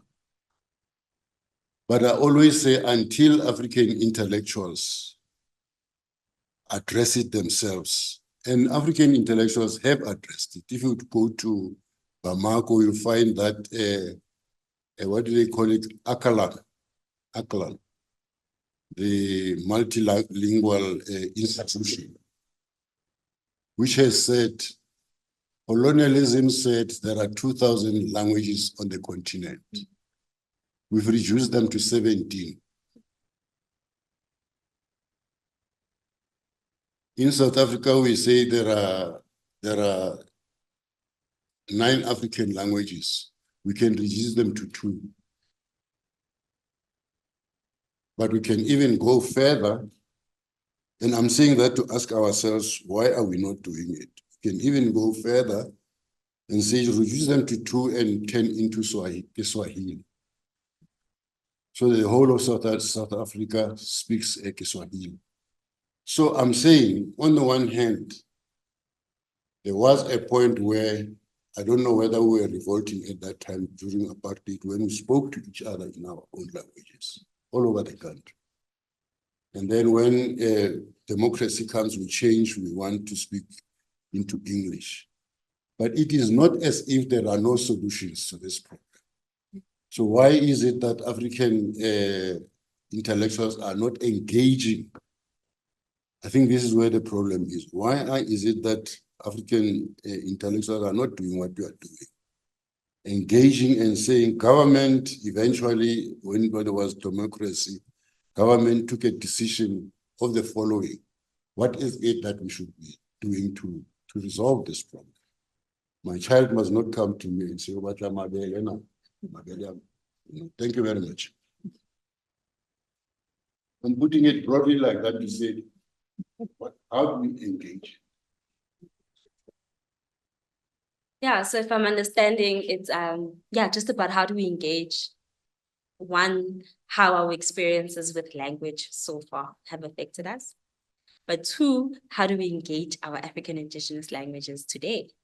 And I think it's challenging to think about it, but I always argue the continuity of it. I think argue for the continuity of our languages. So where our languages are being used, and I like the example of thinking about it in education, because I think that's the biggest miss, is how because we were forced or how we quickly learned English and had to let go of our African indigenous languages, there was a huge loss, but how we can actually learn our African indigenous languages, but not only our own, we could learn other languages. I think the reason why I'm always linking it to those 2 groups or to the identity aspect is that I think there might be a more motivating reasons when we think about how in our multilingualism, if we all went and learned our indigenous languages fully and used them fully, how we could also have access to the knowledge that the culture describes. So we could learn Swahili altogether, and that would be great, but we would also be describing a different culture, a different life. And I think when we go back and think then about our personal stories, even that if we were learning our own languages and keeping these languages alive by continuing to speak about them or continuing to create spaces where we can do that as African intellectuals in these academic spaces, but in our daily lives, as we do and should be doing, we would make a greater effort to connect with our knowledge systems, but also to do more with our knowledge systems. Yeah. Cosmologies. Oh, that's, yeah, I think, okay, yeah, I think cosmologies. Where's the, yeah, okay, sorry, there's only time for one question and Cosmo was already. No, thanks. I will be quick and I'll cut my questions from 6 to 2. Actually, with the case of the Maywa trial, Judge, I forgot the presiding officer's name, was actually correct, unfortunately. So the situation is more dire than you think. It's misconduct for a legal representative to speak a language other than English or Afrikaans in court in South Africa today. So I'm sure he was displeased because the council knew that he was conducting misconduct by speaking a language other than English or Afrikaans. Even Afrikaans is not easy to use anymore in court because some presiding officers get offended. Then that's another misconduct. And when lawyers then speak, this is now, yeah, when lawyers speak Latin, when they use Latin phrases, it's not just the words they're using, that's the painful part. It's the concepts, what the law is. That's what they're communicating, what we mean by law. And it goes back to Roman Dutch authors who were describing what they understood the law to be, but that's what we are carrying with us. And it's unfortunate because there's also a difficulty of interpretation where the concepts don't translate. When I tell people that to kill a person is not murder, it's controversial, but anyway, thanks. I think I should, for the interest of time, stop there. Thank you.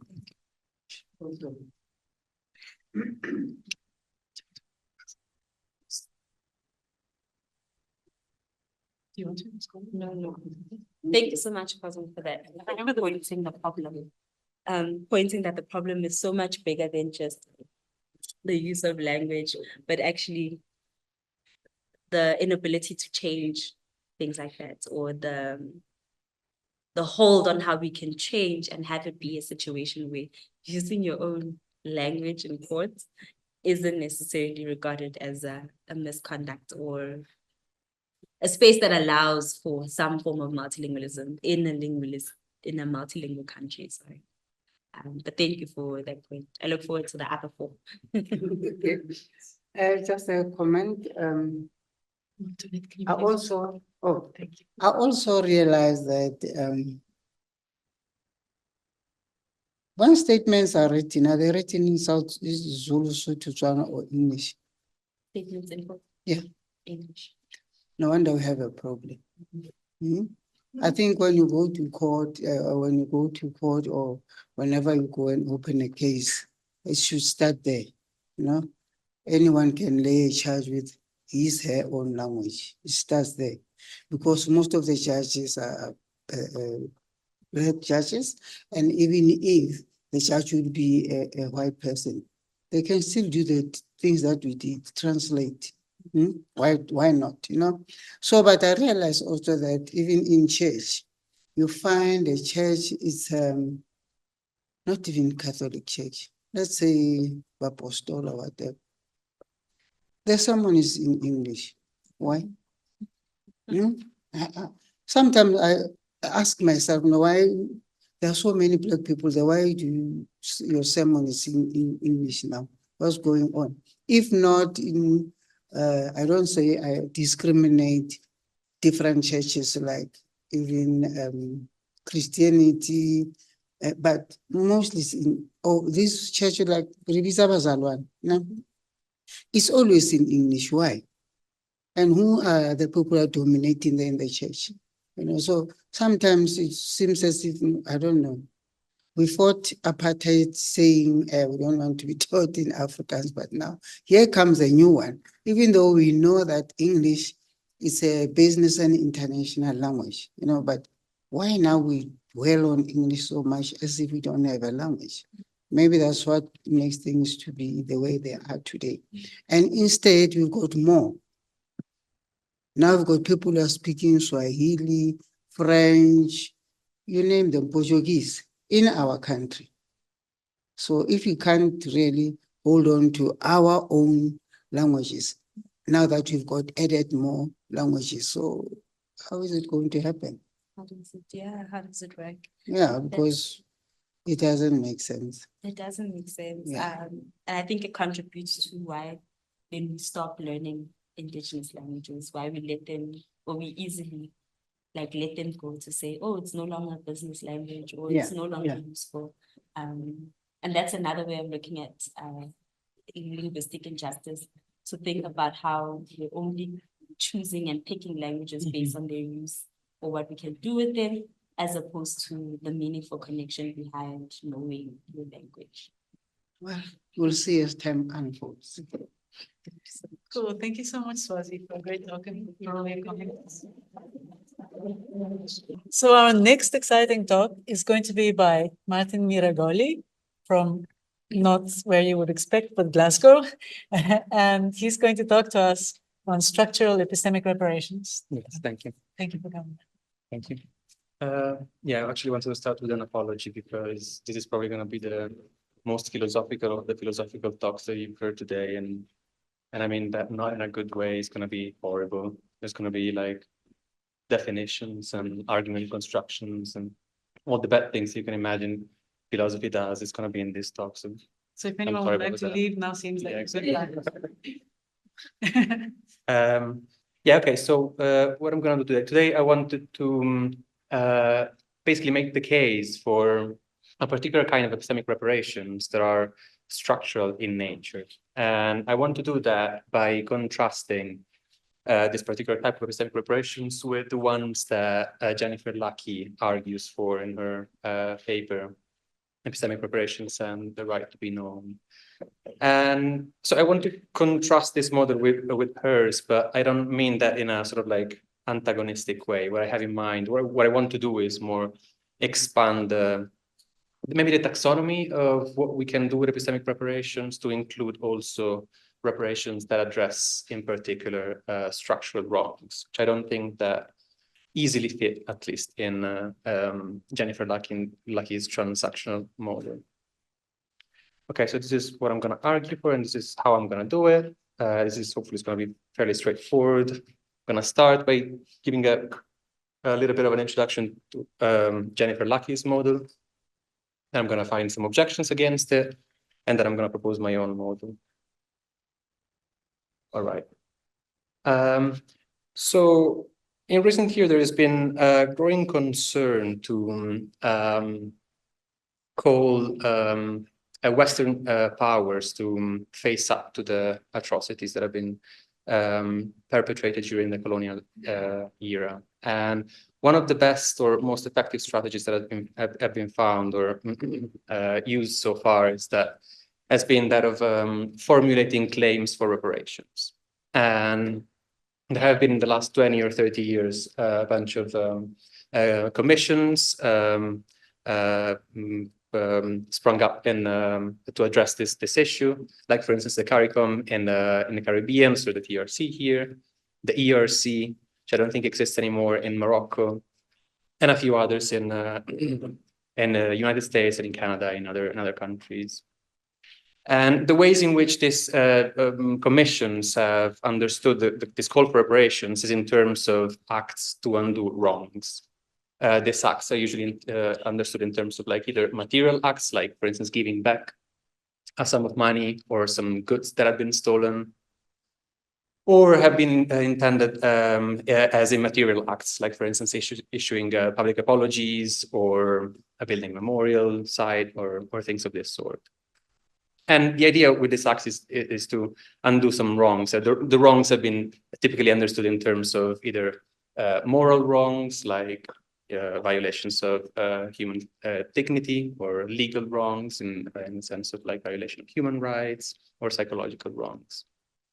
And An important passage in Lackey's argument is to say that in addition to moral, legal, and psychological wrongs, there are also distinctive epistemic wrongs, wrongs that we suffer in our capacity as epistemic agents.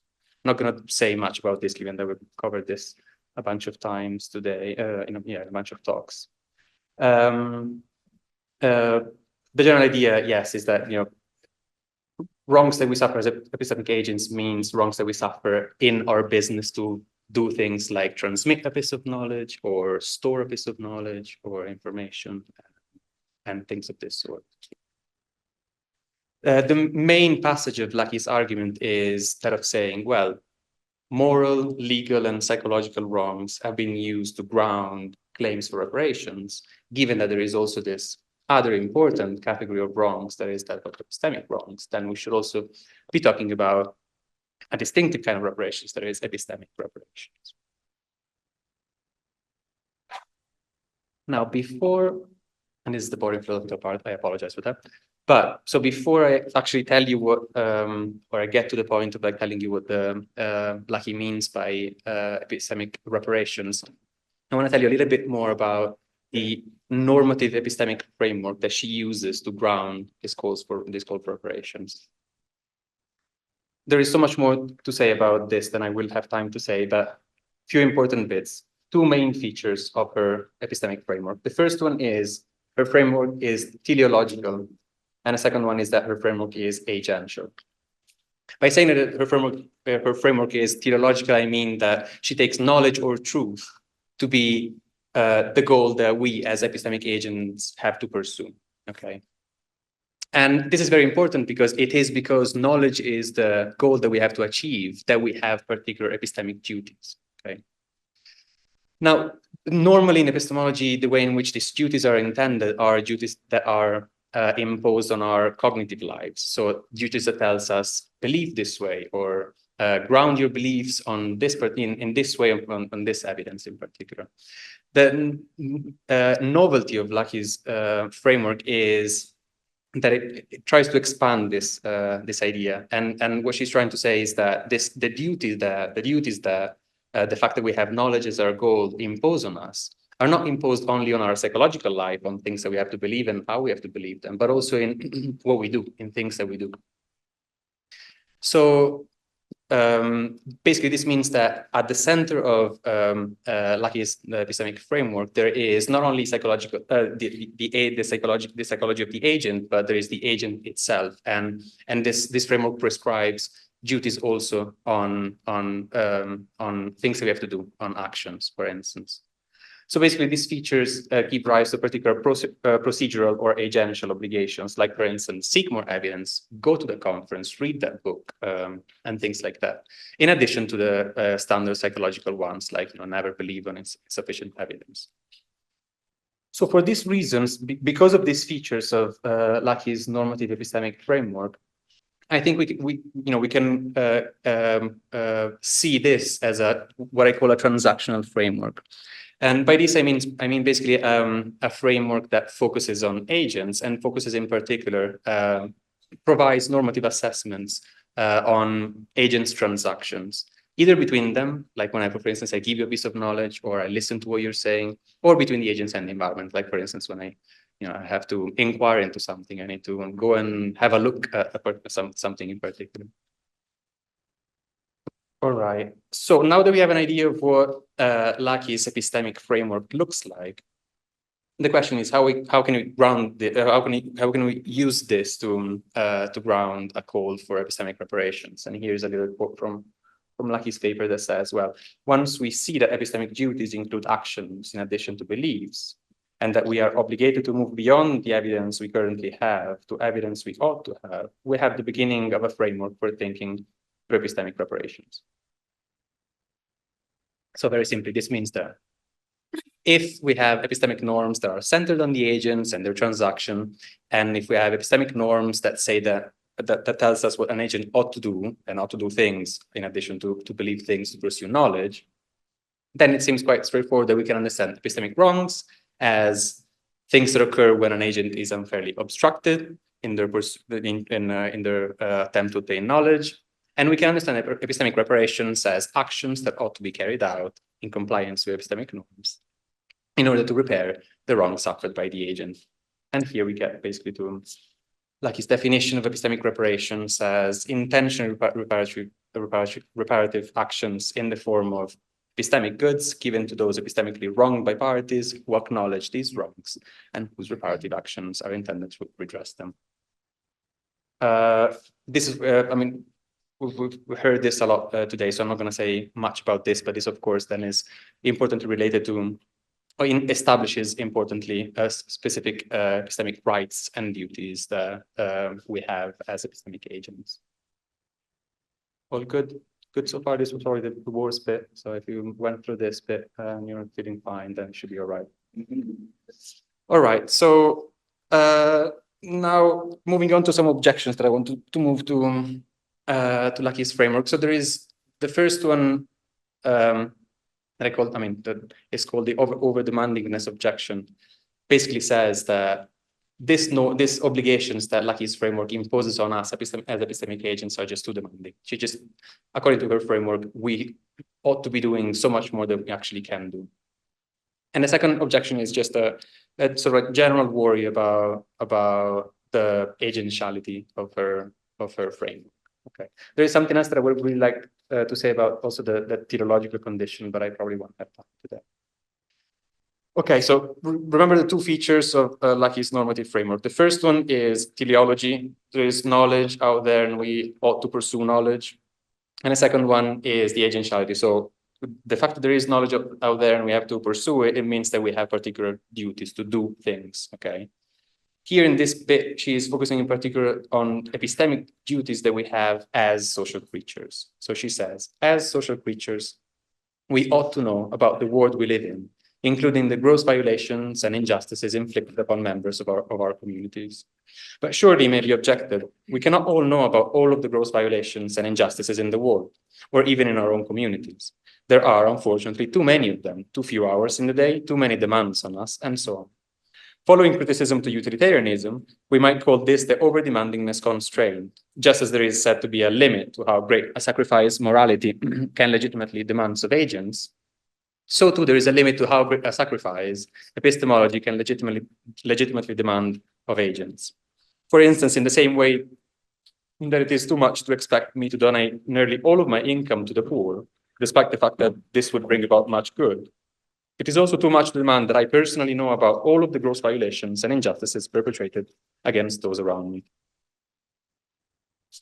Briefly, what this argument goes this way. According to Lackey, knowledge is the goal of our epistemic context. Remember, this is the teleological and the agential bit of our framework. And we have an obligation as epistemic agents to strive to obtain it. But also, there is a fact about ourselves that we are limited creatures and we have limited time and capacities, which impose limits to the things we can come to know. And finally, we can say that an epistemic framework, normative framework, it is implausible if it demands that we do things that we cannot do. And so Lackey's normative framework is implausible. So it should be simple. Lackey says there are too many things that we have to do. We are limited creatures. We can't possibly do that many things. So this means that it's demanding. And if it's too demanding, it's implausible. There are a bunch of things that can be said in response to this objection. Lackey, for instance, makes a distinction between perfect and imperfect duties that basically depends on the idea that if you want this argument to go through, you have to intend obligations as categorical, but you don't need necessarily to think of those obligations as categorical. Or no? It's the end. How do I? You go down? Not anymore. Ah, yes. Okay. But yeah, I don't want to talk too much about this. What I want to focus on instead is sort of like on a more general worry that I think comes up once we consider this objection. And it's more general worry, I think, can be put in these terms, that the fact that even if we were able to meet those impossible demands, this would not rid society from epistemic wrongs. So what I have in mind, for instance, is that like even if we imagine that we lived in a society of epistemic saints, of people that can actually meet those really high epistemic standards that Lackey says that we have to meet. Even in that case, it looks like there would still be epistemic wrongs, and that would not be sort of like seen by this framework. So to give you an idea of what I'm talking about, I'm going to consider two non-epistemic examples. So the first one is, imagine a society that is financially ideal, where all transactions are transparent, everyone loves paying taxes, everyone loves the IRS, shopkeepers always give you a receipt, and financially ideal, transparent society. Well, would that society be financially perfect? I mean, I think that the answer is, of course not. There could still be really important structural injustices from a financial point of view in that society. For instance, it could be the case that there is a flat tax that applies indiscriminately to everyone, and that leaves the majority of the population just above the threshold of poverty. Okay, so this is perfectly compatible with the idea that all the financial transaction will be respected. You know, this is extremely unfair, but you know, it may still be the case that people love paying taxes even if they're going to be basically left poor once they do that. Another example, similar situation. Imagine an ideal work environment where everyone loves each other, everyone, I don't know, like the manager always pays on time, everyone respects their rota, all sorts of things. Is that a perfect work environment? Well, not necessarily. It may still be that, for instance, the manager always pays on time, but pays really low wages, and you know, everyone respects their shifts, but they're always asked to work extra hours. So it could still be that even if all the transactions are fair and are respected by everyone, there still is some kind of like broader injustice in how these transactions are organized. Okay. So if you're with me with these examples, I think that these examples show that there is a distinction that needs to be made between two kinds of normative assessments, or two kinds of normative judgments. One is transactional, and the other one is structural.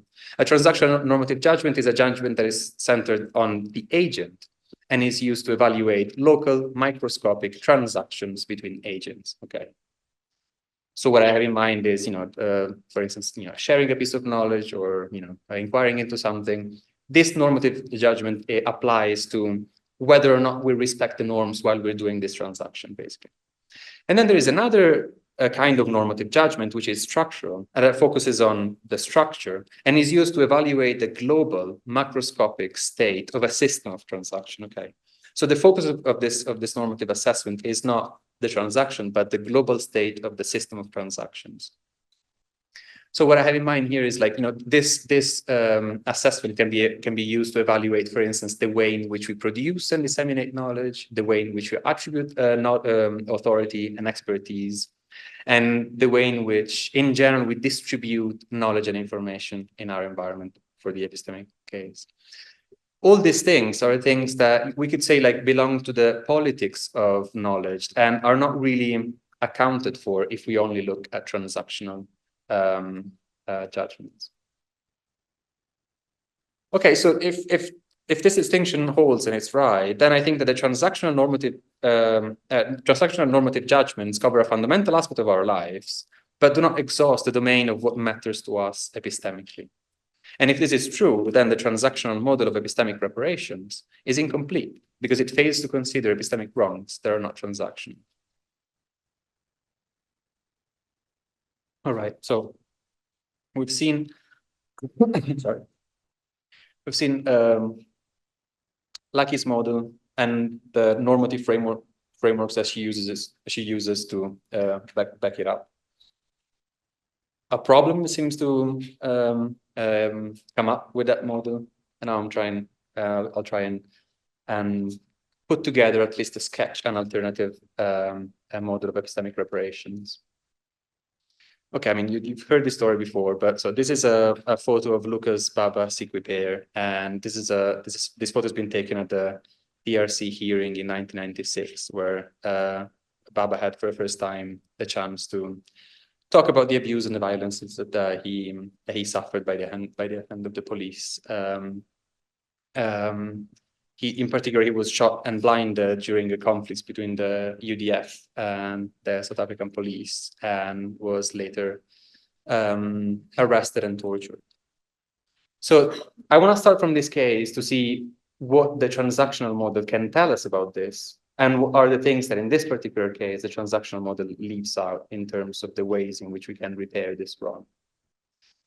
So transactional model conceives of justice as something that you can obtain, reparative justice, something you can obtain when you try to repair unfair disruptions of agency. In this particular case, give them back something. You give them back, financially compensate them. You give them back some money. You acknowledge their right to tell their story. You do these kind of things. Is this enough? Well, if it is true that on top of transactional wrongs, there is also some underlying. There can also be some underlying evaluation of how the structure works. Then this is not going to be enough, because the transactional model leaves out the structural wrong. In this case, in particular, the apartheid era institutionalized racial segregation of the majority of non-whites that made that abuse possible in the first place.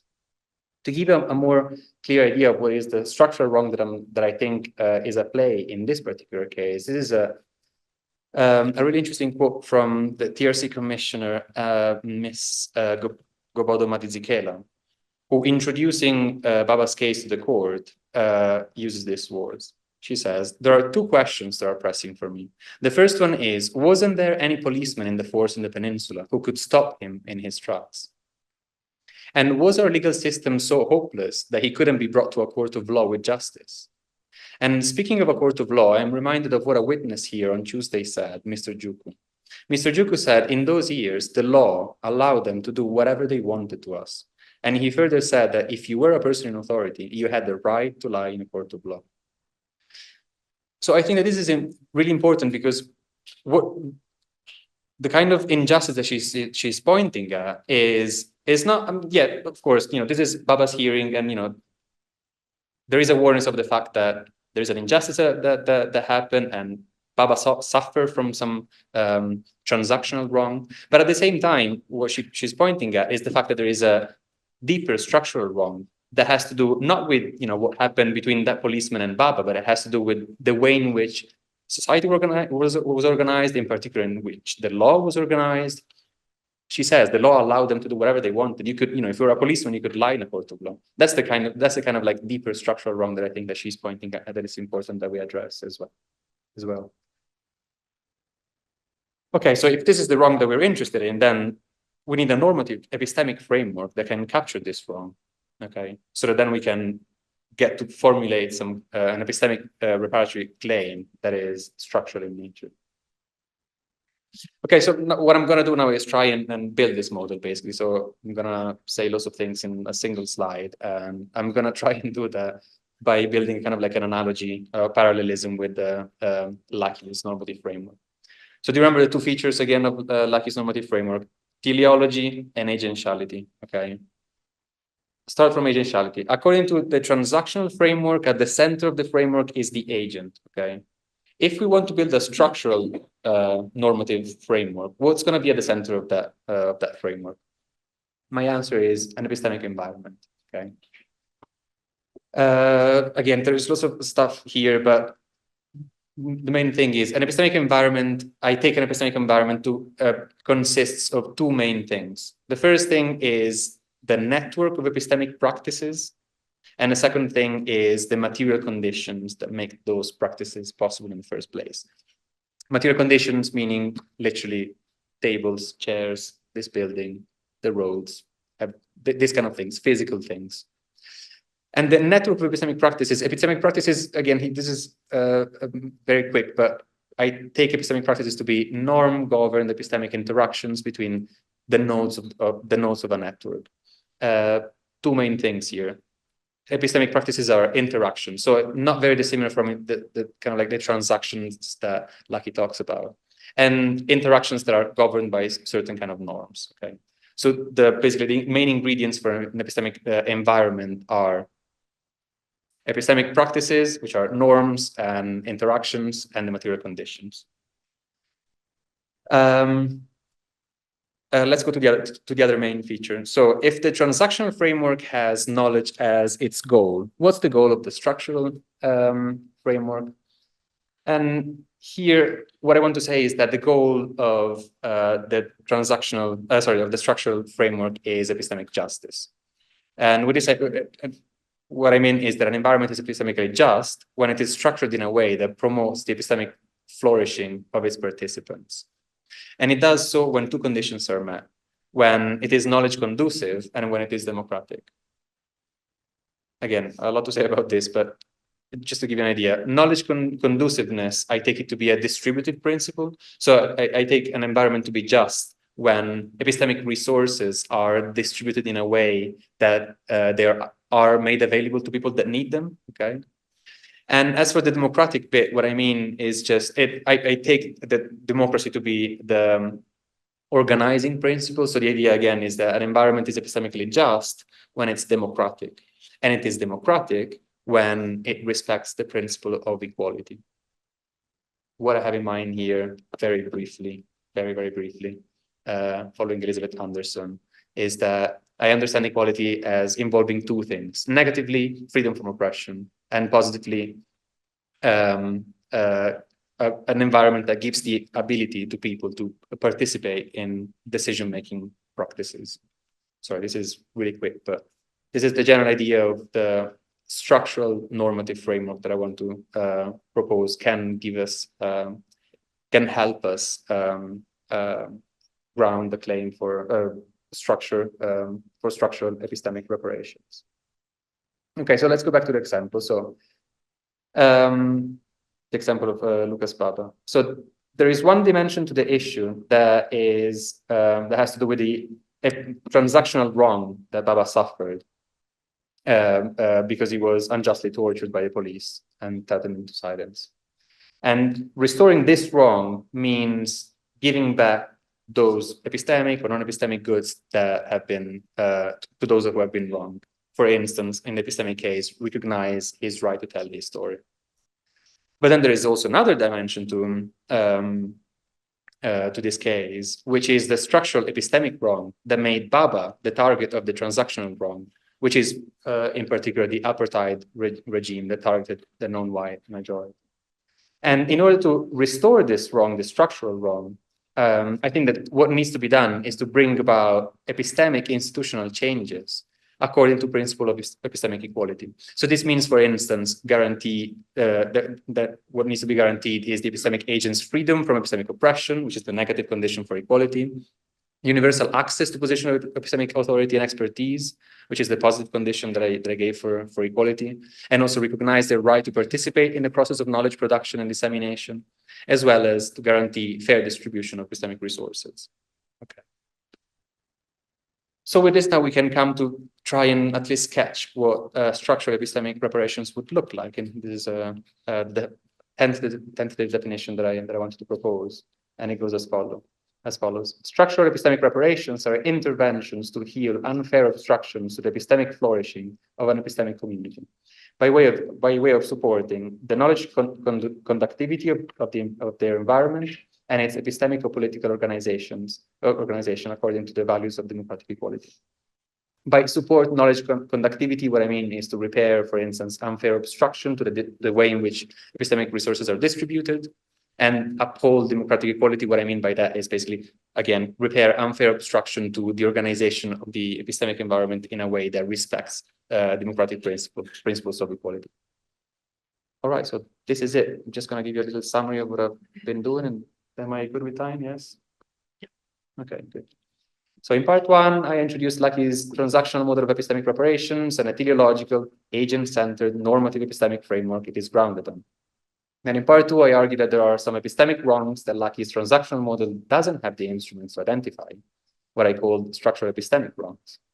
And finally, in part three, I propose that switching from agents to environments as the focus of our normative epistemic evaluations makes available the normative tools to ground epistemic reparations for structural epistemic wrongs.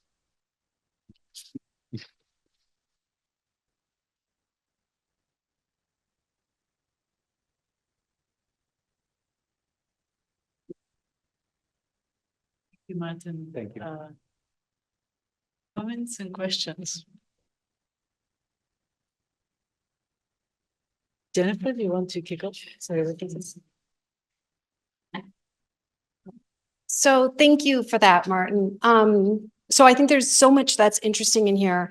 So I know this is philosophy, and so you're supposed to frame it as an objection. I think that framing it that way opens up criticisms that you could just avoid by just framing it as a different kind of epistemic reparation. So nothing in what I'm proposing or writing is intended to say that this is, if we satisfy the right to know and the right to be known, we're done. There is epistemic justice. We can all just go home. The focus, I have particular reasons why I'm focusing on storytelling and why I'm focusing on, in many respects, interpersonal bearing witness, right? And they're very, very, I have particular motivations for that. But I think that focusing on structural issues is in a way a totally different kind of thing in some respects. So I think that there are agents that are group agents. So there are systems, like I think the criminal legal system can be regarded as an agent. And my last book focused a lot on extracted testimony, so extracted stories, and how the criminal legal system extracts stories from people. And I think we can very much view that as an agent. And I think that there's ways of scaling up from individuals to groups. But I think that talking about epistemic environments and structures and knowledge production and knowledge distribution and authority, and those are all important issues. And I think that, just recognizing that epistemically reparative work will involve many, many, many different things, is a frame that helps not getting into quibbles over, like, in a way, territory, or I don't know, because I just think that there's many different ways that we can engage in epistemically reparative work. And it's just it's a productive way of thinking about these sorts of issues. Yeah, I guess that there's more, but we can talk about it. Yeah. Yeah, I feel like I was brought up in an environment that taught me that if you really like a philosopher and really like the stuff that they write, you have to engage with them by criticizing them. I really kind of like toxic love, but yeah, it's true. Like that's kind of like something that I wanted to say at the beginning, or I tried to say at the beginning, is that it's framed as an objection. I take it to be, that's interesting. There is other things that we can be doing as well. But yeah, you're right. Like at the end when you said, like, we should focus on environments and not agents. Surely you don't mean environments instead of agents, right? Of course. But when you frame it as a criticism, it starts to look that way. But we need to focus on environments and agents, right? And the relationship as well. Right, exactly. Thank you. Yes, thank you so much. This is super interesting. I really I want to talk about this in more detail, but maybe this is rather uncharitable, but I wonder whether the problems that you have identified in transactional model can be at all solved by structural approach, because I don't think so. The overburdening is going to remain the same, right? And also how locating, for instance, who are the right holders and duty bearers, that issue is going to be the same. So I was wondering how the criticism that you have provided for Jennifer, how you would be able to respond to them when you adopt this framework. So that was my first question. My second question is, when you adopt a structural approach, you lose a lot of things. One of the things that you lose is this correlativity condition that I mentioned, which is, I guess, assumed in Jennifer's framework, where you want to really receive certain epistemic reparation from those that is owed. For instance, if you are abused by the police, you would want to receive acknowledgement and so on from the police, and not from third parties who might be sympathetic towards you, right?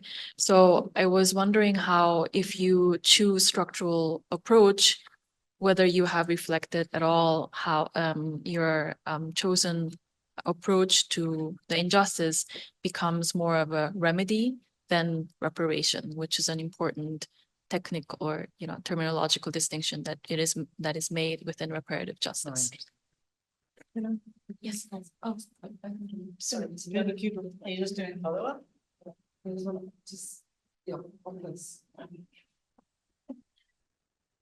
I'm just interested in when you talk about reparations and the structural in terms of, I see that that the Germans are still giving reparations to those from the Holocaust. There was a lot that was actually physically taken in paintings, in monies, and that is, what is the view on that? Because it's a different theme, right? Yeah. Yeah, I feel like I can answer both questions. One, I'll try to do that. Yeah, maybe I should have phrased this better. Okay. Really, the way in which I intended this is, the way in which I intended this is as, let's expand on the things that we care about when we do epistemic reparations. So there are certain transactional wrongs that call for some particular kind of epistemic reparations. There are also structural wrongs, as Jennifer was doing. What I'm doing is more saying, let's also look at these things, and let's also look at structural wrongs, and let's also try and think about what reparations would look like when our target is not something going wrong between that person and that person, or that person and that group, or that group and that group, but has to do with the way in which that transaction are the general assumptions within which that transaction happens, the general organization of society and law within which that transaction happens. So to answer to your question, for that kind of particular wrong, I think that, Jennifer Lackey's framework is perfectly fine. So I want to make a distinction between these two things and not say that one should be chosen instead of the other, but that they can very easily work together. Yeah, what? Yeah, exactly. So there's a part of me that wants to say, there are two different frameworks, and they're both are good, and they both should be used. But I also, if possible, I also would like to say that the way in which, maybe this wasn't super clear, but the way in which I think of the structural framework is not in competition with the transactional one. Maybe you could have seen that a little bit in the way in which I talk about epistemic environment. An epistemic environment for me,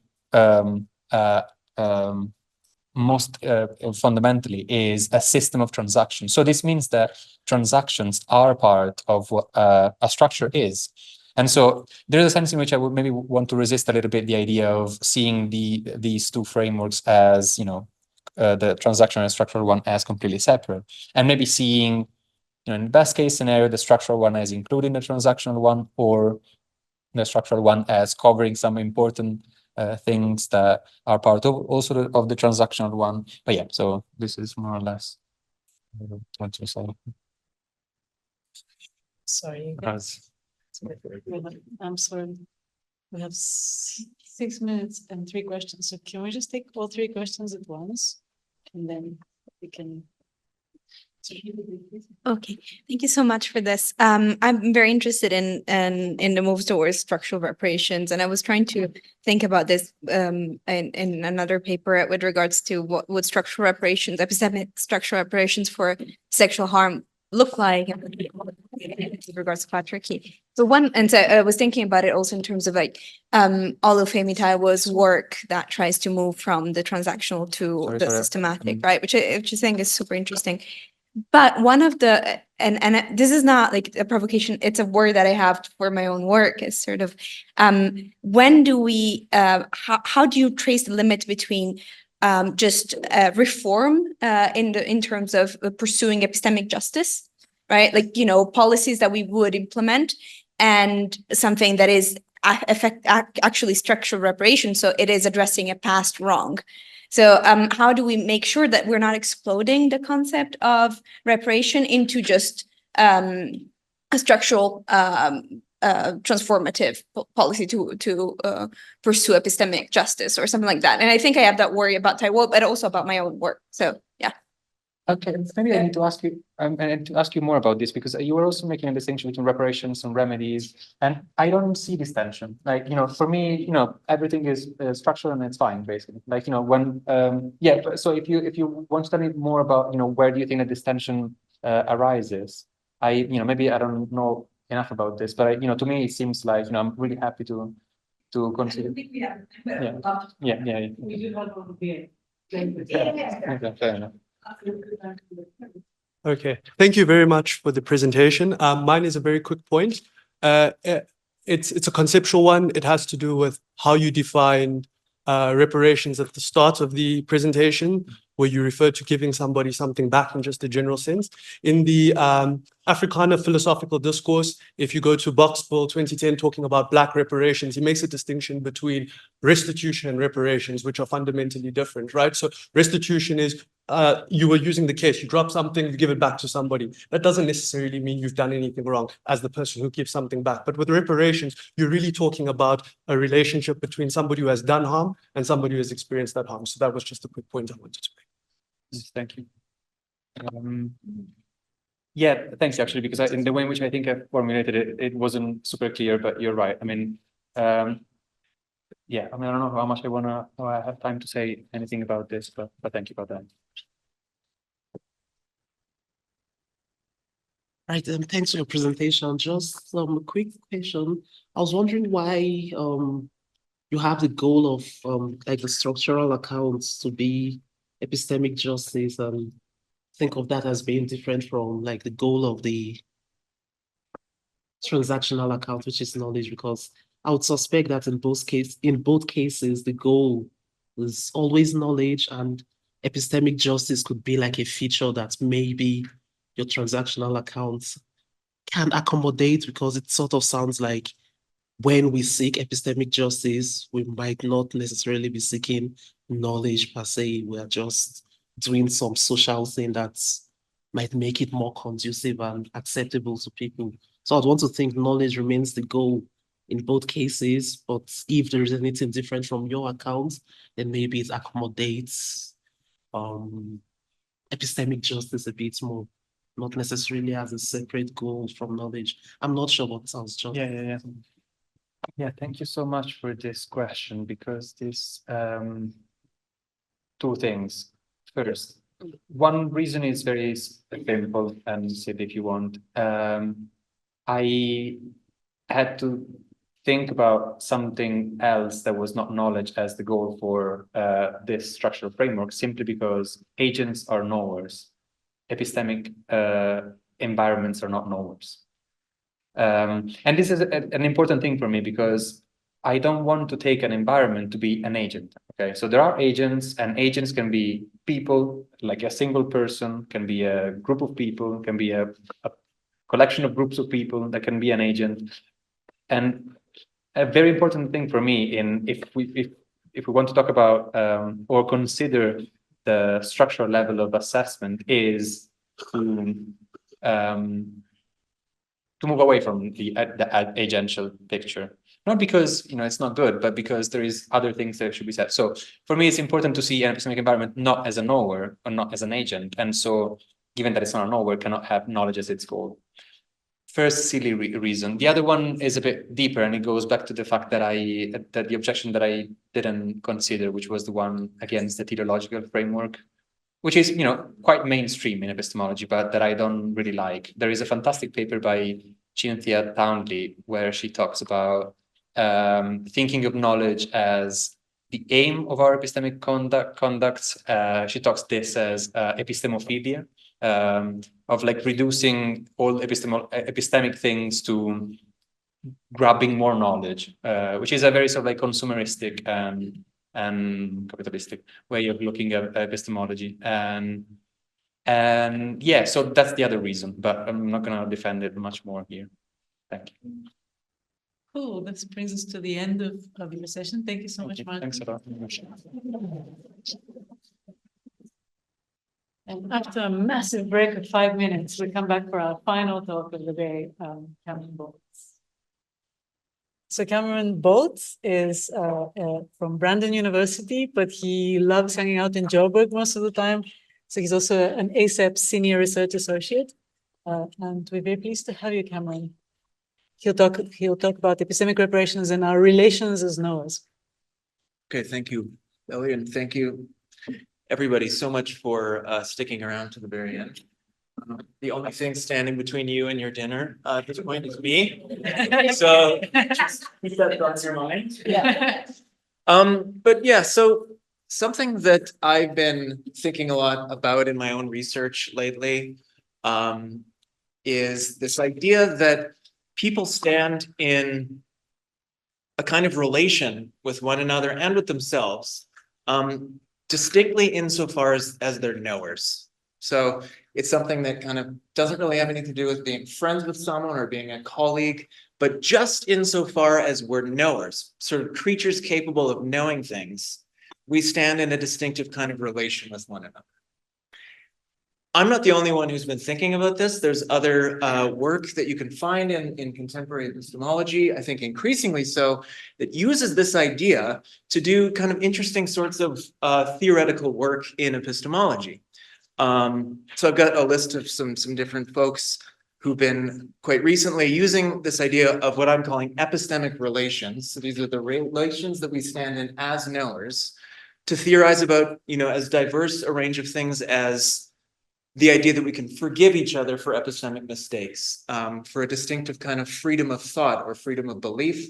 I have a paper that's coming out soon where I use these epistemic relations to try to explain where epistemic normativity itself comes from. So where, for example, this idea that we should proportion our beliefs to the evidence, why something like that matters. I think we can actually explain that in terms of a kind of appeal to this idea that we stand in relations with one another as knowers. So what I'm going to be focused on in this talk is kind of the question of whether there's any interesting connections we can make between this idea and the theme of our workshop, epistemic reparations. So the claim that I'm going to be trying to motivate and defend at its heart is really this idea that certain epistemic harms impair our epistemic relations in distinctive ways, and that we can understand epistemic reparations as ways of promoting and respecting the value of good epistemic relations by functioning as ways of repairing those relations. And so in this way, I think a case can be made that epistemic relations themselves, the value of them, can explain why we have a good reason to engage in certain kinds of epistemic reparations.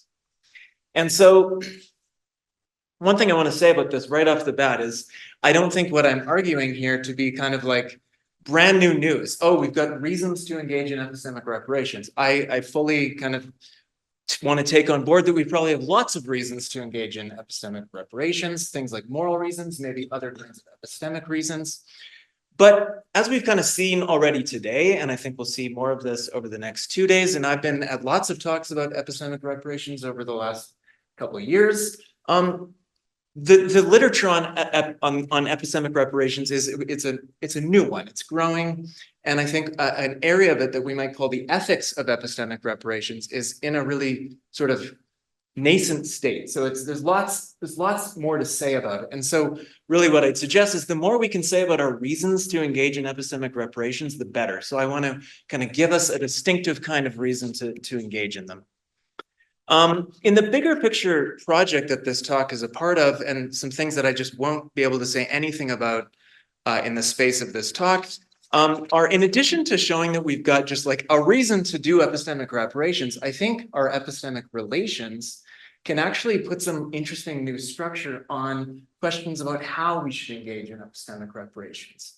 And a little bit more specifically, I think there's questions about kind of whether a given epistemically reparative act is sufficiently attentive to what I would call the relational dimension of epistemic reparations. So we can talk a little bit about that in the Q&A if people want to come back to that point.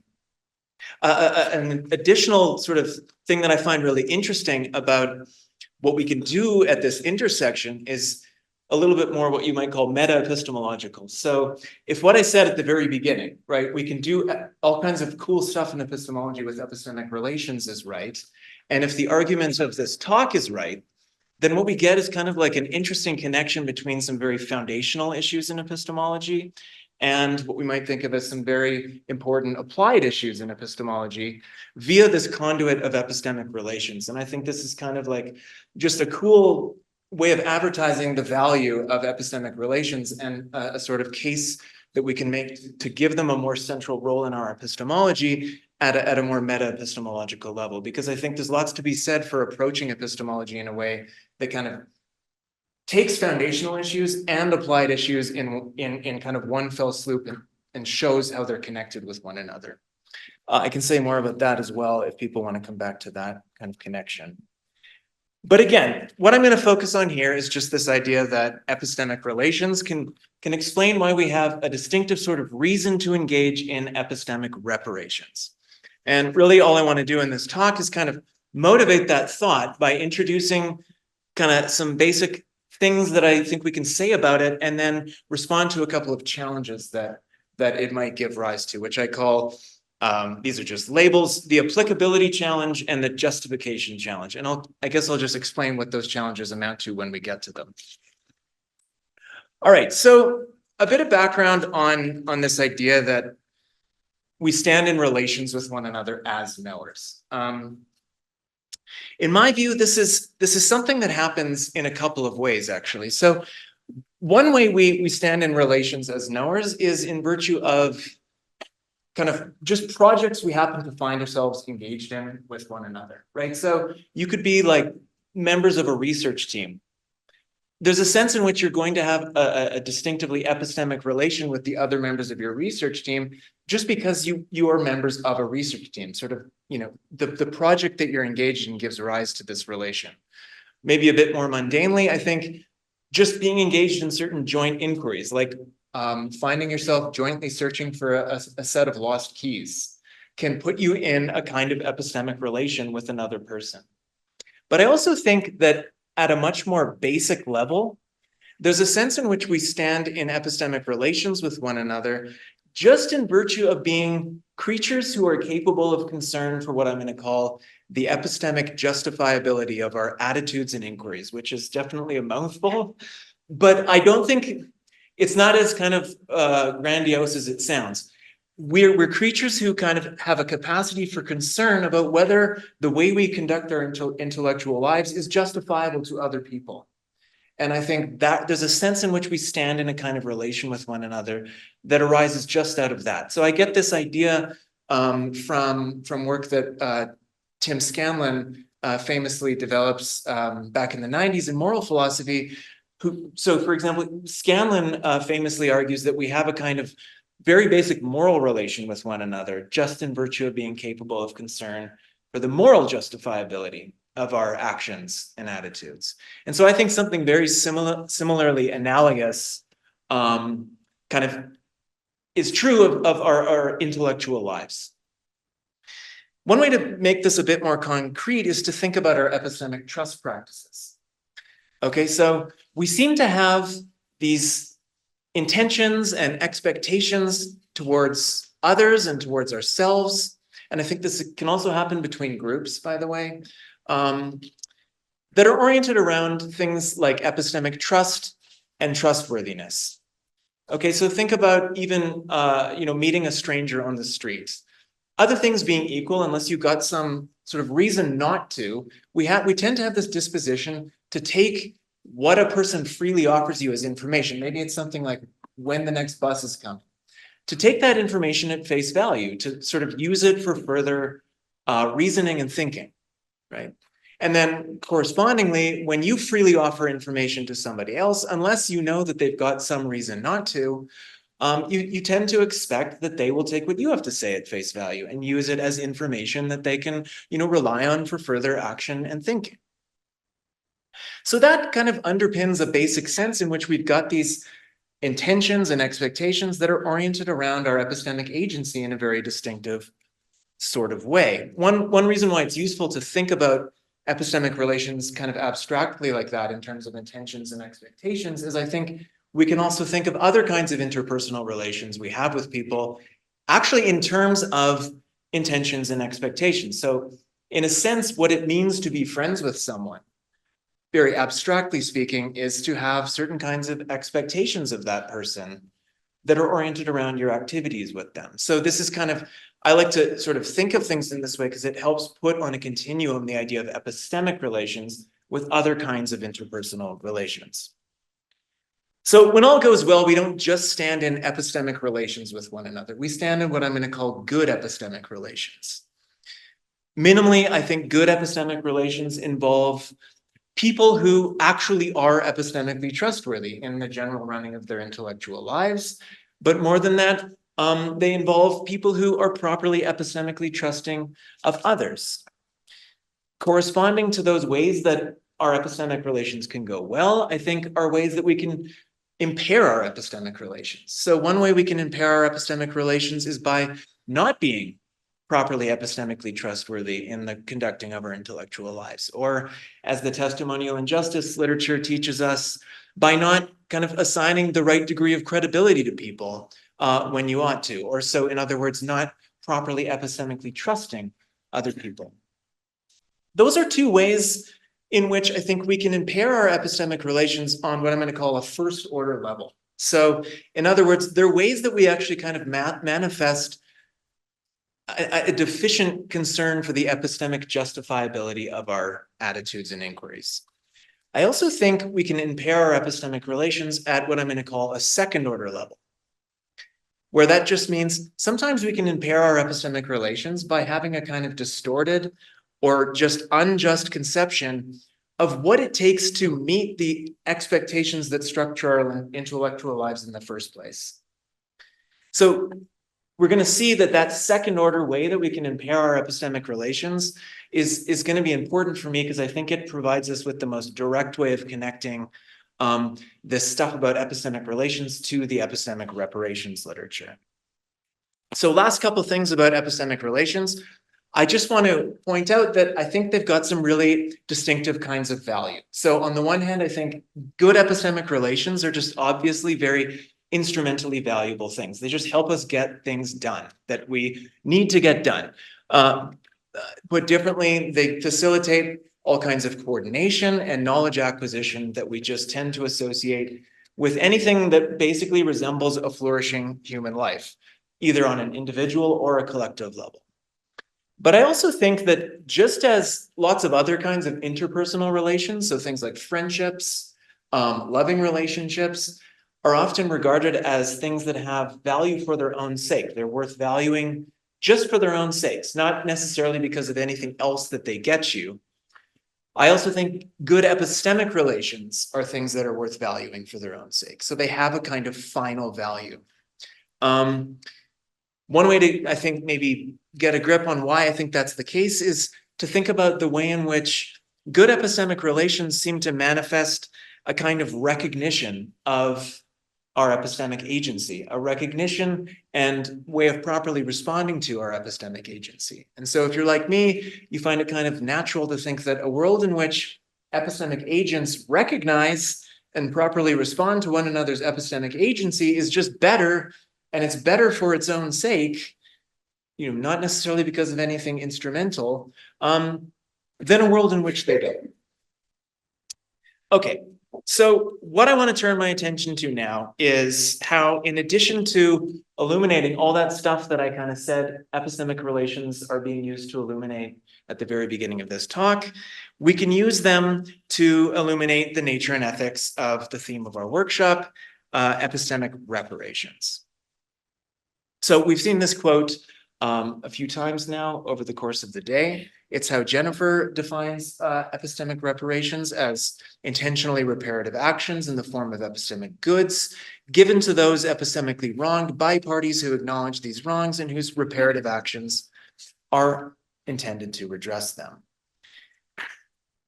I'm not going to say much more at all by way of background on the idea of epistemic reparations because I think we're all kind of pretty familiar with what this concept means by now. I am pretty interested in the different kinds of harms that people like Jennifer and others talk about in sort of the context of epistemic reparations as things through people's right to be known and our corresponding duty to know that give rise to, or as ways of arguing for, the need for epistemic reparations. So we know about, things like invisibility, vilification, systemic distortion. One thing that actually hasn't come up, kind of to my surprise a little bit today yet, is a concept that to my knowledge was sort of, correct me if I'm wrong, Belly, but it feels like it was introduced by you to some extent. But Jennifer, in your more recent paper on this, is talking about it as well, this idea of epistemic authority undermining. Okay, so I think this is actually another kind of epistemic harm or wrong that Jennifer and others, Veli, I think, gets the credit for really making us aware of this in a paper that is going to be published for sure, but I don't think it's published yet. It's definitely going to be published.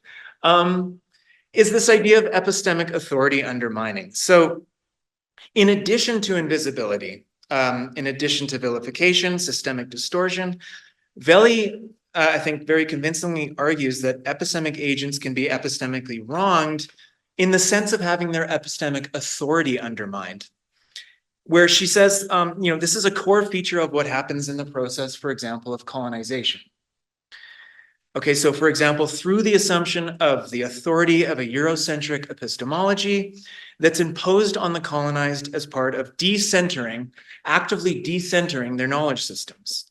So Veli argues that that kind of epistemic wrong gives rise to a need for a distinctive form of epistemic reparation, which she calls decolonial epistemic authority reparations, or I'm just going to use the acronym DEAR from now on.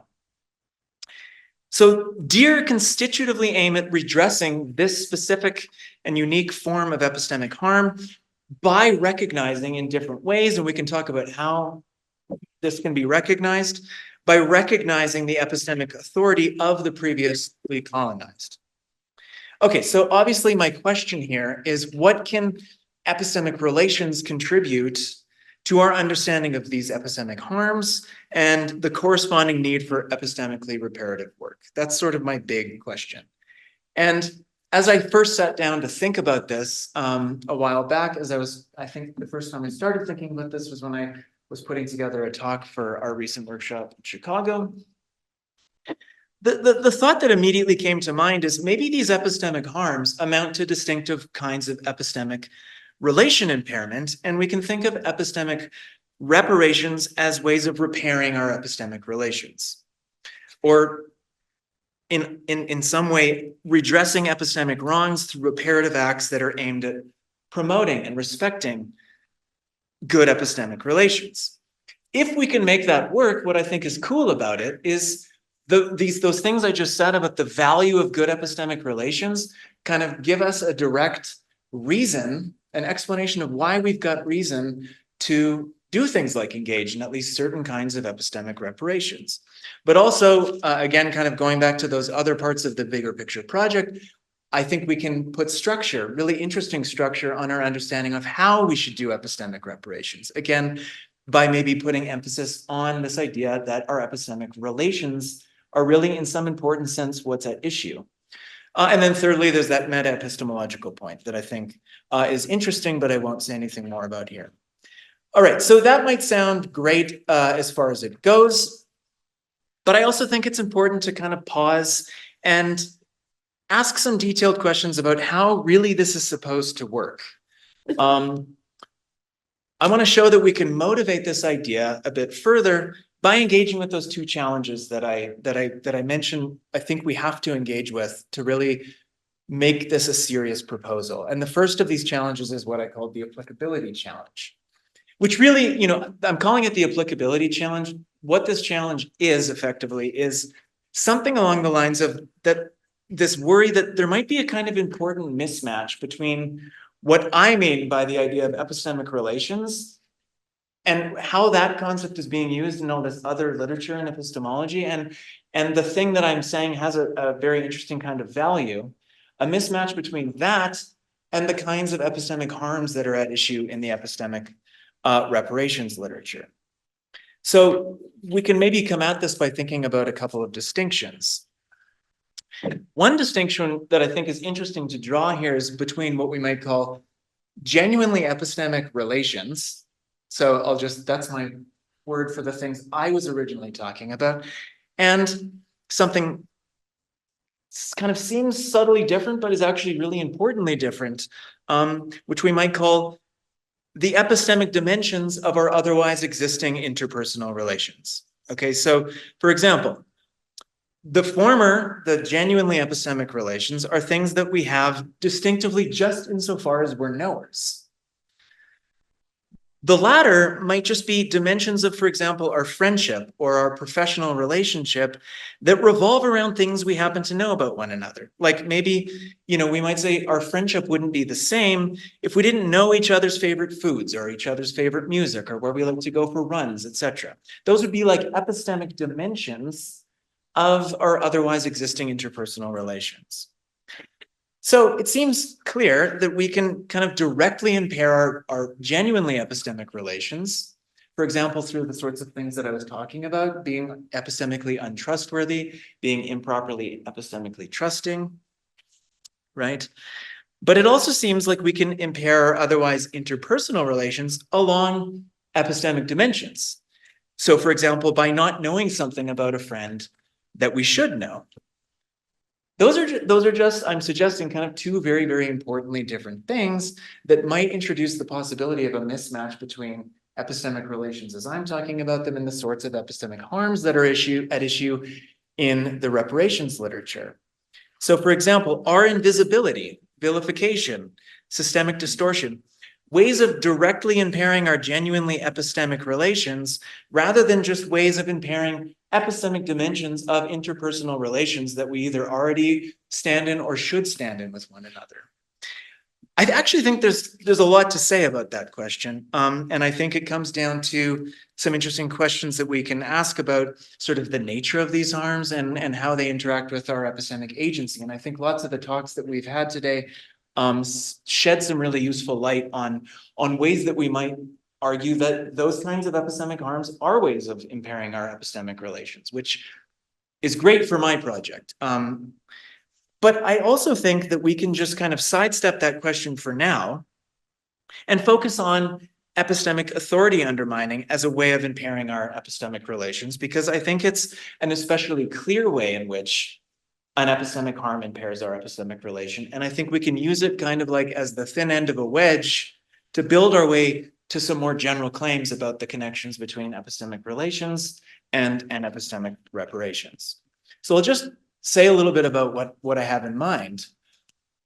Remember how I said at the beginning that epistemic relations are things that obtain between us insofar as we're capable of knowing stuff, right? Insofar as we're capable of being concerned about whether stuff we do is justifiable to other people on an epistemic level. And we've seen that there's one way that we can impair these relations at the first order level, right? By just doing things like being less epistemically trustworthy than we should, or not epistemically trusting other people the way we should. I'm calling those the first order level way in which we can impair our epistemic relations. But then there's also that second order way, which just amounts to kind of having this unjust or distorted conception of what it really takes to be epistemically justifiable in the first place. So having an unjust or distorted conception of kind of the expectations that structure our intellectual lives in the first place. So it seems to me that this latter sort of second order way in which we can impair our epistemic relations is just a constitutive feature of the epistemic harm of epistemic authority undermining. It's just part of what it's part of what is involved in undermining a group's epistemic authority. At least the kind that Belly's interested in when she's talking about decolonial epistemic authority reparations. Epistemic authority undermining involves an unjust, distorted understanding of epistemic justifiability when it embodies the assumption of the authority of Eurocentric epistemology imposed on the colonized as part of decentering their knowledge systems. So Belly kind of repeatedly goes back to this example in her paper on this, this example of how African healers kind of deeply insultingly are referred to as witch doctors, as a way of kind of a manifestation of how this assumption of the authority of a Eurocentric epistemology undermines the epistemic authority of a colonized group. That, I'm suggesting, just is a way of showing or revealing a deeply unjust conception of what epistemic justifiability is in the first place, which is what I'm suggesting is a way of impairing our epistemic relations. Okay, so putting all that together, I think we can address the applicability challenge with the following kind of central argument. Avoiding a systemically unjust and distorted conception of epistemic justifiability, is just a basic condition on standing in good epistemic relations.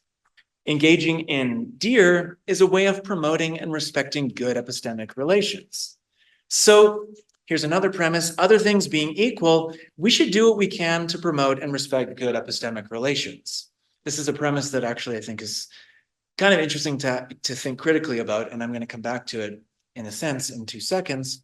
But the conclusion from that is we have a reason to engage, at least in decolonial epistemic authority reparations.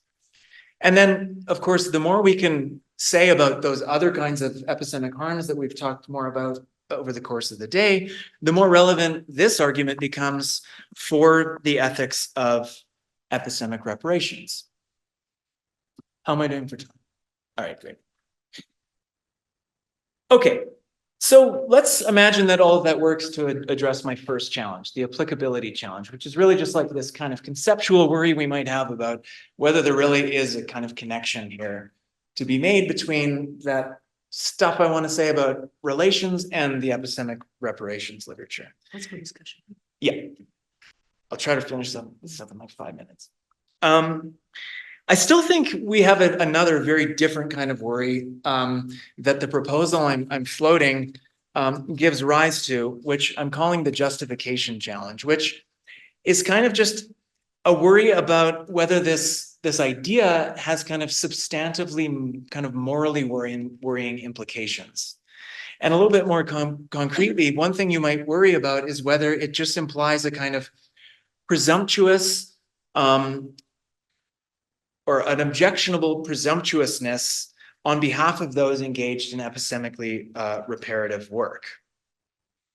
Okay, so to bring this out, I think it's helpful to sort of think about how some work that's going on reparations much more generally and in political philosophy might be connected to my proposal. So I learned about these different ways of thinking about reparations much more generally at our more recent epistemic reparations workshop. And I learned there about this idea of a reconciliation-based model of reparations. So a reconciliation-based way of justifying reparations. So often these reconciliation-based approaches are construed in terms of the idea that reparations aim at restoring facets of the relations between reparee and repairer, right? So for example, Howard McGarry, someone who's actually kind of critical of these approaches, attributes to Margaret Walker, someone who's a proponent of them, this idea that reparations are just contingent on achieving some degree of stability in moral relations, where that stability is cashed out in terms of reconciliation between victims and transgressors. Okay, so that kind of might give us a clear indication or very naturally suggest that my approach to connecting epistemic relations to reparations just basically is situated in a sort of reconciliation-based model. I'm sort of like adopting this reconciliation-based way of thinking about why reparations are good things to do. If that's right, then I think it's really important for us to acknowledge that these reconciliation-based approaches to reparations face some pretty serious and important challenges, or there's some serious worries about them. And really one way of summarizing a sort of core worry is that they embed a sort of objectionable kind of presumptuous or privileged perspective in assuming that the reparee would so much as want to have their relations with the repairer improved or maintained in any way. So as again, going back to Howard McGarry, rights, reconciliation models like Walker's, they just don't properly distinguish between things like reparations and also things like forgiveness in contexts where there was a prior positive relationship and contexts where there was no prior positive relationship.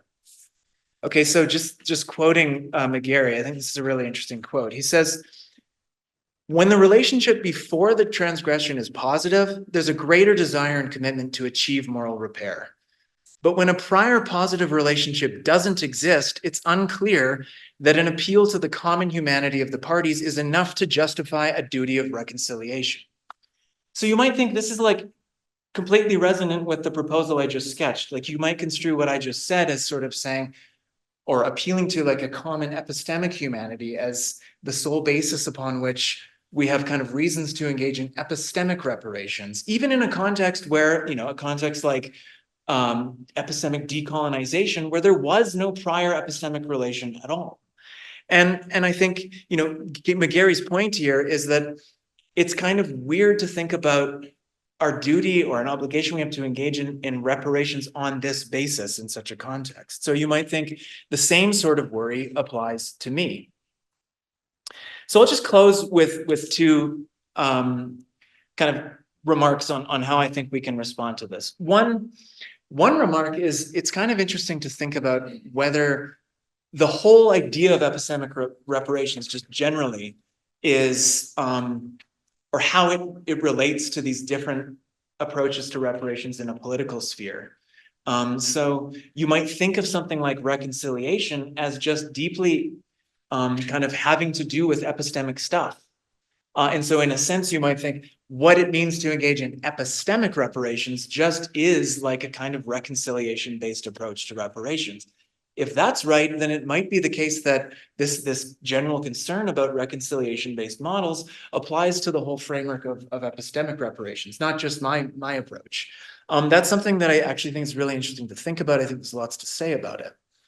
But going kind of more specifically to whether this is a deep worry for the proposal I've tried to float, I'll just end by pointing out that I think even though I've tried to argue that epistemic relations are kind of on a continuum with other kinds of interpersonal relations, I also think they're importantly different. So they're not exactly like other kinds of personal relations that we have, like things like friendships or loving relationships. There's important differences. And I think one of the core differences is that epistemic relations, as I'm understanding them, are not what I would call directly personal, or at least they don't have to be directly personal. And in that sense, I think doing things like promoting them and respecting them can be done in ways that are quite hands-off and that don't require a sort of presumptuousness on behalf of the person engaged in epistemically reparative work.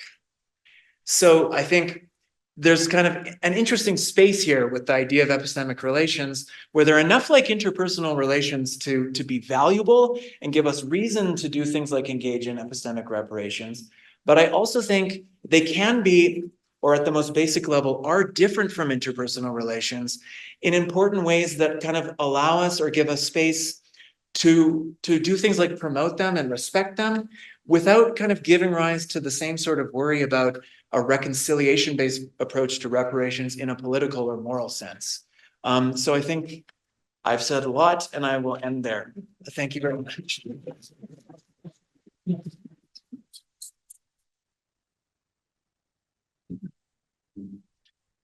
Thank you, Cameron. We've got 7 minutes for discussion. I'm glad that you're ending on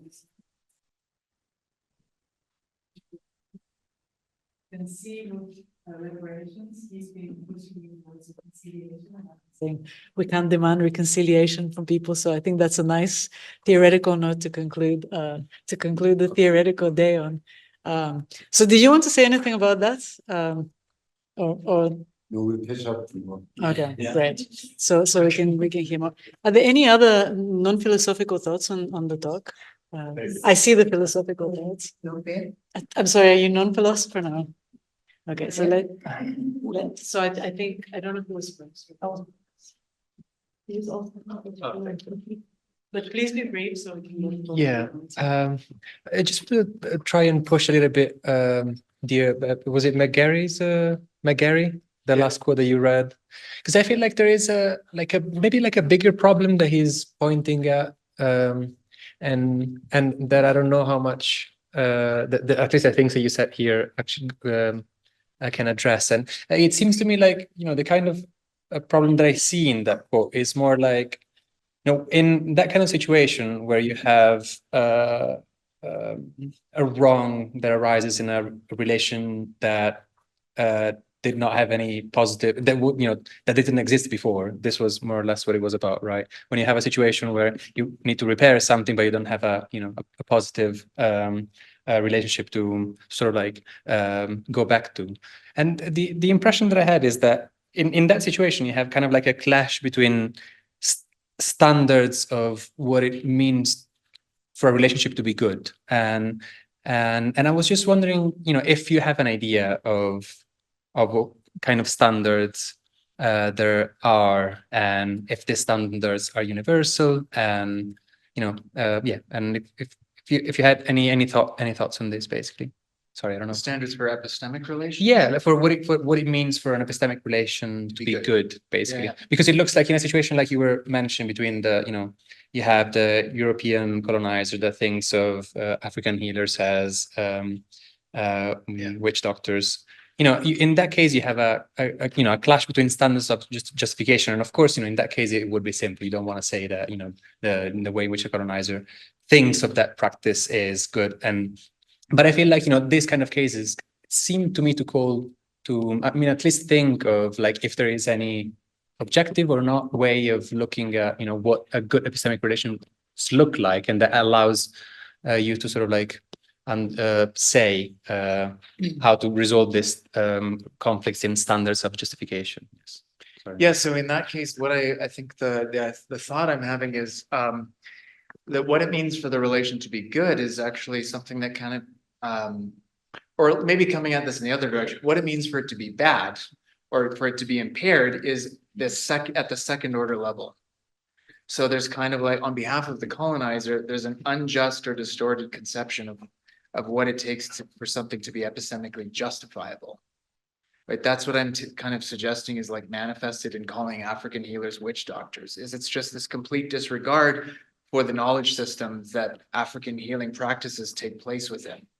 And so what it would take for the epistemic relations in that case to become good or better is for that injustice to go away. And I'm not really giving like a positive proposal of like how that would come about or what that would look like, but it would involve minimally respecting the knowledge system that's at play in African healing practices. I don't know if that answers the question. Yeah.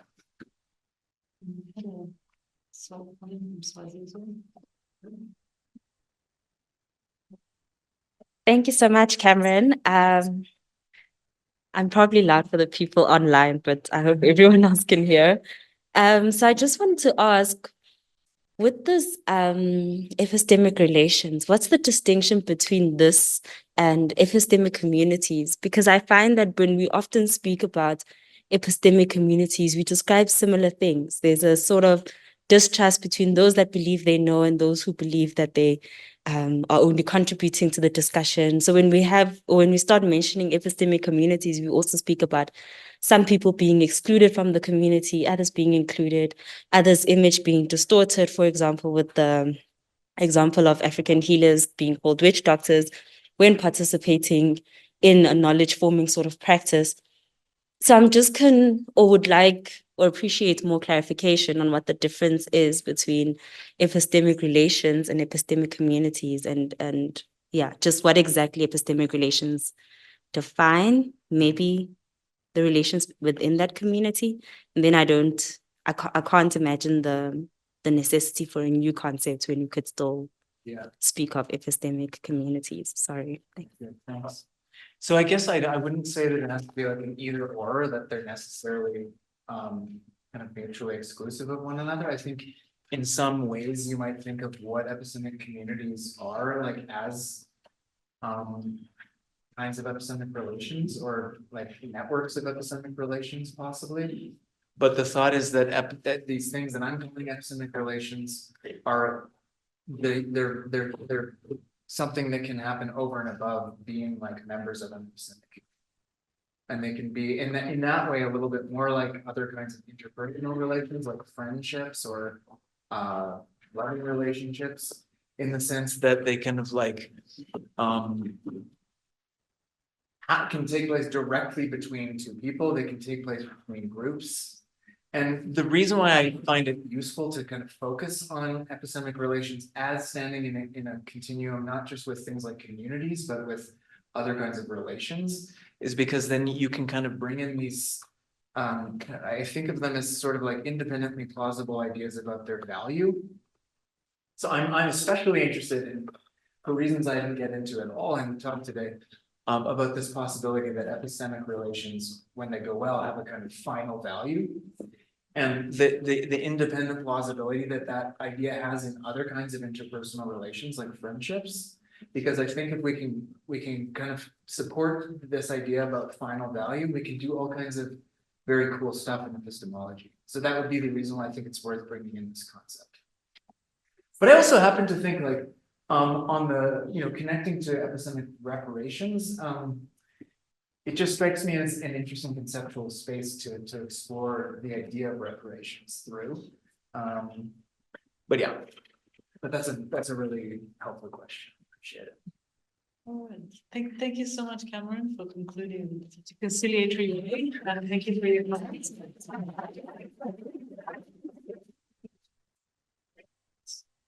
Thank you to the online audience. We're sorry that you can't join us for a beer now, but we will drink an extra one for you. And sadly, we won't be able to, we won't have any connectivity tomorrow and the next day, so we won't be able to broadcast this, but we will put up recordings of the talks of speakers who agree to have their talks recorded. Thank you for being with us today. Goodbye. The University of Johannesburg, the future reimagined.